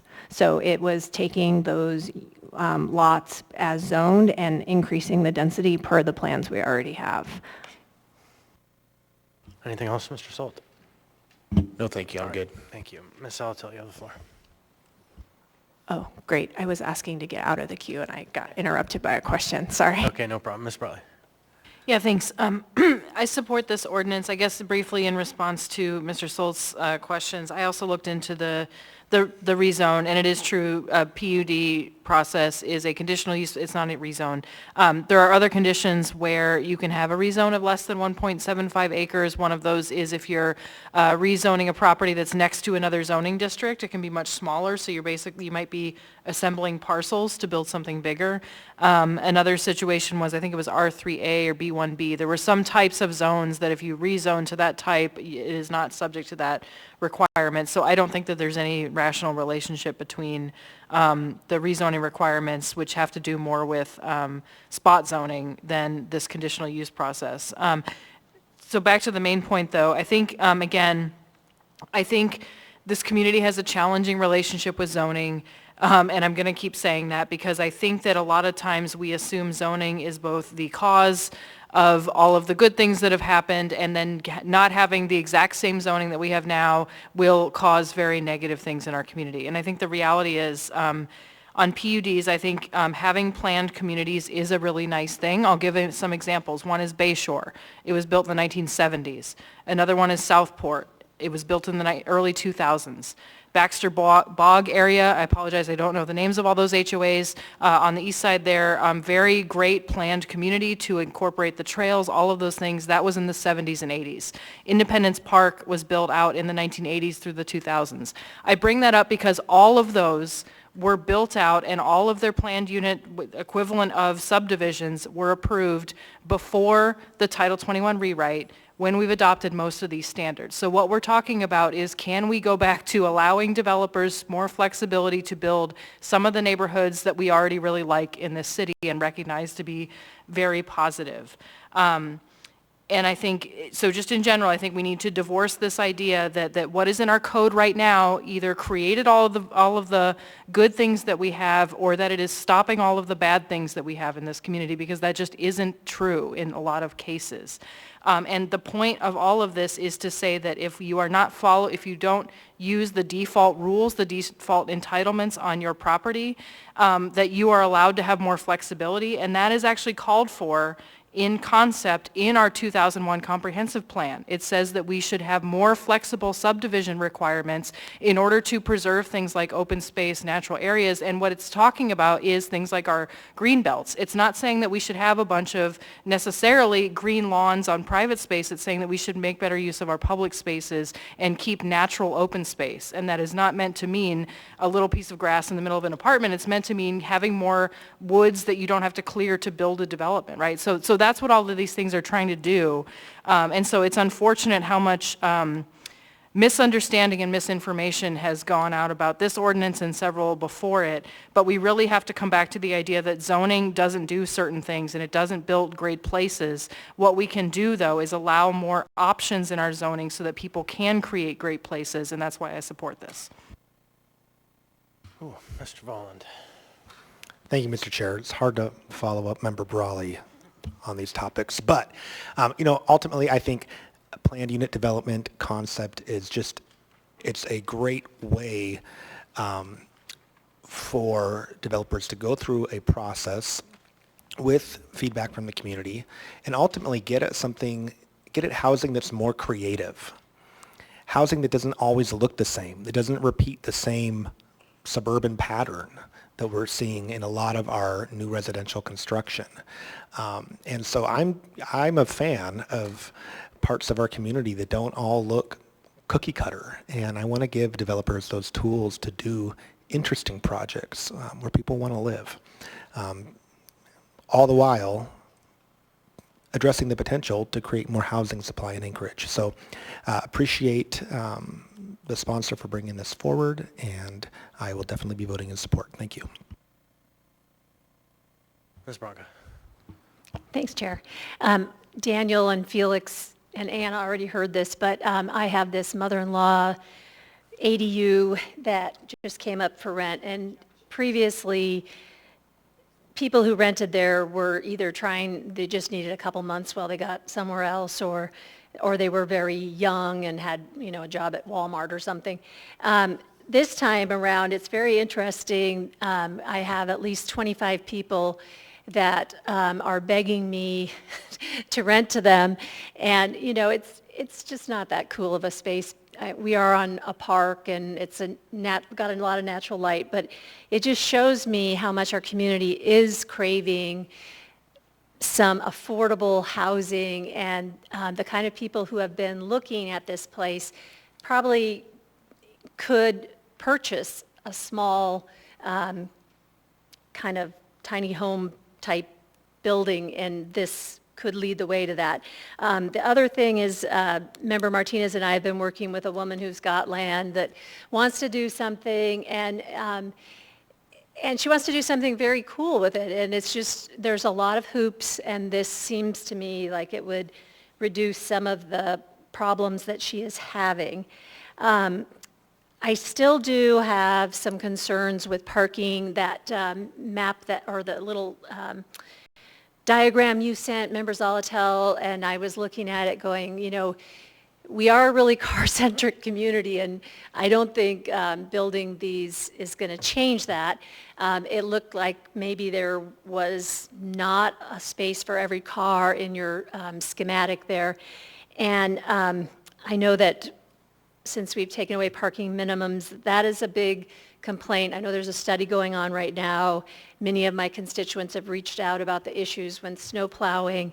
And so, you know, creating denser little pockets, I just worry that all of those cars, the area I'm thinking of is, if you don't know the east side, you wouldn't know, but Boniface, right near Russian Jacks, has a street called Pembroke. And there's a housing development to the east of it. And when I was campaigning, there was probably 20 cars on Pembroke, and it was because there's not enough parking in that development, and they're on that major collector street. And so it does worry me a little bit, and I am very disappointed that we didn't keep something in the whereases about park open space. And this isn't meant to be any punishing of development. I want to see it, but I also want to see that we're taking care of what we have. Thank you. Ms. Zolotel. Thank you, Mr. Chair. Council let me know we have a missing conjunction that's really important. So page 4 at line 30, it should say quarter mile or with access to a natural area. So I move to amend. Second. Ms. Zolotel moves to amend, seconded by Ms. Brawley. Page 4. Line 30. Line 30. Quarter mile or with access. Quarter mile of or with access, sorry. I'm going to skip another O. I was trying to read that and couldn't figure out what was going on. So you have a motion in a second? Yep, as soon as she gets it on the board. Brawley.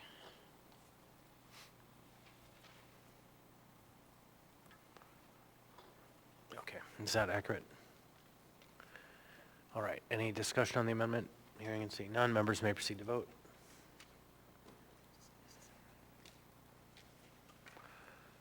All right, on the amendment.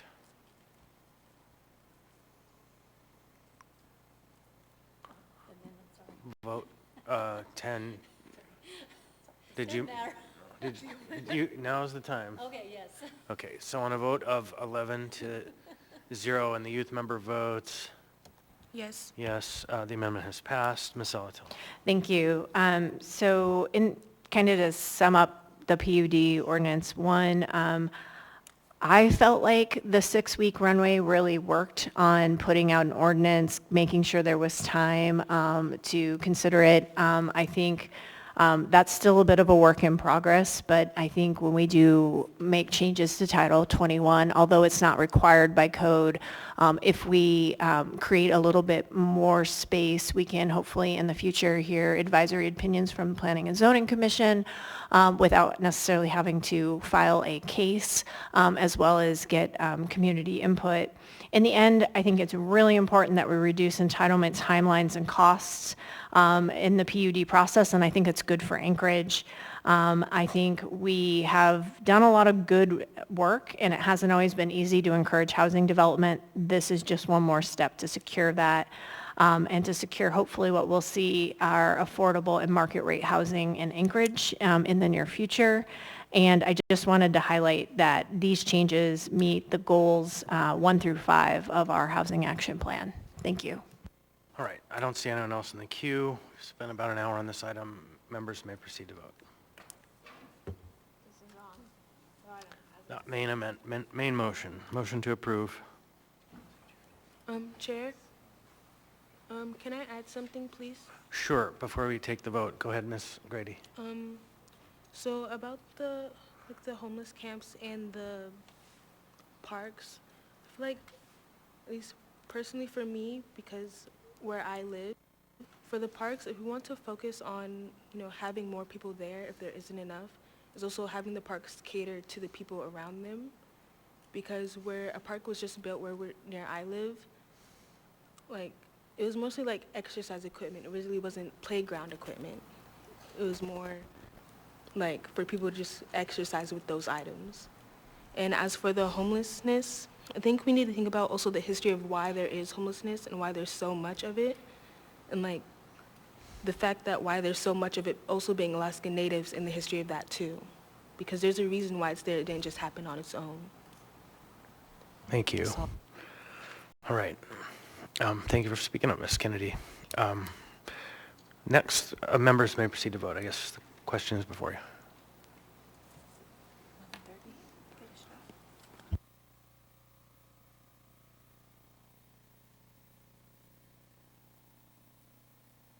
On a vote of 11-0, AO 2024-83S as amended has passed the body. And the youth member votes? Yes. Yes. So 14D, 14G, 15A, 15B. And then I think we just be done. So I say carry them over. Except these are the must passes. Let's nail these down and get it done. So I would say make a motion to change the order day and extend the meeting to 11:15 with the goal of getting it done with those 4 items.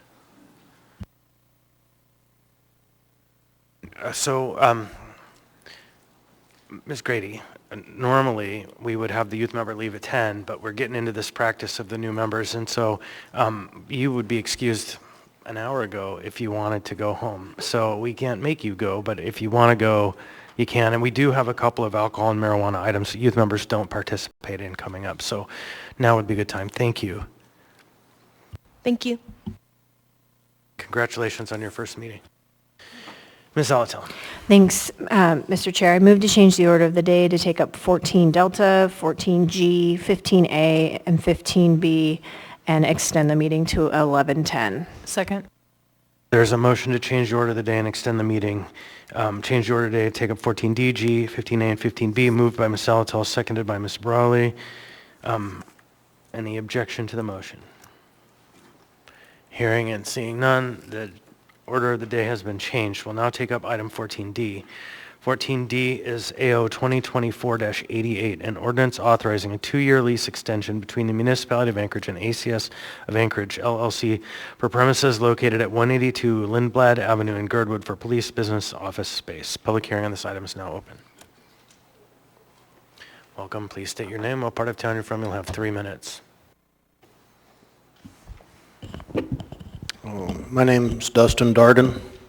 Full name is Dustin Thomas House Darden. I was born in Anchorage, in Providence Hospital, 1983. Is there still a picture of Eugene Carl Haberman on this podium? I can't see it. And I was just sitting here, and I'm going to make this relatable to 88 once I find it. I'm skimming through the papers here. But I was just sitting here, and I heard, you know those reels, those video reels? You start watching them, and then you're like, 3 hours later, you're like, man, what happened? Well, this one guy was like, hey, I feel like I've had disagreements with this dais, but this guy, he was on there and he said, you know, we're on this planet. We're afforded this opportunity to be on this planet, which is a miracle in itself. And these are the people that we get the opportunity to work with. And I just want to say it's a privilege to be on this planet with you, you know. It's like, I see so much division. I heard that quote and I was like, that's very profound. To be in a place to, and one of the things Eugene always said is he said, I'd talk to him about all kinds of subject matter. And he'd say, Dustin, I can't speak to that because I did not see it with my own eyes. That's one of the things Eugene Carl Haberman would say when I would speak to issues that I've seen. And, you know, we all have little bits that we contribute. And, okay, so here we are, 2024-88. But also, and I thought about Eugene, and I was thinking about Lisa Levang. You know, I was sitting... sorry, Chair, point of information. I just don't know how this applies to the item before us. Could you stop the clock? Yeah, Dustin, Who's Mr. speaking? Darden. Oh, Voland. Yeah, Mr. Volan's raised a point of order. Okay, could you stop the clock for Mr. Voland to interrupt my speech about And the fallen Lisa Levang? Yeah, and so we are in public hearing and hoping you will speak to this item as our rules say you would, which is about police real estate in Girdwood. All right, thank Police. The police. I mean, it's like, and then it's like, you guys flex on the First Amendment, freedom of speech. Cool, congratulations, flex on the First Amendment, freedom of speech. It's kind of lame, but it's still a privilege. I mean, I'm talking on a podium that has a picture of a guy who is on this planet, and I was acknowledging Lisa Levang. I was sitting right back there, and she said, my heart, Dustin, my heart, pray for me. So again, point of order, I just don't know what this has to do with the underlying. Or It's the item everything to that's do before with us. everything. It's human existence. Is there a warning system in place, Yeah, Mr. Chair? so The fact that you interrupted that, Mr. Voland, Darden, please. the fact that you come interrupted to that, order, Mr. Darden. right there. Please come to order. There are 8 seconds left on your time. You haven't once spoken to the content of this ordinance. And so your duty as a member of the public in a public hearing, a limited public forum, is to speak to the item before us. That's your job. And so you have 8 seconds left.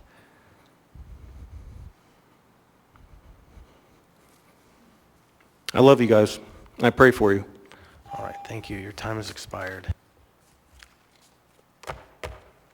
Anyone else wish to speak on this ordinance? Anyone at all? Seeing and hearing none, public hearing is now closed. What's the will of the body? Move to approve. Second. Motion to approve by Ms. Zalatel, seconded by Mr. Woland. Any discussion? Hearing and seeing none, members may proceed to vote.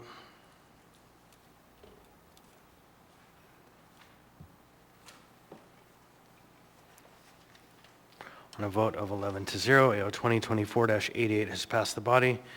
Next, we'll have item 14G.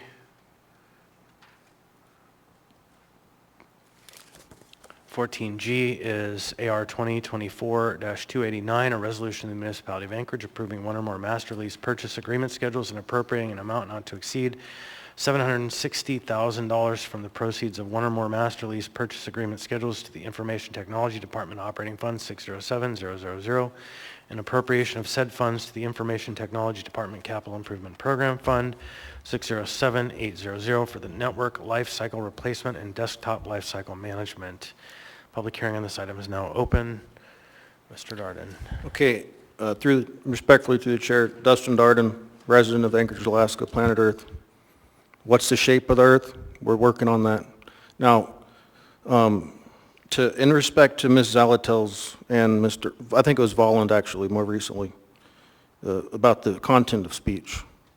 And we're talking about computer money appropriation to IT departments. I get it. Relatable information. A sentence stops when you dictate that. Judges have wooden hammers made out of oak and they pound on them. But now I want to directly speak on the public importance of this issue. And that is a case that I observed in the federal court in which the parties' argument were in regards to the fact that the public had the ability to speak on the matter. Now, being that the parties, that the public has access to speak on this matter, has significant ramifications in its existence. Point of order, Mr. Chair. Mr. Rivera. Yeah, this testimony is not germane. If Thank you. Mr. Darden wants to make this Can you testimony, pause the clock if he's he going should make it to during ramble on audience during my participation. speech? Thank you. Mr. Darden, there's a point of order that's been raised. You have been persistently off topic to the ordinances that we're hearing in public hearing. And so I need to ask one more time, you've been warned, please stay on topic. As Mr. Rivera mentioned, we will have audience participation in a moment. As soon as we get through these last Are you handful of threatening me with the officer, with an armed guard? Are you threatening me with weapons? Mr. Darden, you are out of order. Mr. I feel Darden, like I'm being threatened. You are creating an actual disruption. If you continue to create this actual disruption, you will be asked to leave and you will be removed from the Do you chamber. control these security guards? Okay, security, I need your help to remove him and we need to summon the police. You're going to summons the police with armed guards? Can we please put the stream on hold? You got... Sorry, we'll go ahead and do that again briefly. Anyone else wish to be heard? Seeing, hearing none, the public hearing is now closed. What's the will of the body? Move to approve. Moved by Ms. Salatal. Second. Second by Ms. Brawley. Any discussion on this item? Hearing, seeing none, members may proceed to vote.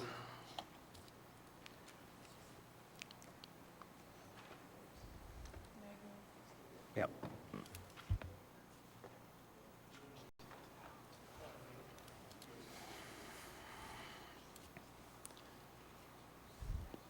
On a vote of 11 to 0, AR 2024-289 has passed the body. Next, we have item 14H. 14H is AO 2020. No. We have 15A. We moved to change the order. 15A and B. Oh, man. 15AB. Next is item 15A, AR 2024-297, a resolution of the Anchorage Municipal Assembly stating its conditional protest regarding the renewal of beverage dispensary license 1456 for Kinley's Restaurant and Bar, AKA DBA Kinley's Restaurant. Waive. Thank you. The public hearing on this item is now open. Anyone wish to be heard? Anyone at all? Seeing, hearing none. Public hearing on this item is now closed. What's the will of the body? Move to approve. Second. Moved by Ms. Salatel, seconded by Mr. Myers. Any discussion? Hearing, seeing none, members may proceed to vote.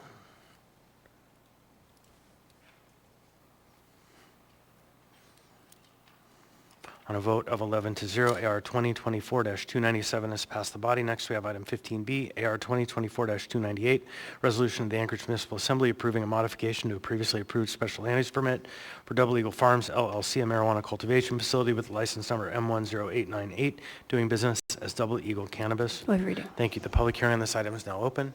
Anyone wish to be heard on this item? Anyone at all? Seeing, hearing none. Public hearing on this item is now closed. What's the will of the body? Move to approve. Moved by Ms. Salatel, seconded by Mr. Myers. Any discussion? Hearing and seeing none, members may proceed to vote.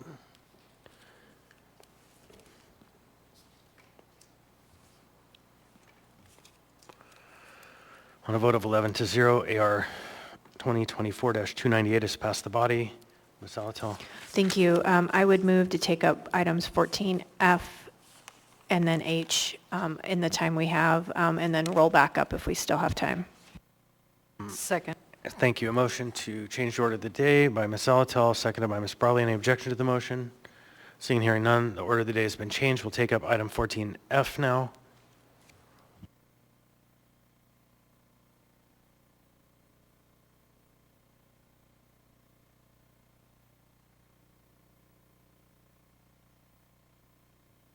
All right, so we have now before us item 14F, AO 2024-90, an ordinance authorizing 25-year easement between the municipality of Anchorage, Anchorage Water and Wastewater Utility, and the U.S. Department of the Air Force for the use of the premises located on Joint Base Elmendorf-Richardson, legally described as a portion within Section 10T13NR3W for an existing water transmission main. The public hearing on this item is now open. Anyone wish to be heard on this item? Anyone at all? Seeing, hearing none, public hearing on this item is now closed. What's the will of the body? Move to approve. Moved by Ms. Salatel. Second. Second by Ms. Brawley. Any discussion? Seeing, hearing none, members may proceed to vote.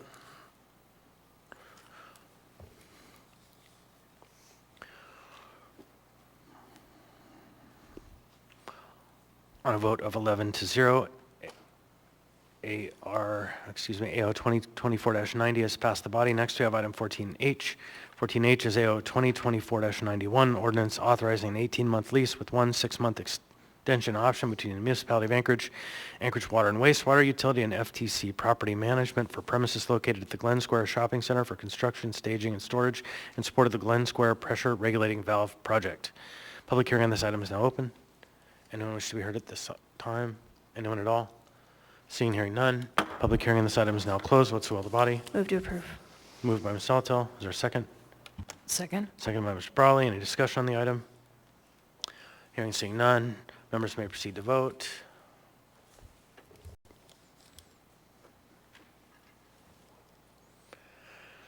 On a vote of 11-0, AO 2024-91 has passed the body. Rather than rolling back the agenda, I'd like to ask unanimous consent that we take up audience participation right now. Any objection? Seeing, hearing none. Anyone wish to be heard on any matter for us? Now's your chance.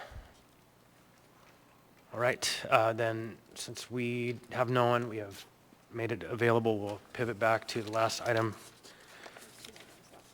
What items are they?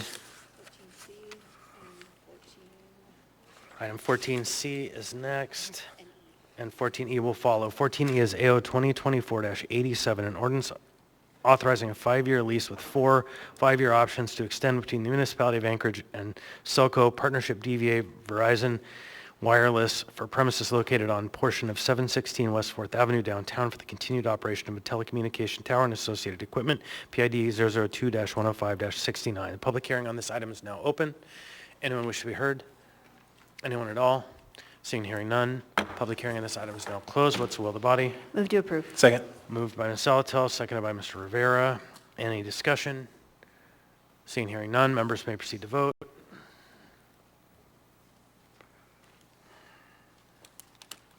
On a vote of 11-0, item AO 2024-87 has passed the body. Finally, we have item 14E, AO 2024-89, an ordinance to the municipality, Anchorage Municipal Assembly amending Anchorage Municipal Code 3.20.100 to revise requirements applicable to the Director of Internal Audit. The public hearing on this item is now open. Anyone wish to be heard? Anyone at all? Seeing, hearing none. Public hearing on this item is now closed. What's the will of the body? Move to approve. Second. Moved by Ms. Salatel, seconded by Mr. Rivera. Anyone wish to speak to the item? Yes, Mr. Chair. Mr. Rivera, you have the floor. Yeah, thank you, Mr. Chair. I think this is a good cleanup ordinance to really match the job description with reality. Folks like to ask internal audit to do all kinds of fun things, of financial forensic audits, investigations, but internal audit isn't built for that. And I don't think it's appropriate to have the director required to have those kinds of certifications when that really isn't what internal audit does. So I support this cleanup ordinance, and I appreciate the administration bringing it forward. Thank you. Thank you. Anyone else wish to be heard? Nope. Seeing, hearing none, members may proceed to vote.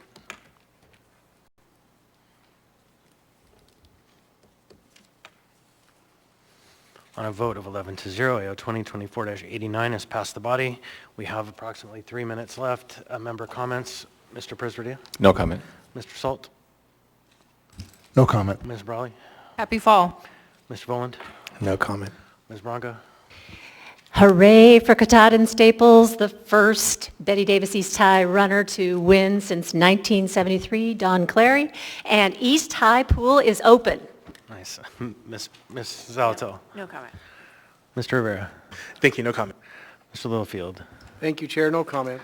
Ms. Martinez? Thank you, Chair. No comments. Mr. Myers? No comment, thank you, Chair. So I'll take a moment of privilege to say Mr. Voland just returned from a trip to the Bay Area where he received an award for being somebody who's really focused on making housing policy positive changes in a community. So congratulations, Mr. Voland, on your award.